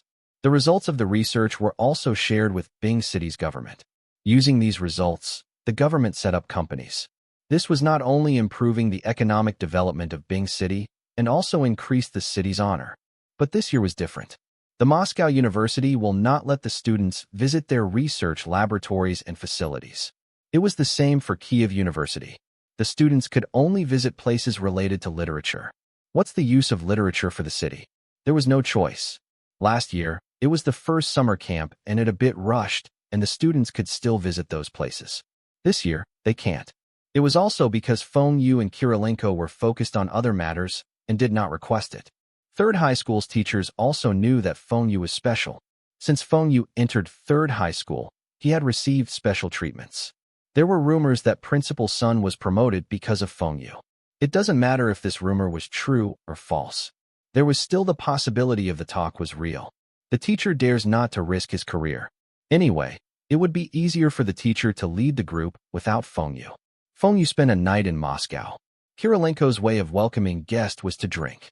If you are a man, drink. The next day, on the way to the airport for the flight to Kiev, Feng Yu was still feeling dizzy. He had only drunk less than half of what Kirilenko had drunk. But he sobers up on the plane.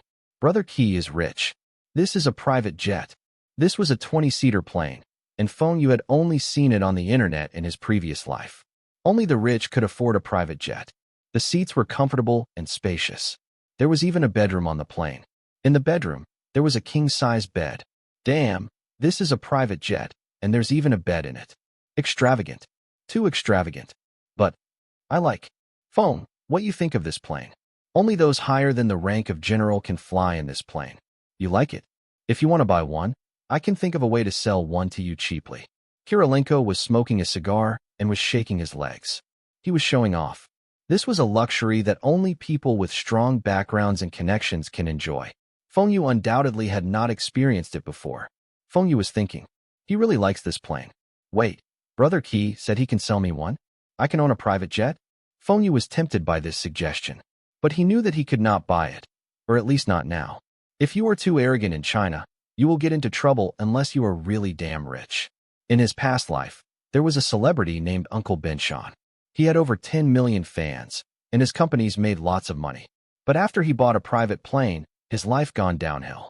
Although he was not bankrupted, he was no longer in the limelight. Fengyu suppressed his desire and lied to Kirilenko. I don't like these types of planes. Really? When he said this, he was looking around the plane. The plane took off, and after a while, the stewardess came to them to inform them that they can unbuckle their seatbelts. Kirilenko stood up and walked towards a corner of the cabin. Fengyu suddenly realized that there was a beautiful stewardess on board the plane. Damn, there's even a minibar on the plane. Kirilenko really knows how to enjoy life. Feng, there's still about an hour until touchdown. You want a glass of Folka? Kirilenko asked. Fengyu's face changed color and hurriedly rejected his offer. Brother Qi, I really can't drink anymore. Is there fruit juice? I will have a glass of fruit juice. Stop joking. I know you well. If I say I can drink one glass, you will pour me the whole bottle. Fengyu can't accept this type of hospitality. Fengyu finished the glass of juice in one gulp. The juice also clears his mind slightly. Kirilenko noticed that Fengyu kept looking at the bedroom and raised his eyebrows. He signals to the stewardess and whispers something to her. The stewardess looked at Kirilenko and then looked at Fengyu. She bit her lips and nodded. Mr. Feng, do you want to rest in there? The stewardess walked over to Fengyu and softly said to him in his ears. Her hot breath was blowing into Fengyu's ears. Ticklish. Fengyu moved aside and excitedly asked, Really? Follow me. The stewardess leads Fengyu towards the room with the king-size bed. Kirilenko, who was standing not far away, had a naughty smile on his face. Click. The bedroom's door was locked by the stewardess. Fengyu was shocked. What's this? I want to take a nap, and I can understand if you lock the door. But please leave the room first. Mr. Feng, let me help you take off your clothes. The stewardess reached over and helped Fengyu to unbutton his clothes. She had seen Fengyu's eager look earlier. Fengyu immediately stepped away from her, but fell on the bed. What does she want from me? The stewardess had a charming smile when she saw Fengyu was taking the initiative by climbing onto the bed. She starts to unbutton her uniform. Fengyu immediately grabbed her hands. Although he was still a virgin in this life, he had a wife in his previous life. If he still does not know what was going on, he would be an idiot. The stewardess had stayed in the room after leading Fengyu in, and Kirilenko should know about this. He did not knock on the door. That means that he had arranged this. Damn, I only want to take a nap on the bed, and I do not want to bed this stewardess.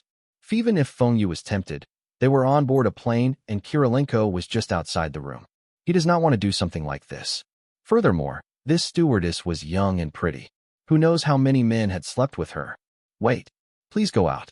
I had drunk a lot yesterday. I am not interested. The stewardess froze. She was only 18 years old, and she knows she was very attractive. This Mr. Feng was not interested in her.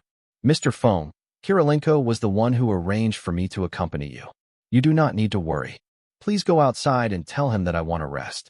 Close the door when you leave. Fengyu replied firmly. The stewardess walked out disappointed. She could not get the 1,000 rubles Kirilenko promised her. But Kirilenko's instructions were very clear. She must make Fengyu happy.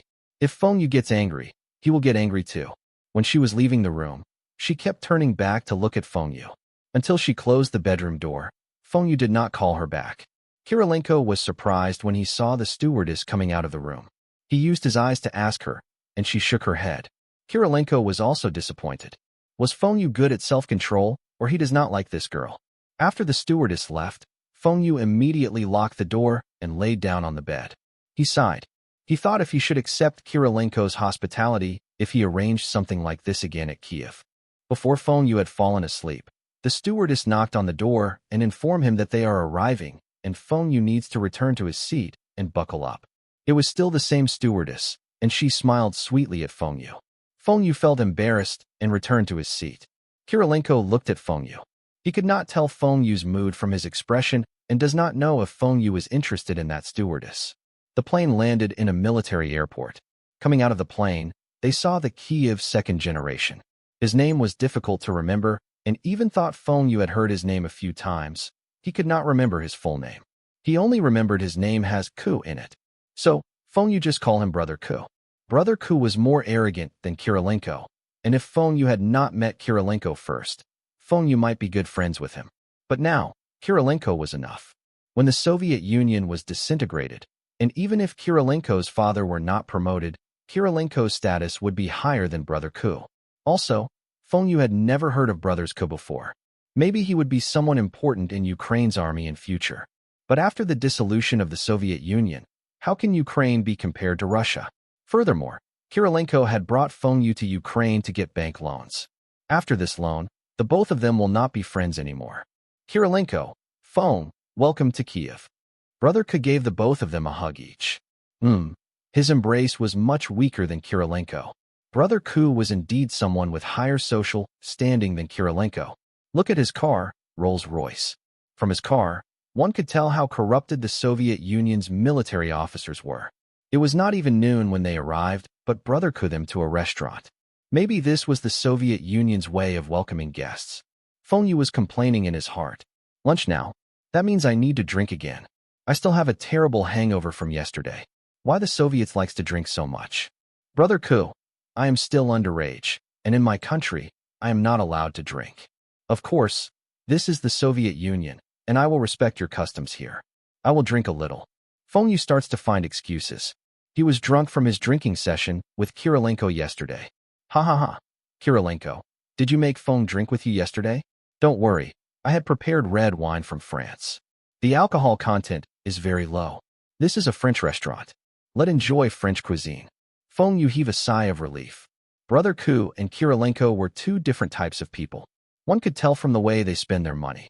Kirilenko was a typical Russian, and Brother Ku was more inclined to European aristocracy. Maybe his family was some Ukrainian nobility. The lifestyle, if Ukrainian and Russian, were very different, even though both were from the Soviet Union. Maybe the rest of the Allied countries were like this too, and this might be one of the reasons for the dissolution. Feng Yu relaxed when he saw the red wine. He was prepared to enjoy his lunch. Feng, this red wine is just like grape juice. Come, let's bottoms up. Kirilenko roared, and Feng Yu was brought back to reality. Damn, why can't we drink slowly? Feng Yu raised his glass and took a small sip and slowly swallowed the wine. Kirilenko, on the other hand, drank everything in one gulp. After Kirilenko finished his glass of wine, he noticed that Feng Yu had only drunk a little. Ha ha ha. Kirilenko, red wine and Folka are different. You must drink it slowly to savor it. Look at Feng, he knows how to enjoy this wine. Brother Ku laughed. What does Feng Yu know? Although Feng Yu had drunk red wine on several occasions in his previous life, he knew nothing about red wine or how to appreciate red wine. He even did stupid things like maxing Sprite with red wine before drinking it. But compared to Kirilenko, Feng Yu was much better, and he could accept Brother Ku's compliments. Kirilenko unhappily replied, Humph, this wine has no taste at all. Do you have Folka here? Give me a bottle. If it were in the past, Kirilenko would not behave this way in front of Brother Ku. Brother Ku's social standings were much higher than Kirilenko. But after trading the industrial machinery and technologies with Feng Yu, and his father joining the ranks of Yeltsin, Kirilenko felt that he does not need to be so courteous to Brother Ku. He had also planned to ditch Brother Ku from their business and do the Sino-Soviet trade himself. This time Kirilenko had chosen Kiev's bank was after some serious considerations. First, he wanted to show his friendship with Feng Yu to Brother Ku. He wants to show that he was the first person Feng Yu went to when he needed help. Secondly, he felt that the amount of loan Feng Yu wanted was too high. If Feng Yu default the payment, it will also be Ukraine's bank that would suffer the loss and not the Russian banks. Lastly, he wanted to drag Brother Ku down with this bank. If anything goes wrong, Brother Ku will be the one who would be responsible. Brother Ku looked at Kirilenko and frowned. He asked his men to bring him a bottle of Folka. He felt that Kirilenko had given him lesser profits for the past few months. He wanted to let Kirilenko drink more and got drunk. This way, he can ask Feng Yu about their trade and see if Kirilenko had taken his share of profits. Kirilenko was drinking his Folka alone, but he was also listening to Feng Yu and Brother Ke's conversation. But their conversations were only about some unimportant matters, like hobbies and interests. Kirilenko finished the bottle of Folka in a short while. Feng Yu and Brother Ke had not even finished that bottle of red wine. French steak and escargot taste lovely, but the portion was too little. Feng Yu felt that he was only about 60% full. He wonders why Kirilenko ate so little with his size. If it were Wen Dongjun, he would order 2 more steaks. Feng Yu was embarrassed to order more food. Anyway, they were not there for lunch. They had more important things to discuss. Brother Ke glanced at Kirilenko and saw that Kirilenko was drunk. He was laughing in his heart. You think you are capable with some money? If I find out that you had given me lesser than what I am supposed to get, you will be in deep trouble. Feng, I heard from Kirilenko that your company had some problems and needed to get a loan. Feng Yu was eating the dessert, and he nodded. That's right. I need a sum of money. Feng Yu was thinking to himself. It was not that my company in trouble. I only don't want to miss this opportunity. If he get loans in rubles from the Soviet Union now and in a few years' time, rubles will depreciate considerably, and even if he did not invest that money, he would also get lots of profits. How many rubles do you need? Brother Ke asked. Feng Yu was puzzled. Didn't Kirilenko tell him? Brother Ke, Kirilenko had told me that your help is needed for this loan. My company only have about 30 million rubles worth of assets. How much loan can you get for me? Brother Ke arrogantly said, I am helping you get the loan. What's there for you to worry about? Are 200 million rubles enough? What? Feng Yu's jaws dropped in surprise. Brother Ke was really generous. 200 million rubles, enough? This question had stunned Feng Yu. He had never thought that his relationship with Brother Ke was so good until he was willing to help him get a loan of 200 million rubles. He also knew that Feng Yu did not have enough assets to get this loan.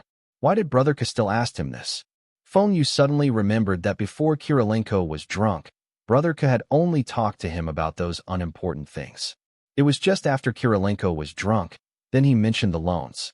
Could it be? Brother Ke, is there any conditions for you to help me get the loan of 200 million rubles? Feng Yu asked in a serious tone. He would never believe that Brother Ke would help him without any other conditions unless there's something wrong with his mind. Brother Ke smiled.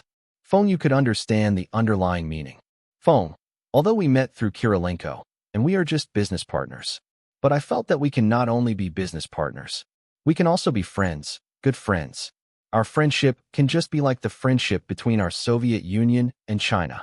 Feng Yu nodded, but in his heart, he was cursing. The Soviet Union and China had never been friends. Since the past, China had pursued the policy of befriending the far and attacking the near. But because of the United States, China had to unite with the Soviet Union. However, recently China had established diplomatic relations with the United States. Since the founding of China, the Soviet Union had withdrawn their resources, technological assistance from China, and even started a war. This had worsened the relationship between both nations. The Soviet Union had also occupied part of China's territory for over 100 years. How can there be friendship between both countries? Seeing Feng Yu nodding, Brother Ke was happy. He continued, Feng, there is something I am curious about. Kirilenko had told me that our company had only a few million rubles worth of assets, and these few years I had only received a few million. How come you are able to accumulate over 30 million rubles worth of assets? Is there something that I am not aware? The smile on Feng Yu's face disappeared. Could it be Brother Ke suspect that he had earned more money? Even though this was the case, but most of Feng Yu's income was from the machinery company, humidifiers, and electric fans. These were related with the Soviet Union trade, but Feng Yu would never and cannot admit. Brother Ke, you have misunderstood.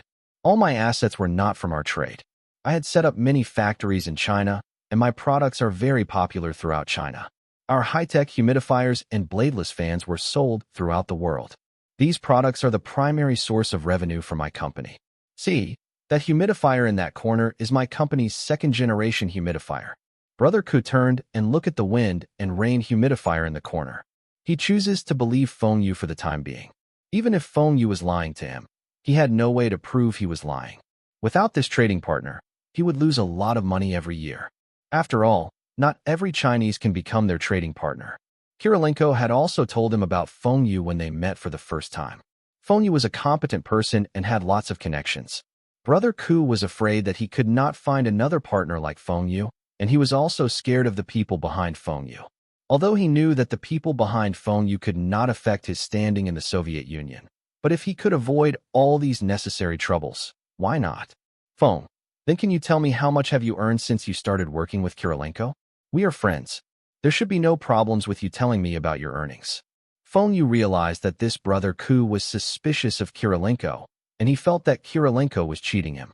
But did brother Ku ever thought about how he had left everything to Kirilenko and had never shown any concerns about the Sino-Soviet trades?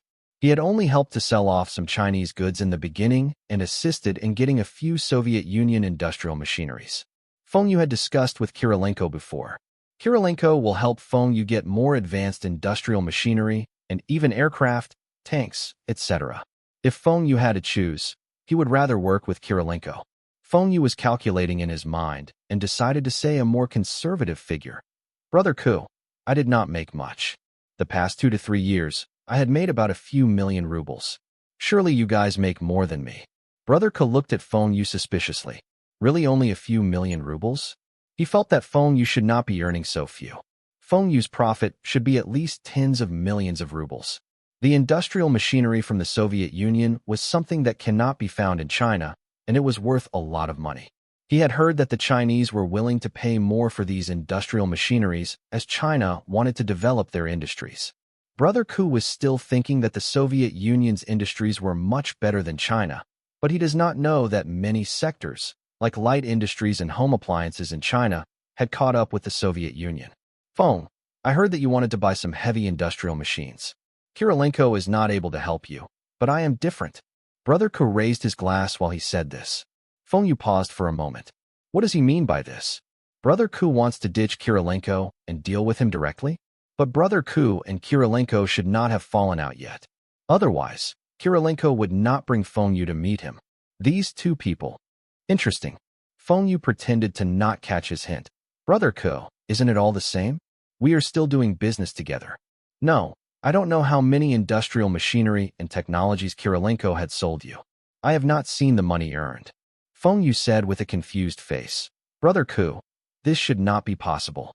Why not we wake Kirilenko up and ask him? Maybe he is still awake. Feng Yu pointed at Kirilenko, who was lying face down on the table. He tried to wake him up. Brother Ku looked at Feng Yu. Feng Yu was not lying. He had drunk a lot. Let him rest. Brother Ku stopped Feng Yu from waking Kirilenko up. He continued, Feng, I can also get you whatever machinery or technologies Kirilenko sells to you. I can even get you those that he can't get, as long as you can give me a good price. Furthermore, Kirilenko can't even help you with getting a loan, but I can. If you promise me that you will work with me in future, I could help you get the loan. The amount will be more than what you wanted. Feng Yu hesitated. Brother Ku's offer was really attractive. Should he agree? Feng Yu was really tempted as Brother Ku had offered excellent conditions. But he rationally thought about it for a while. He absolutely cannot agree to it. Not to mention about his mutual trust with Kirilenko, Feng Yu had invested in Kirilenko more. He even told him about the disintegration of the Soviet Union and Yeltsin. Kirilenko must be his friend. Feng Yu also knew about Kirilenko selling some machinery and technology to him without Brother Ku. Feng Yu was also part of the reason why Kirilenko kept Brother Ku out of these deals. Feng Yu felt that if he rejects Brother Ku's offer and let Kirilenko knows about this, he would help Feng Yu get more loans. Brother Ku, I had drunk too much, and I feel like taking a nap. Feng Yu changed the topic. He did not agree nor reject Brother Ku. Brother Ku was slightly disappointed, but he did not say much. He had already told Feng Yu what he wanted to say, and it was all up to Feng Yu to decide. He believed that Feng Yu would agree to his attractive offers. Brother Ku did not notice that the drunk Kirilenko had moved slightly. Back at the hotel, Feng Yu washed his face with cold water and sat on a chair waiting for someone to knock on the door. Indeed, within less than 5 minutes, the doorbell rang. Feng Yu opened the door, and Kirilenko was standing there. Feng, why are you not watching TV? Our soap operas are exciting to watch. Soap opera? Forget it. Feng Yu still prefer watching the Soviet Union songs and dance. Brother Ki, you are not drunk? Feng Yu was asking the obvious. Feng Yu had drunk with Kirilenko more than once. Kirilenko might be tipsy after a bottle of Folka, but he would never lie flat on the table. He thought back and realized that Kirilenko was acting. He only wanted to listen to the conversation between Brother Ku and Feng Yu. Feng Yu had all along thought that Kirilenko was an honest Russian businessman, but it seems that this was not the case. A businessman, especially someone who was selling their country's industrial machinery, will never be an honest person. Luckily, Feng Yu did not say anything bad about Kirilenko. Instead, Brother Ku had said something that would pressurize Kirilenko. Kirilenko shook his head and rubbed his temples. I have a slight headache, but I'm fine. I had fallen asleep just now, and I forgot to mention about your loans. Brother Ku had told me about it. Really? What did he tell you? Feng, actually I had considered, and I can help you get loans from many banks, like Ukraine Bank, Belarus Bank, Latvia Bank, etc. You wanted more loans, and this way, you can loan more money. Kirilenko said. Feng Yu showed a surprised expression. Really? That's great. But how much can I loan in total, and when can I get the money? My assets should not be enough to loan such a big amount. Sigh. Feng, we are good friends. I will solve these problems for you. You can use the same assets as collaterals for different banks. This is not a problem. Leave everything to me. Kirilenko beat his chest and said, Really? Will it be too troublesome? Feng Yu asked with an embarrassed expression. No, of course not. We are brothers. This guy suddenly becomes brothers with Feng Yu. Really? Then how much loans can I get? Feng Yu continued to ask. Feng Yu could not accept a vague answer. He wants an exact figure.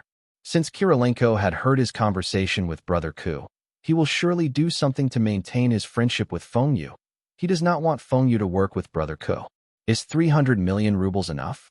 You can just use your 30 million rubles worth of assets as collaterals. I believe that you will be able to repay all these loans. Feng Yu's eyes grew wide. 300 million rubles. Kirilenko had become more generous after he heard what Brother Ku said to Feng Yu. With 300 million rubles, Feng Yu could realize his plans easier. As for the repayment, stop joking. As long as the repayment period was long enough, at the end of the 1990s, the rubles will depreciate by a few thousand times. By that time, 300 million rubles will only be worth less than 100,000 rubles now. Why would Feng Yu worry about the repayment? It will be great if I can get loans of 300 million rubles. Brother Ki, rest assured, I will send you 15 million rubles worth of Chinese goods. But I can't send it all at one go. I need to send it on a few trips. This shouldn't be a problem, right? Feng, why is it 15 million rubles worth of goods? We had agreed on 5 million rubles. You need to be prepared that you might need to spend not less than 3 million rubles to give to the few bank's leaders. Using so little rubles to bribe them? Feng Yu was thinking that if they dare to give him a loan of 300 million rubles, he wouldn't mind giving them 10 million. It was a pity that even though the Soviet Union officials were corrupted, but they were not stupid. They dare not to take too many risks. Furthermore, the 300 million rubles loan was not a small amount, and maybe only the central bank in Moscow would dare to give out the loan. Also, Kirilenko's influence was not enough to get the approval. Brother Ki, I understand. Don't worry. I am not a stingy person. But can the repayment period and the interest repayments be more extended? Feng Yu asked again. What do you mean? The repayment period can be extended, but the interest repayment cannot be extended. At least one payment of the interest is required every year. Kirilenko was puzzled. The interest repayment can also be delayed? Brother Ki, you help me ask if this is possible. I will take the loan for 8 years, and in the 8th year, I will repay everything, including the interests. I don't mind if the interest is higher. Kirilenko frowned. He had never heard of anyone taking loans this way. He was also unsure if this was possible. But he felt that since Feng Yu wanted to do it this way, he must have his reasons. He could not figure out why Feng Yu wanted the loan repayment to be this way. Higher interest? How high can you accept? 10% yearly interest? 20%? Or even higher? Feng Yu smiled and said, How about yearly interest of 20%? Kirilenko gasped. Yearly interest of 20%? You are willing to accept such high interest? 8 years later, you need to repay almost 800 million rubles, even if using simple interest. Feng Yu was thinking in his heart. Even if it was compounded interest, there's no problem if the repayment currency was in rubles. By that time, 800 million rubles would be equivalent to a few million RMB. Feng Yu only needs to convert the rubles from the loan into currencies like USD or RMB. He would get returns of over 1,000 times. Why would he worry about the interest? Brother Qi, help me think of a way. I don't mind spending more, and I promise you that I will repay every single cent, including the interest in 8 years' time. Kirilenko gritted and said, "Fine, I will help you think of a way." That evening during dinner, the three of them did not mention anything about the loan. Brother Ku saw Feng Yu and Kirilenko were chatting as if nothing had happened, and he had another idea. "Feng, you should not have anything to do this evening. We have a ball here tonight. Join us." Ball? Was it like those ball in Shanghai before in the 1920s? A group of military officers in their uniforms, a group of politicians and businessmen, and some socialites gathering and dancing? If any of the officers, businessmen, or politicians like any of the socialites, they would bring them back at night? "I don't know how to dance." Feng Yu tried to reject. Every country has their local dances, and Feng Yu is not sure what dance will they be dancing at a Soviet Union ball. Traditional ballroom dance? It's fine. Many people also do not know how to dance. Just go and enjoy yourself.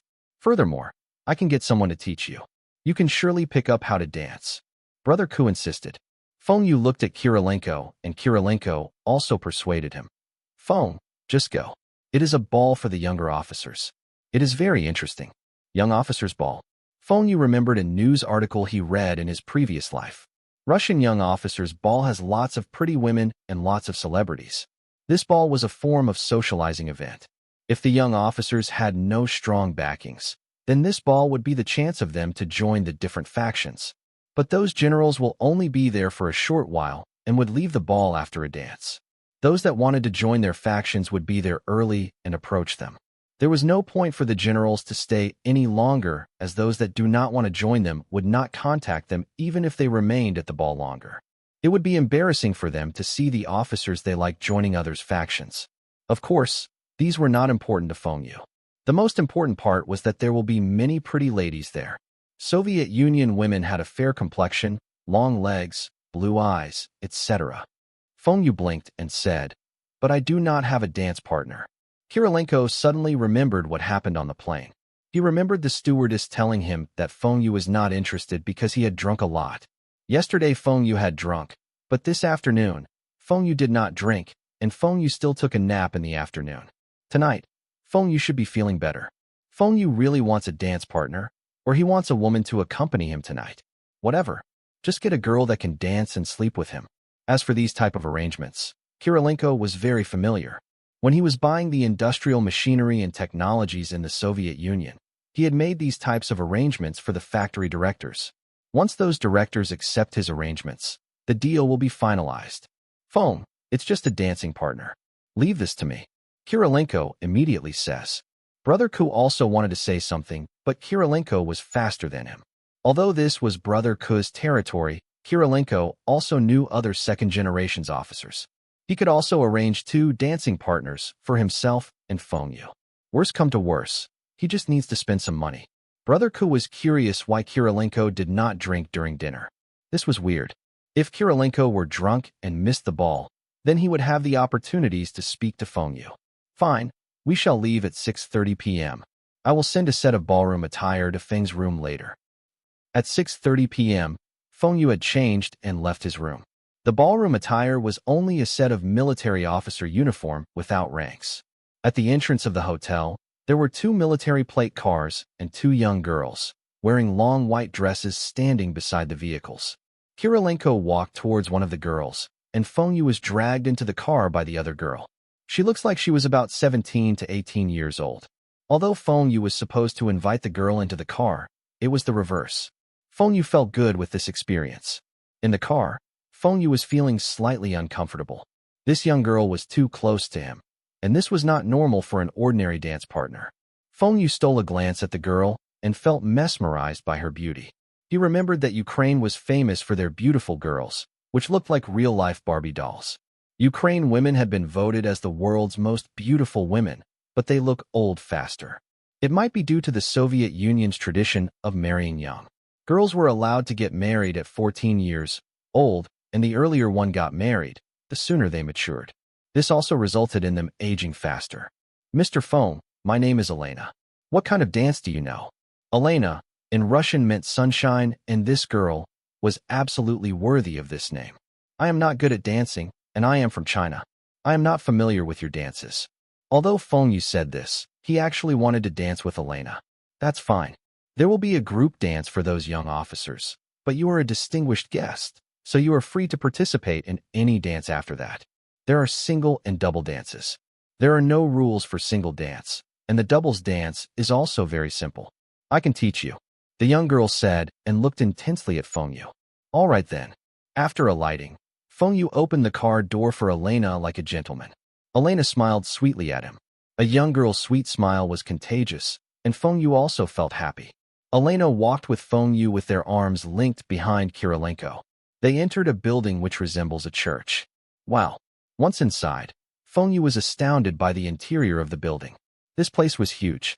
It should be more than 1,000 square meters, and there were lots of lightings on the ceiling. Speakers were hung on every wall. This place seems to be built especially for balls. Extravagance. There was a small stage in the front, and on the stage, there was a microphone. At the back of the stage, there was a traditional band. This place plays live music. Looking at the band's uniform, they look like soldiers. They should be from the Soviet Union's military band. Feng, over here. This is my fiancée, Ida. I will introduce you to some of my friends later. Brother Ku said to Feng Yu. Feng Yu noticed a young woman standing beside Brother Ku. She was about 18 years old. Brother Ku actually brought his fiancée here. But the age difference between the both of them was quite big. Brother Ku was almost 30 years old. Nice to meet you. I am Feng Yu from China. Feng Yu introduced himself to Ida. He shook her hands politely as he does not want Brother Ku to have any misunderstandings. This place is Kiev, and it is Brother Ku's territory. They went to a corner and sat down. Brother Ku and Kirilenko were chatting with their female companions, and Feng Yu could only talk to Elena. But Feng Yu felt that their conversions were boring. Elena just answered whatever he asked, and she did not ask Feng Yu about anything. Feng Yu found out that Elena was instructed by her leaders to not ask about Feng Yu. She was only a member of a dance troupe, and she dares not to offend Kirilenko. After a while, at about 7 p.m., the main door was closed and the lights were dimmed. On the stage, there was only candlelight, and someone who resembles a general went up the stage. The ball was starting. Feng Yu listened to the general's speech. He was talking about how great the Soviet Union was, and he encouraged the younger officers to put in their best efforts and contribute to the Soviet Union. The younger officers enjoyed the speech, and the ballroom was filled with applause. Feng Yu could only sit out for the first segment of the ball. It was a group dance. This group dance was very popular in the military. The dance moves were not very complicated, and all the officers were able to synchronize their movements. Feng Yu thought if these officers practiced this dance every day, how can the army be strong if these officers just practice dance moves every day? The second segment was the doubles dance. Brother Ku and his partner walked onto the dance floor, and Elena stretched out her hand towards Feng Yu. It was obvious what her intention was. Feng Yu held Elena's hands and walked towards the dance floor. This movement was similar to ballroom dancing. Feng Yu was relieved. He knew ballroom dance. Mr. Feng, you said that you don't know how to dance, but you are dancing quite well. It was different from international ballroom dance, and they do not need to turn their heads left and right. The both of them could look at each other in the eyes while dancing. I only know this dance and don't know about other movements. Look over there, they are dancing very well. There were an officer and his partner dancing and showed precise dance moves. The both of them were excellent dancers, and the officer was tall and handsome while his partner was petite and pretty. The officer even showed a dance move where he threw his partner into the air. Elena smiled and whispered to Feng Yu, Mr. Feng, match my movements. What? Feng Yu does not know what she meant, and Elena let go of Feng Yu's shoulders, stepped back, and spread her arms wide. Feng Yu immediately followed her movements, and Elena spun one round and returned to Feng Yu's arms. But that was not the end. She moved backward again and spun around Feng Yu with her arms stretched outwards. Elena's dance moves were stunning, and the surrounding people moved aside to give her more space. There were even some who stopped dancing and stood there watching her dance. The crowd was clapping and cheering her on. While spinning, Elena was still able to place her hand on Feng Yu's shoulders, and her other hand was holding on to Feng Yu's side when she stopped. This maneuver memorized the crowd, and the ballroom was filled with applause. Feng Yu felt that he had become a good dancer. After the dance, the both of them walked back to their seats, hand in hand. The crowd was still clapping. Feng, how was it? Did I find the right dance partner for you? Kirilenko asked. Thank you, Brother Qi. I really enjoy myself tonight. I'm glad you enjoy yourself. Let me know when you want to leave. Kirilenko was hinting at Feng Yu, and he left with his glass to look for his other friends. Feng Yu paused for a moment. What does Kirilenko mean by that? It will be rude if he leaves after a dance. Am I that sort of person? Elena, you are an outstanding dancer. Are you a professional? Feng Yu asked. Elena smiled and nodded. I am from the Ukraine dance troupe. I started dancing since I was 5 and have been dancing for over 8 years. She's a professional dancer. No wonder she could dance so well. Wait, Elena was not even 14 years old? Feng Yu know that Soviet Union girls mature early, but Elena was too developed. Her height was about 1.7 meters. A 13-year-old with a height of 1.7 meters?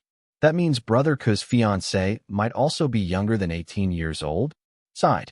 The Soviet Union was indeed a paradise for those pedophiles. No wonder you could dance so well. Where are your parents from? My father is a soldier from Kiev, but he passed away. My mother was from St. Petersburg, and she was a former dancer. She is currently teaching dancing in St. Petersburg. Oh, she had inherited the dancing genes from her mother. Looking at Elena's status, her father should not be any high-ranking officer, and maybe he was just an ordinary soldier. If not, Elena would not be sent by her troop leader to be his dance partner. What do you want to do in future? Feng Yu asked. I want to be the Soviet Union's best dancer and dance in front of Soviet Union's president Mr. Mikhail Gorbachev at the Grand Kremlin Palace. When she said this, her eyes were beaming. Another blind supporter. Feng Yu knew that if he asked Elena to list out what was so great of Mikhail Gorbachev, she could not answer. Feng Yu despised President Mr. Mikhail Gorbachev in his heart. He controlled the world's biggest country and had one of the most advanced military power in the world. He also had the support of many people, but in the end, he ended up a ruined fate. This showed how much of a failure he was. If it were not for some people who had opposed, Mikhail Gorbachev would be killed. It was Yeltsin that calmed the situation. Feng Yu felt Yeltsin was more suitable to be a leader. Feng Yu looked at Elena. Her dreams might be the dreams of all dancers in the Soviet Union. In fact, Feng Yu felt the Elena was qualified to perform at the Grand Kremlin Palace now. She only needs an opportunity. If Elena was transferred to the Russia dance troupe, she might get the opportunity. Elena, other than dancing, what other dreams do you have? Other dreams? Can world peace and a prosperous motherland consider? Feng Yu. This dream was too unrealistic. This girl only knew dancing, and maybe she had not thought about other things. Have you ever thought that after you stop dancing, what are you going to do? Feng Yu continued asking. If I can't dance anymore, I will be a dancing teacher like my mother. Feng Yu was speechless. This innocent girl wants to devote all her life to dancing. Kirilenko returned and saw Feng Yu chatting happily with this girl from the dance troupe. He smiled. It seems that he had found the right person for Feng Yu. Feng Yu must have disliked that stewardess because she was too old. Look, Feng Yu could not take his eyes off that 13-year-old girl. Feng, come. Let me introduce you to some friends. Brother Ku brought some people over and warmly introduced these military Sen generations to him. Feng Yu smiled and entertained them out of courtesy, but he did not remember the names of those people. Feng Yu remembered what Kirilenko said to him earlier. If he wants to leave, let him know. If one does not have friends to chat with at a ball, it will be so dull. Brother Ku, I'm tired. I feel like going back to rest. Kirilenko immediately said, all of you can continue. I will send him back. Kirilenko thought that Feng Yu can't wait to get back to his hotel with that girl slash. The both of them, together with their dance partners, left the ball. The car drove straight to the hotel, and Feng Yu alighted. Elena also alighted. What's going on? Shouldn't Elena be going back? Could it be she wants to eat supper? Feng Yu turned and saw Kirilenko hugging his partner. He gave Feng Yu a grin. Once in the hotel lobby, Feng Yu pulled Kirilenko to a side and asked, Brother Qi, what's going on? Why are they still here? Kirilenko puzzledly asked Feng Yu back. Why must they go back? Feng, don't you want to have an enjoyable night? Don't worry, she is a good girl. I guaranteed that no man had touched her before. She is still a virgin. Damn, which good girl will do such things in the first meeting? Feng Yu had rejected Kirilenko's arrangement on the plane, and why did he arrange this sort of activity again? Could it be the Soviets entertained their friends in this manner? Brother Qi, I did not touch that stewardess on the plane was not because she was not a virgin. It was because I had a girlfriend back in China. You understand. Feng Yu thought of Li Na, and he decided to hold back. Kirilenko patted Feng Yu's shoulders and said with an "I understand you" expression, "Feng, I also have a girlfriend. But that is in Moscow. We are in Kiev now." Feng Yu was speechless. Were there the words, "I am a pervert," written on my forehead? Why Kirilenko felt that I will surely accept his arrangement. Brother Qi, I am not interested in that Elena. Kirilenko rolled his eyes at Feng Yu. Then who are you interested in? How about my partner? If you like her, I can change with you. Kirilenko was thinking to himself. You had chatted with that girl for more than half an hour, and you were smiling happily throughout. Yet you are telling me that you are not interested? Stop your pretenses. Exchange. Feng Yu was speechless. This Kirilenko was too uninhibited. Feng Yu could not handle him. Brother Qi, even if I agree, but will that girl agree? Kirilenko smiled. You can no longer hide your desires, right? Don't worry. I had spoken to her leader before this ball, and these girls knew what was happening. You don't need to worry. After tonight, if you like her, I can arrange for her to be transferred to the Russian dance troupe. In Moscow, no one can bully her. If you dislike her, then you will never meet her again. I can get you a new girl. FCK. You had everything planned out nicely. Should I thank you? But Kirilenko, she is only 13. Is this even legal? Feng Yu asked. Even if she is only 13, so what? What legal are you talking about? If no one mention about this, who will know? In the Soviet Union, 14 years old can be married. Girls at this age are the prettiest. Kirilenko winked at Feng Yu. Prettiest? Prettiest your head. She is only 13. How can I do such a thing?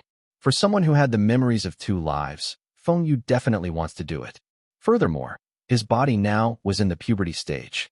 He had a pretty girlfriend beside him, but she was too conservative, and he can't do anything with her. Now, this was a great opportunity, and Feng Yu could do whatever he likes. However, this was just a little girl, and she was only 13 years old. No matter what the Soviets thinks, Feng Yu could not accept. Feng Yu knew that Kirilenko will not let Elena go back tonight. Feng Yu sighed. He will speak to Elena later. His room was a suite, and he could sleep on the couch outside later. Seeing Feng Yu agree, Kirilenko patted Feng Yu's shoulders happily. With his arms on his shoulders, the both of them walked towards the girls. All of them entered the lift, and Feng Yu was looking at Elena in the elevator. Elena blushed and looked down. Damn, she really knew what was going on. At their level, Kirilenko walked to his room and turned to Feng Yu. He gave Feng Yu a thumb up and smiled. Feng Yu sat on the couch once he entered his room. Elena timidly said to Feng Yu, Mr. Feng, should I take a shower first? Feng Yu immediately stopped Elena. Elena, let me make things clear with you. I have a girlfriend back in China, and tonight you will sleep in the room while I sleep on the couch. Elena's face changed, and she looks like she was about to cry. Mr. Feng, did I do anything wrong? Don't worry, I will not stick to you. Feng Yu sighed. Elena, you are only 13 years old. I am 14. Elena stubbornly said. Fine, even if you are 14 years old, back in China, you should still be in middle school. In my country, you are still considered a minor until you are 18 years old.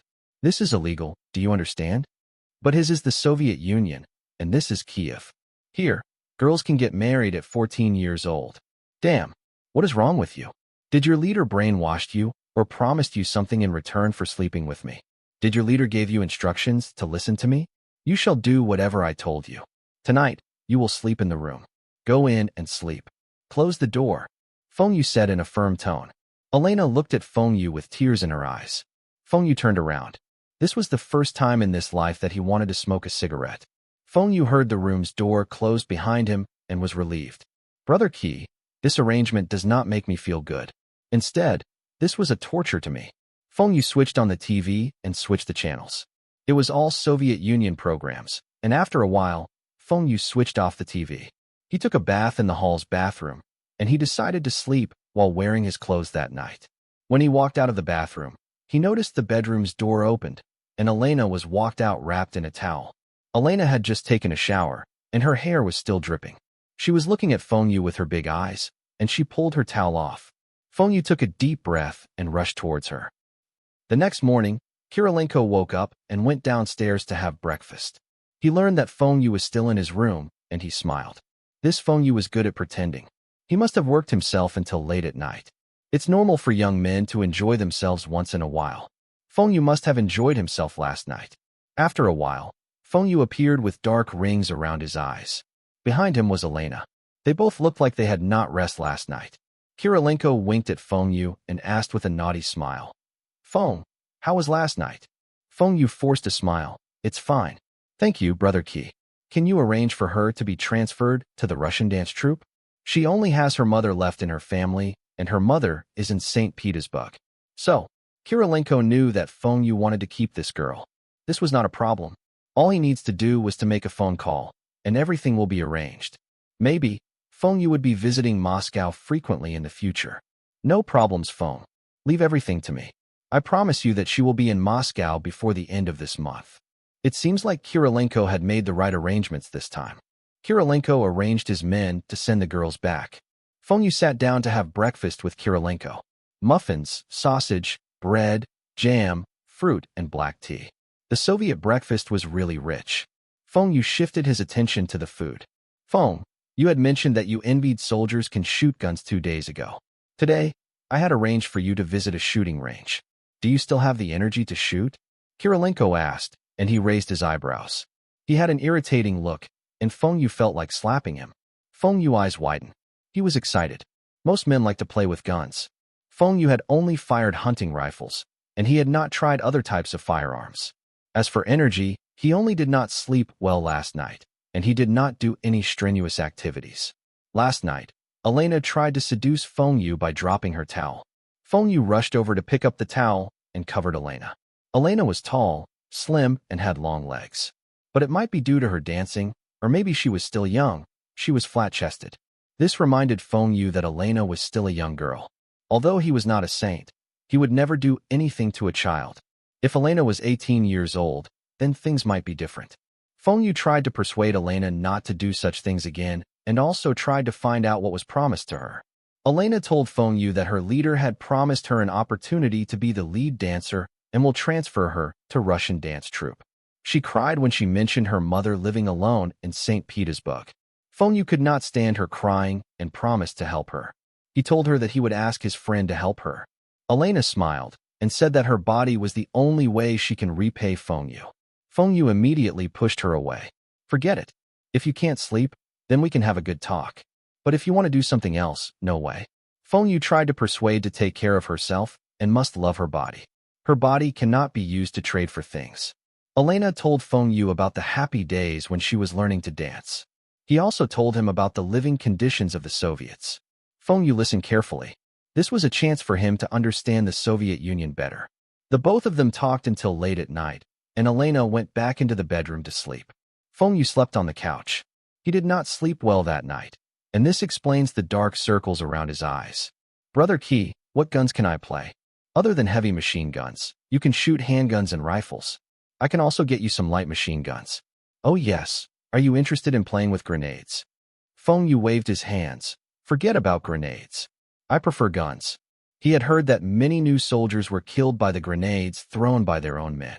Feng Yu had never thrown a grenade before, and if he was nervous or the grenade slipped from his hand, he would be killed by himself. Feng Yu was satisfied with Kirilenko's arrangement today. He did not know that this was arranged by Brother Ku, and Kirilenko had claimed credit for this arrangement. After breakfast, a car arrived at the hotel to pick them up. Feng Yu was in awe of Kirilenko. His planning was great. If Brother Ku knows that his arrangement had let Feng Yu be in awe of Kirilenko, he would have banged his head against the wall. Feng Yu took a nap on the car, and the driver woke him up after an hour. They had arrived at the shooting range. It was not that far from his hotel. Feng Yu had thought that the shooting range would be in some remote army camp and should take at least 2 hours to get there. After alighting from the car, Feng Yu saw Brother Ku. He was wearing his army uniform. Feng Yu greeted him and was dragged away by Kirilenko to change into military camouflage uniforms. They also get the guns and ammunition from the armory. Feng, this is Instructor Leo. He will guide you. Kirilenko introduced an instructor to Feng Yu, and he walked aside to check his weapon. Feng Yu could tell that Kirilenko was very familiar with firearms from the way Kirilenko handles them. The instructor told Feng Yu to never point the gun at anybody. Also, the signs as to stop shooting and point the gun downwards. After these simple instructions, Instructor Liu led Feng Yu to pick up his weapon. This is a Black Star pistol. Type 54 pistols, used by the Chinese police, were copied from Black Star pistols. Oh, that's a TT-33. This handgun is also very beautiful. Hold on. This gun and that gun are also beautiful. Feng Yu do not know which gun to choose. The Soviet Union armies had used many types of handguns, and Feng Yu wanted to try out every weapon. Can I try all these guns? Instructor Liu. Try all the guns. There was at least over 10 different types of weapons here. And if you finish a clip for each gun, you will not even lift your fork for dinner tonight. Mr. Feng, I suggest you try 2 types of handguns. Don't you want to try other types of guns? There are rifles over there. After the reminder from Instructor Liu, Feng Yu chose a TT-33 and a Makarov pistol. The Chinese had made an imitation of the Makarov pistol and named it 59. Feng Yu picked AK-47 first when he walked over to the rifles. This was the world's most iconic assault rifle. Before Feng Yu's rebirth, almost every terrorist that appears on the news held an AK-47. The second rifle Feng Yu picked was the Mosin rifle. I was recommended by Instructor Liu. There was a scope on the rifle, and it was a commonly used hunting rifle, and it was suitable for beginners. Instructor Liu told Feng Yu to pick the machine guns later after he finished shooting the firearms he chose. If his arms still have strength, then he can fire the machine guns later. Feng, are you done? Let's go to the indoor range and fire some handguns. Kirilenko said like a big brother. He seems very confident with his shooting skills. Okay, how about a competition? Feng Yu asked, and he immediately regrets. He had just blurted out this question without thinking. Kirilenko looked at Feng Yu. You want to challenge shooting with me? No problems. I will let you have 2 extra bullets. Leo, get me the same guns as Feng Yu. Damn, this is insulting. These 2 handguns clip could only hold 8 bullets each, and you want to let me have 2 extra bullets? Feng Yu accepted the challenge. Humph, you are the one who said it. You will be disgracing the Soviet army if you lose to me. Feng Yu raised the stakes. Kirilenko had always bragged that he was a sharpshooter, and Feng Yu wants to see who will be a disgrace. Kirilenko, Feng, are the both of you ready? You are going to shoot pistols first. Brother Ku walked over and asked. Brother Ku, Kirilenko is betting with me, and he said that he will win even if I have 2 extra bullets. Feng Yu said quickly before Kirilenko changed his mind. The both of you are going to compete? Let me join in. Leo, join us too. Brother Ku was excited when he heard that Feng Yu and Kirilenko were going to have a competition. Since Kirilenko dares to claim that he would win with 2 bullets short of Feng Yu, then that means Feng Yu's shooting skills must be lousy. He knew Kirilenko's marksmanship was better, and he also wanted to join in the fun.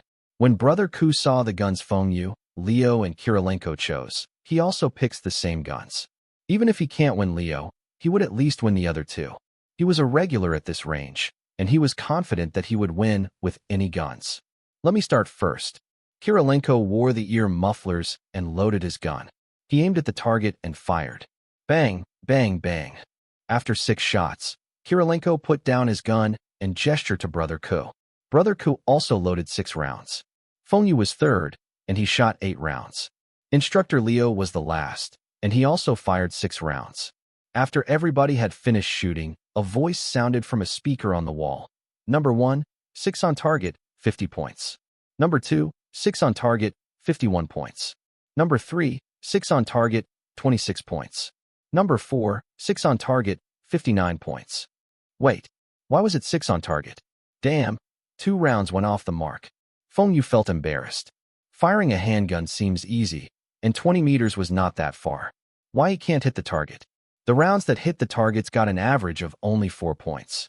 This result sucks. Feng Yu felt that it was because he was not ready just now, and he did not know pistol's recoil was that strong. It was a relief that he did not hit the roof with that recoil. Kirilenko, provocative, looked at Feng Yu.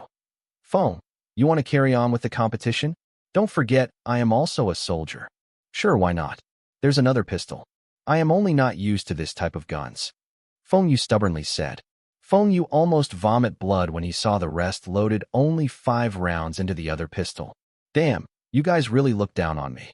Although I had not fired a handgun before, I had experienced it just now. All of you are digging your own grave. Well, this time Feng Yu's shots did not go off target, but he still lost. His 8 rounds only got 31 points. Kirilenko and Brother Ku got 46 points, and Instructor Leo got 50 points. These handguns are not fun at all. Let's go outside and switch to rifles. I want to try AK-47. Feng Yu was angry. He was the one who challenged others, but he lost. He does not want to fire a pistol anymore. Instructor Leo walked over, collected all the remaining unfired rounds, and passed it to Feng Yu. This is the first time you fired handguns, and you don't know the techniques. Shooting is not difficult if you maintain your posture and shoot slowly. Look at the way I hold the gun and my posture. Your left hand is to support and lean your body slightly forward. Keep your arms straight and don't fire continuously. You try shooting now. Feng Yu followed Instructor Leo's instructions and fired again. He finished a clip, and this time, he was more accurate. His average score per round was 5 points. Feng Yu loaded another pistol and fired again. This time, he got the technique. He finished all the rounds and used a pair of binoculars to look at the target. He had accidentally hit the bullseye, which was 10 points. Feng Yu removed the empty clip and said, "Come, we shall compete again on single shots. I had hit the bullseye and got 10 points. It's your turn." Kirilenko. Brother Ku. Instructor Leo. No one replied to Feng Yu. Thus, Feng Yu carried on firing all the remaining rounds and shook his hands. The recoil had hurt his hands. He still wanted to play with AK-47 later. Ta, ta, ta, ta. Feng Yu pulled the trigger and did not release it. All the bullets were fired in an instant. Fun. Once again, Feng Yu was speechless when he heard the announcer announce his results. Damn, what's wrong? 30 rounds and only 3 rounds hit the target? Did you count properly? Feng Yu used the pair of binoculars to look at the target himself. Only 3 rounds hit the mark, and his best score was only 2 points. What a lousy gun. They must have given me a gun that is not accurate. This gun must have not been zeroed. Brother Key. No. Instructor Leo, I will exchange gun with you. This gun is not accurate. Feng Yu snatched the AK-47 from Instructor Leo and gave him his. Instructor Leo was dumbfounded. Feng Yu had pointed the rifle almost to the sky when he was shooting just now, and he is complaining the gun was not accurate? It was a miracle that he got 2 rounds on the target. Ta, ta, ta, ta. Feng Yu finished another clip, and most of the rounds were off target, and only 5 shots hit. All of them look at Feng Yu and wonder what other excuses will he use now. The wind is too strong. All of them looked at a flag not far away. The flag was not flapping and lying against the flagpole. There was no wind at all. The wind was very strong just now. Didn't you feel it? My hat was also blown away. It only stopped now. Instructor Leo could not take it anymore and said, "Feng, the recoil for AK-47 is very strong and the accuracy is not very good. You can choose the 3 rounds mode and point the barrel slightly downwards. This way, you will be more accurate." Really? Why didn't you tell me earlier? Brother Key, come to give me your gun. Instructor Leo's gun is also not accurate. Kirilenko. Ta ta ta. Ta ta ta. Ta ta ta. This time Feng Yu only had 3 rounds that were off target, and he was satisfied with his results. Look at my improvements. From only 3 rounds on target to just 3 shots off the mark. I am a genius. If Instructor Leo knew what Feng Yu was thinking, he would be speechless. At the range, if any of his soldiers got 3 rounds off target while using 3 rounds mode, he would punish that soldier to do at least 100 frog jumps with the rifle above his head. If this type of soldiers goes to war, he would only be wasting bullets. Kirilenko and the rest also shoot after Feng Yu. When Feng Yu saw Kirilenko and Brother Ku's results, he was still quite confident. But when he saw Instructor Leo's result, he was demoralized. You told me that AK-47 is not accurate and your lowest score is 7 points, and you got a few rounds that hit the bullseye. This is not fun. Let's switch to Mosin rifle. Feng Yu does not believe that he would shoot off target with a scope. Bang, bang, bang. Feng Yu finished shooting, and before the announcer announces his results, he used the binoculars to look at his target. Damn, what's going on? I had clearly seen my shots hitting the target just now, and why is my target so clean now? There is not even a bullet hole. This is impossible. Feng Yu complained that it must be someone had switched his target. If now, why was his target so clean and the distance was only 50 meters? Instructor Leo took the pair of binoculars from Feng Yu and looked at the target. He then moved slightly and told Feng Yu a piece of bad news. Feng Yu had hit the wrong target. I'd love to hear from you. Thanks so much for watching. Did you enjoy this video? If you did, make sure to hit that notification bell so you never miss an update. And don't forget to subscribe and give this video a big thumbs up. Your support means the world to me, and I can't wait to see you in the next one. Thank you.